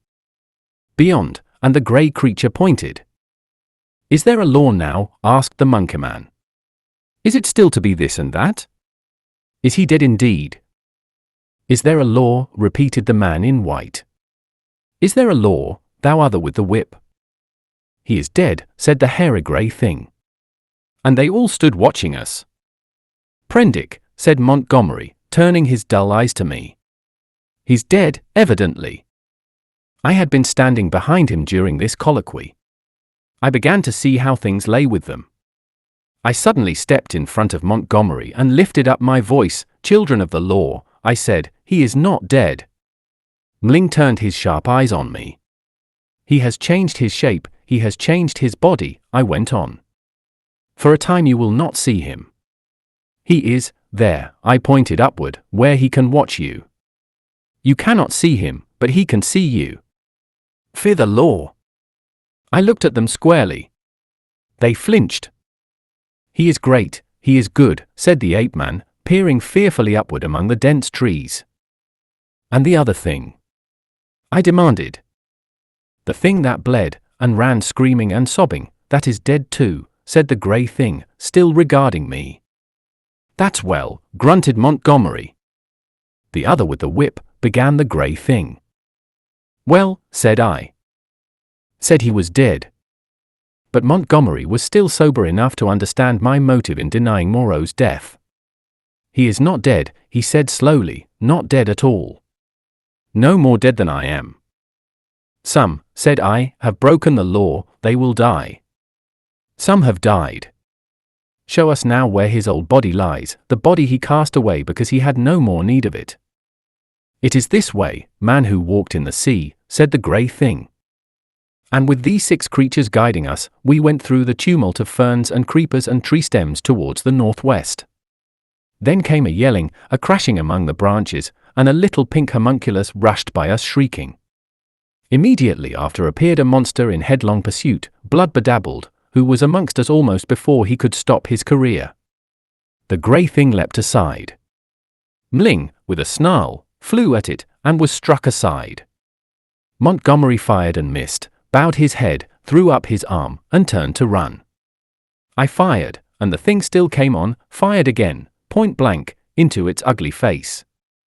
I saw its features vanish in a flash, its face was driven in. Yet it passed me, gripped Montgomery, and holding him, fell headlong beside him and pulled him sprawling upon itself in its death agony. I found myself alone with Mling, the dead brute, and the prostrate man. Montgomery raised himself slowly and stared in a muddled way at the shattered beast man beside him. It more than half sobered him. He scrambled to his feet. Then I saw the grey thing returning cautiously through the trees. "See," said I, pointing to the dead brute, "is the law not alive?" This came of breaking the law. He peered at the body. "He scents the fire that kills," said he, in his deep voice, repeating part of the ritual. The others gathered round and stared for a space. At last we drew near the westward extremity of the island. We came upon the gnawed and mutilated body of the puma, its shoulder bone smashed by a bullet, and perhaps 20 yards farther found at last what we sought. Moreau lay face downward in a trampled space in a canebrake. One hand was almost severed at the wrist and his silvery hair was dabbled in blood. His head had been battered in by the fetters of the puma. The broken canes beneath him were smeared with blood. His revolver we could not find. Montgomery turned him over. Resting at intervals, and with the help of the 7 beast people, for he was a heavy man, we carried Moreau back to the enclosure.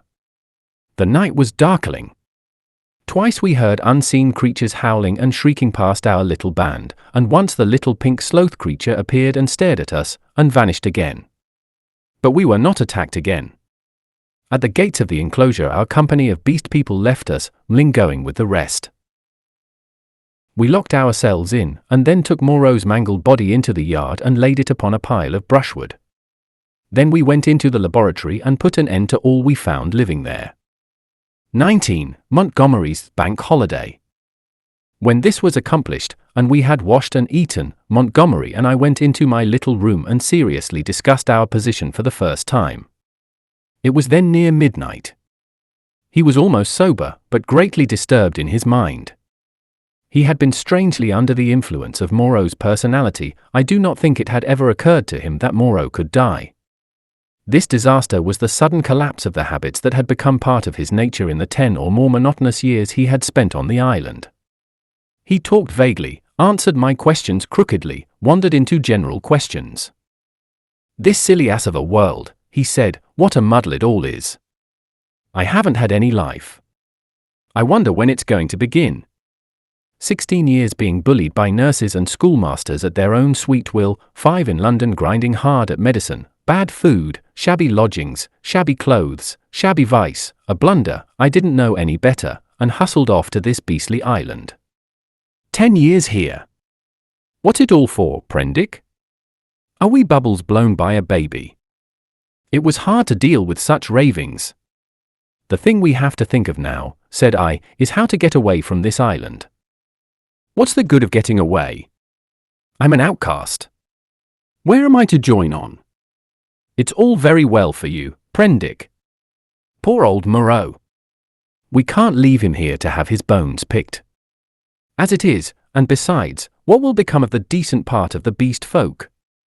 "Well," said I, "that will do tomorrow. I've been thinking we might make the brushwood into a pyre and burn his body, and those other things. Then what will happen with the beast folk?" "I don't know. I suppose those that were made of beasts of prey will make silly asses of themselves sooner or later. We can't massacre the lot, can we? I suppose that's what your humanity would suggest? But they'll change. They are sure to change." He talked thus inconclusively until at last I felt my temper going. "Damnation," he exclaimed at some petulance of mine, "can't you see I'm in a worse hole than you are? And he got up and went for the brandy.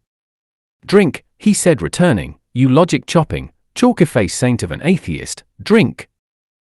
"Not I," said I, and sat grimly watching his face under the yellow paraffin flare as he drank himself into a garrulous misery. "I have a memory of infinite tedium." He wandered into a maudlin defense of the beast people and of Mling. Mling, he said, was the only thing that had ever really cared for him. And suddenly an idea came to him. "I'm damned," said he, staggering to his feet and clutching the brandy bottle. By some flash of intuition I knew what it was he intended. "You don't give drink to that beast," I said, rising and facing him. "Beast," said he. "You're the beast. He takes his liquor like a Christian. Come out of the way, Prendick." "For God's sake," said I. "Get out of the way," he roared, and suddenly whipped out his revolver. "Very well," said I, and stood aside, half-minded to fall upon him as he put his hand upon the latch, but deterred by the thought of my useless arm. "You've made a beast of yourself, to the beasts you may go." He flung the doorway open, and stood half-facing me between the yellow lamplight and the pallid glare of the moon. His eye sockets were blotches of black under his stubbly eyebrows. "You're a solemn prig, Prendick, a silly ass. You're always fearing and fancying. We're on the edge of things. I'm bound to cut my throat tomorrow. I'm going to have a damn bank holiday tonight." He turned and went out into the moonlight. "Mling," he cried, "Mling, old friend." Three dim creatures in the silvery light came along the edge of the Wan beach, one a white-wrapped creature, the other two blotches of blackness following it. They halted, staring. Then I saw Mling's hunched shoulders as he came round the corner of the house. "Drink," cried Montgomery, "drink, you brutes. Drink and be men. Damn, I'm the cleverest. Moreau forgot this is the last touch.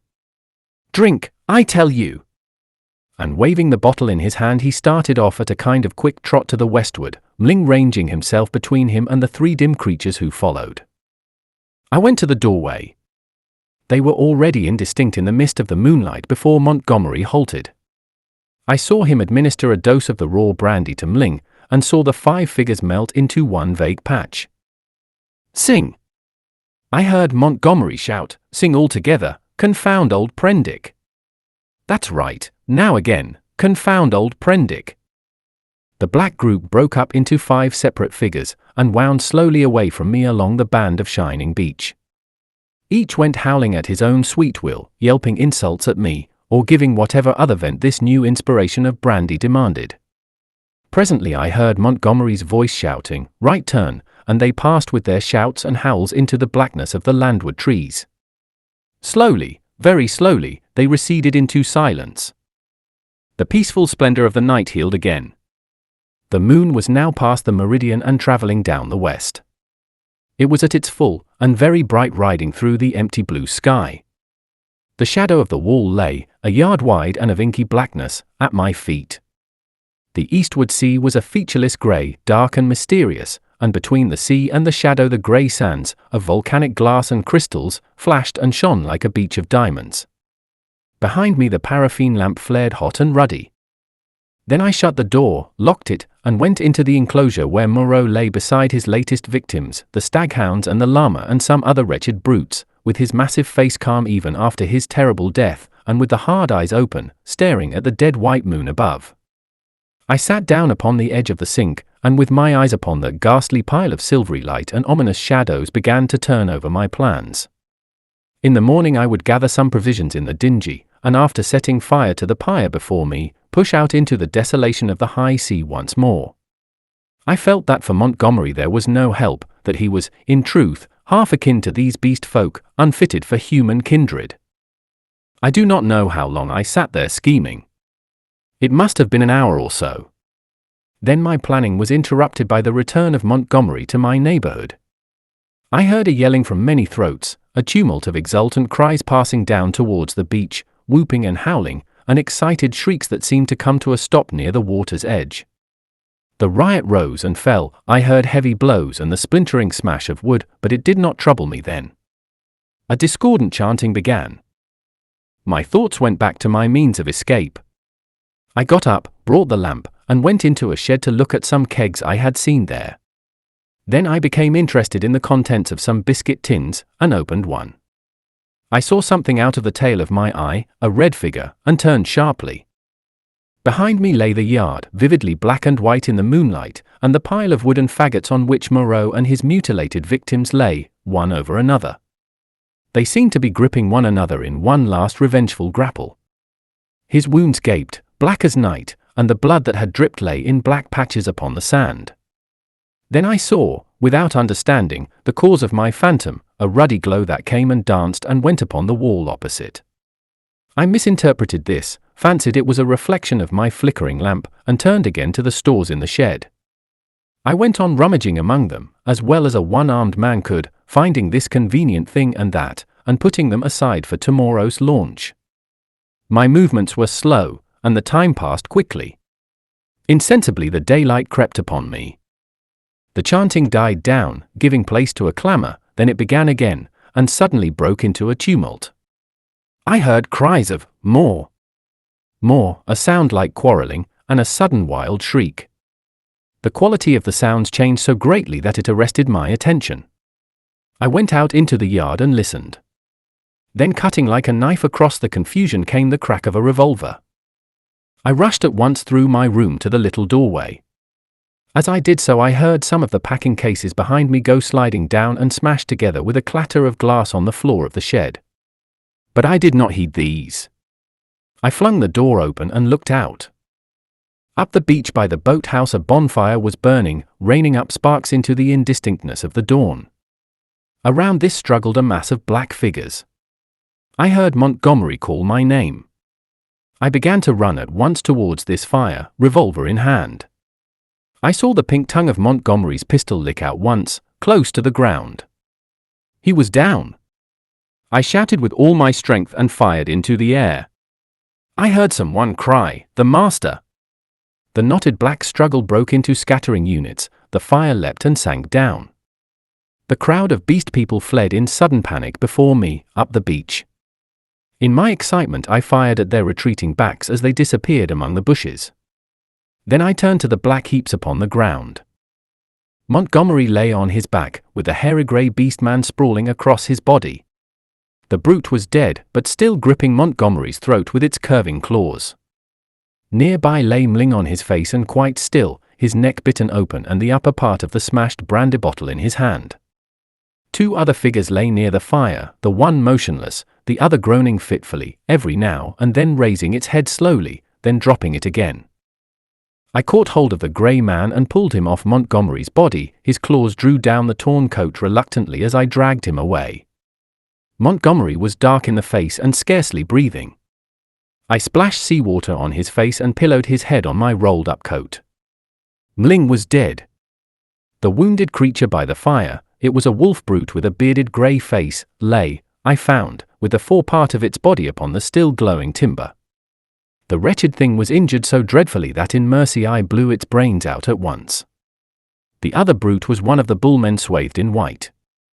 He too was dead. The rest of the beast people had vanished from the beach. I went to Montgomery again and knelt beside him, cursing my ignorance of medicine. The fire beside me had sunk down, and only charred beams of timber glowing at the central ends and mixed with a grey ash of brushwood remained. I wondered casually where Montgomery had got his wood. Then I saw that the dawn was upon us. The sky had grown brighter, the setting moon was becoming pale and opaque in the luminous blue of the day. The sky to the eastward was rimmed with red. Suddenly I heard a thud and a hissing behind me, and, looking round, sprang to my feet with a cry of horror. Against the warm dawn great tumultuous masses of black smoke were boiling up out of the enclosure, and through their stormy darkness shot flickering threads of blood-red flame. Then the thatched roof caught. I saw the curving charge of the flames across the sloping straw. A spurt of fire jetted from the window of my room. I knew at once what had happened. I remembered the crash I had heard. When I had rushed out to Montgomery's assistance, I had overturned the lamp. The hopelessness of saving any of the contents of the enclosure stared me in the face. My mind came back to my plan of flight, and turning swiftly I looked to see where the 2 boats lay upon the beach. They were gone. 2 axes lay upon the sands beside me, chips and splinters were scattered broadcast, and the ashes of the bonfire were blackening and smoking under the dawn. Montgomery had burnt the boats to revenge himself upon me and prevent our return to mankind. A sudden convulsion of rage shook me. I was almost moved to batter his foolish head in, as he lay there helpless at my feet. Then suddenly his hand moved, so feebly, so pitifully, that my wrath vanished. He groaned, and opened his eyes for a minute. I knelt down beside him and raised his head. He opened his eyes again, staring silently at the dawn, and then they met mine. The lids fell. "Sorry," he said presently, with an effort. He seemed trying to think. "The last," he murmured, "the last of this silly universe. What a mess." I listened. His head fell helplessly to one side. I thought some drink might revive him, but there was neither drink nor vessel in which to bring drink at hand. He seemed suddenly heavier. My heart went cold. I bent down to his face, put my hand through the rent in his blouse. He was dead, and even as he died a line of white heat, the limb of the sun, rose eastward beyond the projection of the bay, splashing its radiance across the sky and turning the dark sea into a weltering tumult of dazzling light. It fell like a glory upon his death-shrunken face. I let his head fall gently upon the rough pillow I had made for him, and stood up. Before me was the glittering desolation of the sea, the awful solitude upon which I had already suffered so much, behind me the island, hushed under the dawn, its beast people silent and unseen. The enclosure, with all its provisions and ammunition, burnt noisily, with sudden gusts of flame, a fitful crackling, and now and then a crash. The heavy smoke drove up the beach away from me, rolling low over the distant treetops towards the huts in the ravine. Beside me were the charred vestiges of the boats and these 5 dead bodies. Then out of the bushes came 3 beast people, with hunched shoulders, protruding heads, misshapen hands awkwardly held, and inquisitive, unfriendly eyes, and advanced towards me with hesitating gestures. XX alone with the beast folk. I faced these people, facing my fate in them, single-handed now, literally single-handed, for I had a broken arm. In my pocket was a revolver with 2 empty chambers. Among the chips scattered about the beach lay the 2 axes that had been used to chop up the boats. The tide was creeping in behind me. There was nothing for it but courage. I looked squarely into the faces of the advancing monsters. They avoided my eyes, and their quivering nostrils investigated the bodies that lay beyond me on the beach. I took 6 steps, picked up the blood-stained whip that lay beneath the body of the wolfman, and cracked it. They stopped and stared at me. "Salute," said I, bow down. They hesitated. One bent his knees. I repeated my command, with my heart in my mouth, and advanced upon them. One knelt, then the other 2.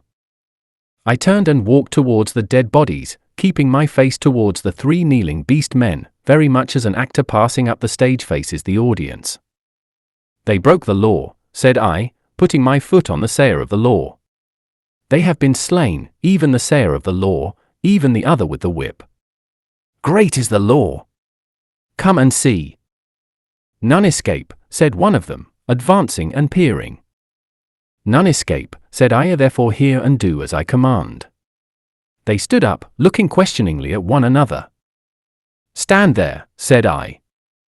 I picked up the hatchets and swung them by their heads from the sling of my arm, turned Montgomery over, picked up his revolver still loaded in 2 chambers, and bending down to rummage, found 6 cartridges in his pocket. "Take him," said I, standing up again and pointing with the whip, "take him, and carry him out and cast him into the sea." They came forward, evidently still afraid of Montgomery, but still more afraid of my cracking red whiplash, and after some fumbling and hesitation, some whip cracking and shouting, they lifted him gingerly, carried him down to the beach, and went splashing into the dazzling welter of the sea. "On," said I, "on. Carry him far." They went in up to their armpits and stood regarding me. "Let go," said I, and the body of Montgomery vanished with a splash. Something seemed to tighten across my chest. "Good," said I, with a break in my voice, and they came back, hurrying and fearful, to the margin of the water, leaving long wakes of black in the silver. At the water's edge they stopped, turning and glaring into the sea as though they presently expected Montgomery to arise therefrom and exact vengeance. "Now these," said I, pointing to the other bodies. They took care not to approach the place where they had thrown Montgomery into the water, but instead carried the 4 dead beast people slantingly along the beach for perhaps 100 yards before they waded out and cast them away. As I watched them disposing of the mangled remains of Mling, I heard a light footfall behind me, and turning quickly saw the big hyena swine perhaps a dozen yards away. His head was bent down, his bright eyes were fixed upon me, his stumpy hands clenched and held close by his side. He stopped in this crouching attitude when I turned, his eyes a little averted. For a moment we stood eye to eye. I dropped the whip and snatched at the pistol in my pocket, for I meant to kill this brute, the most formidable of any left now upon the island, at the first excuse. It may seem treacherous, but so I was resolved. I was far more afraid of him than of any other 2 of the beast folk. His continued life was, I knew, a threat against mine. I was perhaps a dozen seconds collecting myself. Then cried I, "Salute! Bow down!" His teeth flashed upon me in a snarl. "Who are you that I should?" Perhaps a little too spasmodically I drew my revolver, aimed quickly and fired. I heard him yelp, saw him run sideways and turn, knew I had missed, and clicked back the cock with my thumb for the next shot. But he was already running headlong, jumping from side to side, and I dared not risk another miss. Every now and then he looked back at me over his shoulder. He went slanting along the beach, and vanished beneath the driving masses of dense smoke that were still pouring out from the burning enclosure. For some time I stood staring after him. I turned to my 3 obedient beast folk again and signaled them to drop the body they still carried. Then I went back to the place by the fire where the bodies had fallen and kicked the sand until all the brown bloodstains were absorbed and hidden. I dismissed my 3 serfs with a wave of the hand, and went up the beach into the thickets. I carried my pistol in my hand, my whip thrust with the hatchets in the sling of my arm. I was anxious to be alone, to think out the position in which I was now placed. A dreadful thing that I was only beginning to realize was that over all this island there was now no safe place where I could be alone and secure to rest or sleep. I had recovered strength amazingly since my landing, but I was still inclined to be nervous and to break down under any great stress. I felt that I ought to cross the island and establish myself with the beast people and make myself secure in their confidence. But my heart failed me. I went back to the beach, and turning eastward past the burning enclosure, made for a point where a shallow spit of coral sand ran out towards the reef. Here I could sit down and think, my back to the sea and my face against any surprise. And there I sat, chin on knees, the sun beating down upon my head and unspeakable dread in my mind, plotting how I could live on against the hour of my rescue, if ever rescue came. I tried to review the whole situation as calmly as I could, but it was difficult to clear the thing of emotion. I began turning over in my mind the reason of Montgomery's despair. "They will change," he said, "they are sure to change." And Moreau, what was it that Moreau had said? The stubborn beast flesh grows day by day back again. Then I came round to the hyena swine. I felt sure that if I did not kill that brute, he would kill me. The sayer of the law was dead, worse luck. They knew now that we of the whips could be killed even as they themselves were killed. Were they peering at me already out of the green masses of ferns and palms over yonder, watching until I came within their spring? Were they plotting against me? What was the hyena swine telling them? My imagination was running away with me into a morass of unsubstantial fears. My thoughts were disturbed by a crying of seabirds hurrying toward some black object that had been stranded by the waves on the beach near the enclosure. I knew what that object was, but I had not the heart to go back and drive them off. I began walking along the beach in the opposite direction, designing to come round the eastward corner of the island and so approach the ravine of the huts, without traversing the possible ambuscades of the thickets. Perhaps half a mile along the beach I became aware of one of my 3 beast folk advancing out of the landward bushes towards me. I was now so nervous with my own imaginings that I immediately drew my revolver. Even the propitiatory gestures of the creature failed to disarm me. He hesitated as he approached. "Go away," cried I. There was something very suggestive of a dog in the cringing attitude of the creature. It retreated a little way, very like a dog being sent home, and stopped, looking at me imploringly with canine brown eyes. "Go away," said I, "do not come near me." "May I not come near you?" it said. "No, go away," I insisted, and smacked my whip. Then putting my whip in my teeth, I stooped for a stone, and with that threat drove the creature away. So in solitude I came round by the ravine of the beast people, and hiding among the weeds and reeds that separated this crevice from the sea, I watched such of them as appeared, trying to judge from their gestures and appearance how the death of Moreau and Montgomery and the destruction of the House of Pain had affected them. I know now the folly of my cowardice. Had I kept my courage up to the level of the dawn, had I not allowed it to ebb away in solitary thought, I might have grasped the vacant scepter of Moreau and ruled over the beast people. As it was, I lost the opportunity, and sank to the position of a mere leader among my fellows. Towards noon certain of them came and squatted basking in the hot sand. The imperious voices of hunger and thirst prevailed over my dread. I came out of the bushes, and, revolver in hand, walked down towards these seated figures. One, a wolf woman, turned her head and stared at me, and then the others. None attempted to rise or salute me. I felt too faint and weary to insist, and I let the moment pass. "I want food," said I, almost apologetically, and drawing near. "There is food in the huts," said an ox-boarman, drowsily, and looking away from me. I passed them, and went down into the shadow and odours of the almost deserted ravine.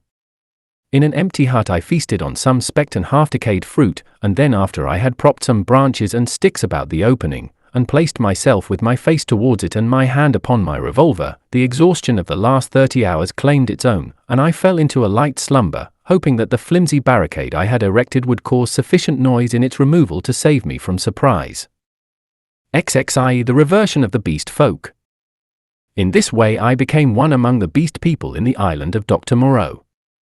When I awoke, it was dark about me. My arm ached in its bandages. I sat up, wondering at first where I might be. I heard coarse voices talking outside. Then I saw that my barricade had gone, and that the opening of the hut stood clear.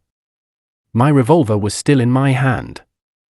I heard something breathing, saw something crouched together close beside me. I held my breath, trying to see what it was.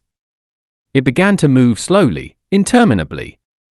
Then something soft and warm and moist passed across my hand. All my muscles contracted. I snatched my hand away. A cry of alarm began and was stifled in my throat. Then I just realized what had happened sufficiently to stay my fingers on the revolver. "Who is that?" I said in a hoarse whisper, the revolver still pointed. "I, master." "Who are you?" "They say there is no master now." "But I know. I carried the bodies into the sea, O walker in the sea. The bodies of those you slew. I am your slave, master." "Are you the one I met on the beach?" I asked. "The same, master." The thing was evidently faithful enough, for it might have fallen upon me as I slept. "It is well," I said, extending my hand for another licking kiss. I began to realize what its presence meant, and the tide of my courage flowed. "Where are the others?" I asked. "They are mad, they are fools," said the dogman. "Even now they talk together beyond there. They say, the master is dead. The other with the whip is dead. That other who walked in the sea is as we are. We have no master, no whips, no house of pain, any more. There is an end. We love the law, and will keep it, but there is no pain, no master, no whips forever again. So they say. But I know, master, I know." I felt in the darkness, and patted the dogman's head. "It is well," I said again. "Presently you will slay them all," said the dogman. "Presently," I answered, "I will slay them all, after certain days and certain things have come to pass.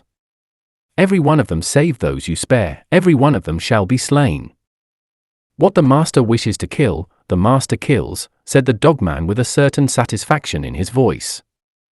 "And that their sins may grow," I said, "let them live in their folly until their time is ripe." Let them not know that I am the master." "The master's will is sweet," said the dogman, with the ready tact of his canine blood. "But one has sinned," said I, "in him I will kill, whenever I may meet him. When I say to you, that is he, see that you fall upon him. And now I will go to the men and women who are assembled together." For a moment the opening of the hut was blackened by the exit of the dogman. Then I followed and stood up, almost in the exact spot where I had been when I had heard Moreau and his staghound pursuing me. But now it was night, and all the miasmatic ravine about me was black, and beyond, instead of a green, sunlit slope, I saw a red fire, before which hunched, grotesque figures moved to and fro. Farther were the thick trees, a bank of darkness, fringed above with the black lace of the upper branches. The moon was just riding up on the edge of the ravine, and like a bar across its face drove the spire of vapor that was forever streaming from the fumaroles of the island. "Walk by me," said I, nerving myself, and side by side we walked down the narrow way, taking little heed of the dim things that peered at us out of the huts. None about the fire attempted to salute me. Most of them disregarded me, ostentatiously. I looked round for the hyena swine, but he was not there. Altogether, perhaps 20 of the beast folk squatted, staring into the fire or talking to one another. "He is dead, he is dead." "The master is dead," said the voice of the ape-man to the right of me. "The house of pain, there is no house of pain." "He is not dead," said I, in a loud voice. "Even now he watches us." This startled them. 20 pairs of eyes regarded me. "The house of pain is gone," said I, "it will come again. The master you cannot see, yet even now he listens among you." "True, true," said the dogman. They were staggered at my assurance.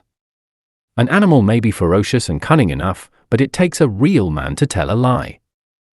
"The man with the bandaged arm speaks a strange thing," said one of the beast folk. "I tell you it is so," I said. "The master and the house of pain will come again. Woe be to him who breaks the law." They looked curiously at one another. With an affectation of indifference I began to chop idly at the ground in front of me with my hatchet. They looked, I noticed, at the deep cuts I made in the turf. Then the satyr raised a doubt. I answered him. Then one of the dappled things objected, and an animated discussion sprang up round the fire. Every moment I began to feel more convinced of my present security. I talked now without the catching in my breath, due to the intensity of my excitement, that had troubled me at first. In the course of about an hour I had really convinced several of the beast folk of the truth of my assertions, and talked most of the others into a dubious state. I kept a sharp eye for my enemy the hyena swine, but he never appeared. Every now and then a suspicious movement would startle me, but my confidence grew rapidly. Then as the moon crept down from the zenith, one by one the listeners began to yawn, showing the oddest teeth in the light of the sinking fire, and first one and then another retired towards the dens in the ravine, and I, dreading the silence and darkness, went with them, knowing I was safer with several of them than with one alone. In this manner began the longer part of my sojourn upon this island of Dr. Moreau. But from that night until the end came, there was but one thing happened to tell save a series of innumerable small unpleasant details and the fretting of an incessant uneasiness. So that I prefer to make no chronicle for that gap of time, to tell only one cardinal incident of the 10 months I spent as an intimate of these half-humanized brutes. There is much that sticks in my memory that I could write, things that I would cheerfully give my right hand to forget, but they do not help the telling of the story. In the retrospect it is strange to remember how soon I fell in with these monsters' ways, and gained my confidence again. I had my quarrels with them of course, and could show some of their teeth marks still, but they soon gained a wholesome respect for my trick of throwing stones and for the bite of my hatchet. And my St. Bernard man's loyalty was of infinite service to me. I found their simple scale of honor was based mainly on the capacity for inflicting trenchant wounds. Indeed, I may say, without vanity, I hope, that I held something like preeminence among them. One or two, whom in a rare access of high spirits I had scarred rather badly, bore me a grudge, but it vented itself chiefly behind my back, and at a safe distance from my missiles, in grimaces. The hyena swine avoided me, and I was always on the alert for him. My inseparable dogman hated and dreaded him intensely. I really believe that was at the root of the brute's attachment to me. It was soon evident to me that the former monster had tasted blood and gone the way of the leopard man. He formed a lair somewhere in the forest and became solitary. Once I tried to induce the beast folk to hunt him, but I lacked the authority to make them cooperate for one end.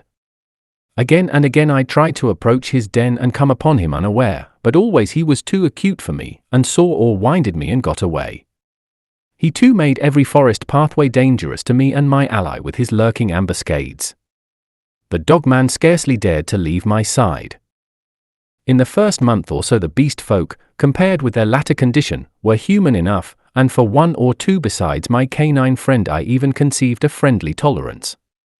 The little pink sloth creature displayed an odd affection for me, and took to following me about. The monkey man bored me, however. He assumed, on the strength of his 5 digits, that he was my equal, and was forever jabbering at me, jabbering the most arrant nonsense. One thing about him entertained me a little: he had a fantastic trick of coining new words. He had an idea, I believe, that to gabble about names that meant nothing was the proper use of speech. He called it big thinks to distinguish it from little thinks, the sane everyday interests of life. If ever I made a remark he did not understand, he would praise it very much, ask me to say it again, learn it by heart, and go off repeating it, with a word wrong here or there, to all the milder of the beast people. He thought nothing of what was plain and comprehensible. I invented some very curious big thinks for his especial use. I think now that he was the silliest creature I ever met. He had developed in the most wonderful way the distinctive silliness of man without losing one jot of the natural folly of a monkey. This, I say, was in the earlier weeks of my solitude among these brutes. During that time they respected the usage established by the law, and behaved with general decorum. Once I found another rabbit torn to pieces, by the hyena swine, I am assured, but that was all. It was about May when I first distinctly perceived a growing difference in their speech and carriage, a growing coarseness of articulation, a growing disinclination to talk. My monkeyman's jabber multiplied in volume but grew less and less comprehensible, more and more simian. Some of the others seemed altogether slipping their hold upon speech, though they still understood what I said to them at that time. Can you imagine language, once clear-cut and exact, softening and guttering, losing shape and import, becoming mere lumps of sound again? And they walked erect with an increasing difficulty. Though they evidently felt ashamed of themselves, every now and then I would come upon one or another running on toes and fingertips, and quite unable to recover the vertical attitude. They held things more clumsily, drinking by suction, feeding by gnawing, grew commoner every day. I realized more keenly than ever what Moreau had told me about the stubborn beast flesh. They were reverting, and reverting very rapidly. Some of them, the pioneers in this, I noticed with some surprise, were all females, began to disregard the injunction of decency, deliberately for the most part. Others even attempted public outrages upon the institution of monogamy. The tradition of the law was clearly losing its force. I cannot pursue this disagreeable subject. My dogman imperceptibly slipped back to the dog again. Day by day he became dumb, quadrupedal, hairy. I scarcely noticed the transition from the companion on my right hand to the lurching dog at my side. As the carelessness and disorganization increased from day to day, the lane of dwelling places, at no time very sweet, became so loathsome that I left it, and going across the island made myself a hovel of boughs amid the black ruins of Moreau's enclosure. Some memory of pain, I found, still made that place the safest from the beast folk. It would be impossible to detail every step of the lapsing of these monsters, to tell how, day by day, the human semblance left them, how they gave up bandagings and wrappings, abandoned at last every stitch of clothing, how the hair began to spread over the exposed limbs, how their foreheads fell away and their faces projected, how the quasi-human intimacy I had permitted myself with some of them in the first month of my loneliness became a shuddering horror to recall. The change was slow and inevitable. For them and for me it came without any definite shock. I still went among them in safety, because no jolt in the downward glide had released the increasing charge of explosive animalism that ousted the human day by day. But I began to fear that soon now that shock must come. My St. Bernard brute followed me to the enclosure every night, and his vigilance enabled me to sleep at times in something like peace. The little pink sloth thing became shy and left me, to crawl back to its natural life once more among the tree branches. We were in just the state of equilibrium that would remain in one of those happy family cages which animal tamers exhibit, if the tamer were to leave it forever. Of course, these creatures did not decline into such beasts as the reader has seen in zoological gardens, into ordinary bears, wolves, tigers, oxen, swine, and apes. There was still something strange about each. In each Moreau had blended this animal with that. One perhaps was ursine chiefly, another feline chiefly, another bovine chiefly, but each was tainted with other creatures, a kind of generalized animalism appearing through the specific dispositions. And the dwindling shreds of the humanity still startled me every now and then, a momentary recrudescence of speech perhaps, an unexpected dexterity of the 4 feet, a pitiful attempt to walk erect. I too must have undergone strange changes. My clothes hung about me as yellow rags, through whose rent showed the tanned skin. My hair grew long, and became matted together. I am told that even now my eyes have a strange brightness, a swift alertness of movement. At first I spent the daylight hours on the southward beach watching for a ship, hoping and praying for a ship. I counted on the Ipecacuanha returning as the year wore on, but she never came. 5 times I saw sails, and thrice smoke, but nothing ever touched the island. I always had a bonfire ready, but no doubt the volcanic reputation of the island was taken to account for that. It was only about September or October that I began to think of making a raft. By that time my arm had healed, and both my hands were at my service again. At first, I found my helplessness appalling. I had never done any carpentry or such-like work in my life, and I spent day after day in experimental chopping and binding among the trees. I had no ropes, and could hit on nothing wherewith to make ropes. None of the abundant creepers seemed limber or strong enough, and with all my litter of scientific education I could not devise any way of making them so. I spent more than a fortnight grubbing among the black ruins of the enclosure and on the beach where the boats had been burnt, looking for nails and other stray pieces of metal that might prove of service. Now and then some beast creature would watch me and go leaping off when I called to it. There came a season of thunderstorms and heavy rain, which greatly retarded my work, but at last the raft was completed. I was delighted with it. But with a certain lack of practical sense which has always been my bane, I had made it a mile or more from the sea, and before I had dragged it down to the beach the thing had fallen to pieces. Perhaps it is as well that I was saved from launching it, but at the time my misery at my failure was so acute that for some days I simply moped on the beach, and stared at the water and thought of death. I did not, however, mean to die, and an incident occurred that warned me unmistakably of the folly of letting the days pass so, for each fresh day was fraught with increasing danger from the beast people. I was lying in the shade of the enclosure wall, staring out to sea, when I was startled by something cold touching the skin of my heel, and starting round found the little pink sloth creature blinking into my face. He had long since lost speech and active movement, and the lank hair of the little brute grew thicker every day and his stumpy claws more askew. He made a moaning noise when he saw he had attracted my attention, went a little way towards the bushes and looked back at me.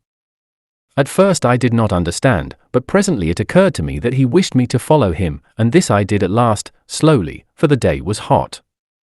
When we reached the trees he clambered into them, for he could travel better among their swinging creepers than on the ground. And suddenly in a trampled space I came upon a ghastly group. My St. Bernard creature lay on the ground, dead, and near his body crouched the hyena swine, gripping the quivering flesh with its misshapen claws, gnawing at it, and snarling with delight. As I approached, the monster lifted its glaring eyes to mine, its lips went trembling back from its red-stained teeth, and it growled menacingly. It was not afraid and not ashamed, the last vestige of the human taint had vanished. I advanced a step farther, stopped, and pulled out my revolver. At last I had him face to face. The brute made no sign of retreat, but its ears went back, its hair bristled, and its body crouched together. I aimed between the eyes and fired. As I did so, the thing rose straight at me in a leap, and I was knocked over like a ninepin. It clutched at me with its crippled hand, and struck me in the face. Its spring carried it over me. I fell under the hind part of its body, but luckily I had hit as I meant, and it had died even as it leapt. I crawled out from under its unclean weight and stood up trembling, staring at its quivering body. That danger at least was over, but this, I knew, was only the first of the series of relapses that must come. I burnt both of the bodies on a pyre of brushwood, but after that I saw that unless I left the island my death was only a question of time.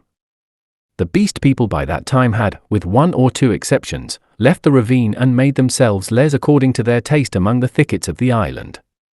Few prowled by day, most of them slept, and the island might have seemed deserted to a newcomer, but at night the air was hideous with their calls and howling.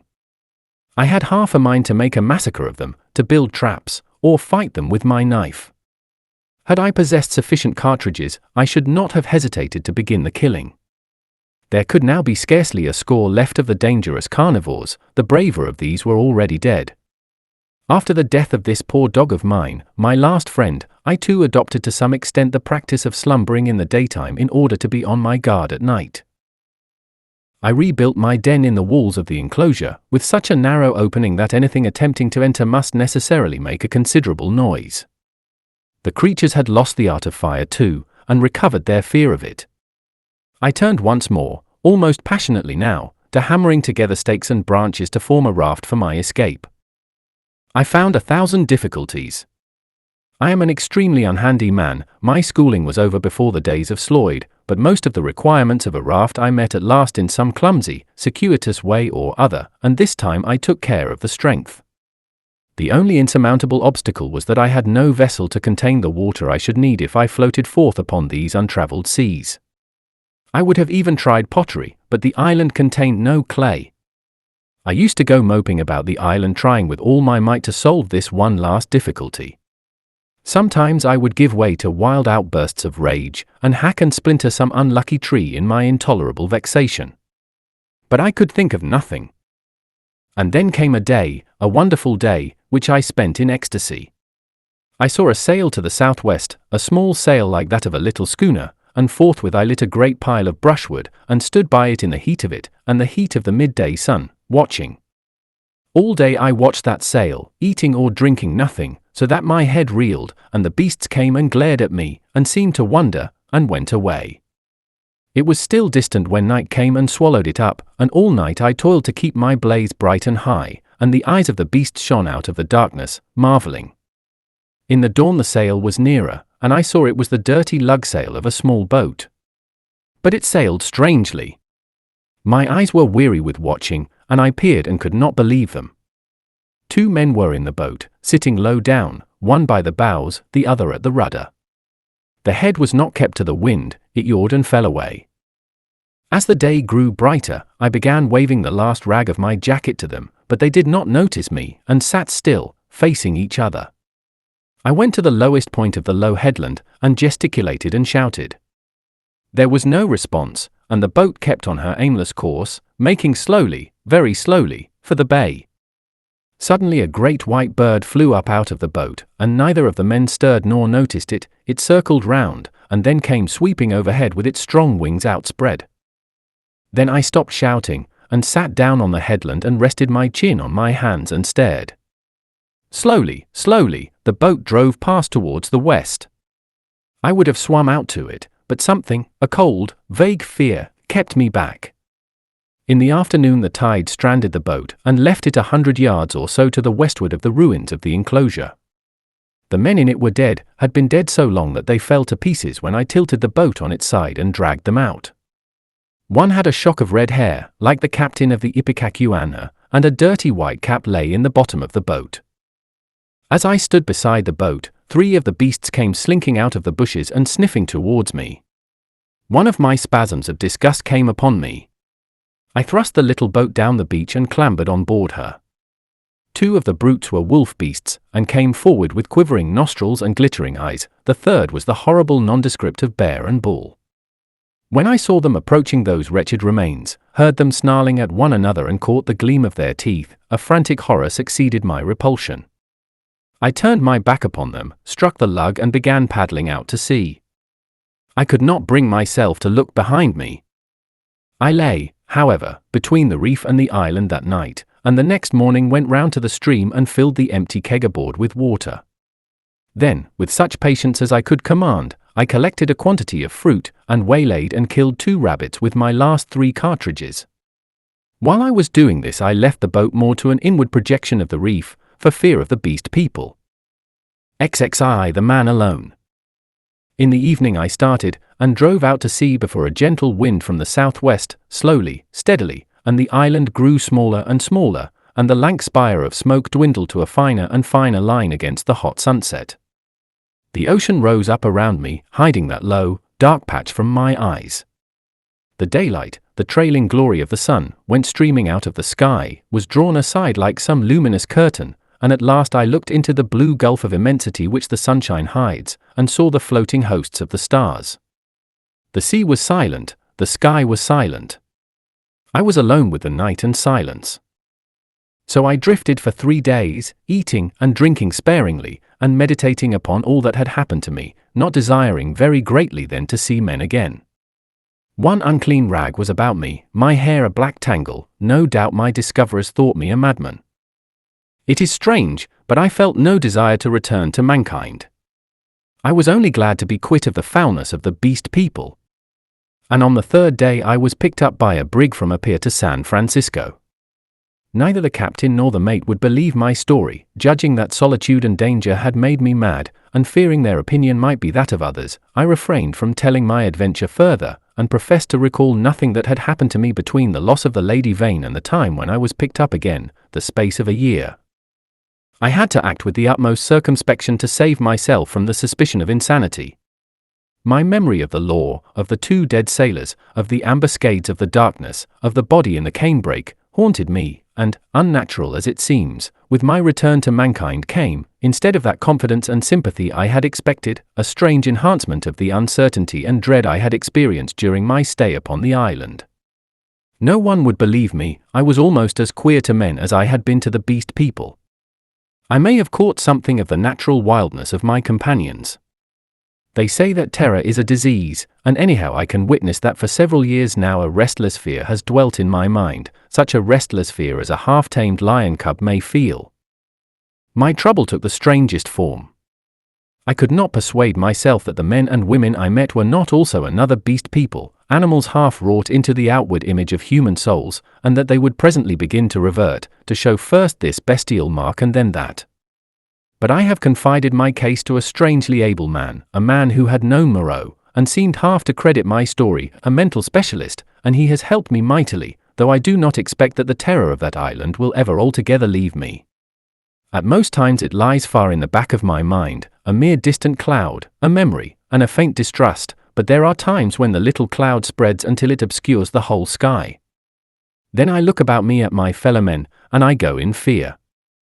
I see faces, keen and bright, others dull or dangerous, others unsteady, insincere, none that have the calm authority of a reasonable soul. I feel as though the animal was surging up through them, that presently the degradation of the islanders will be played over again on a larger scale.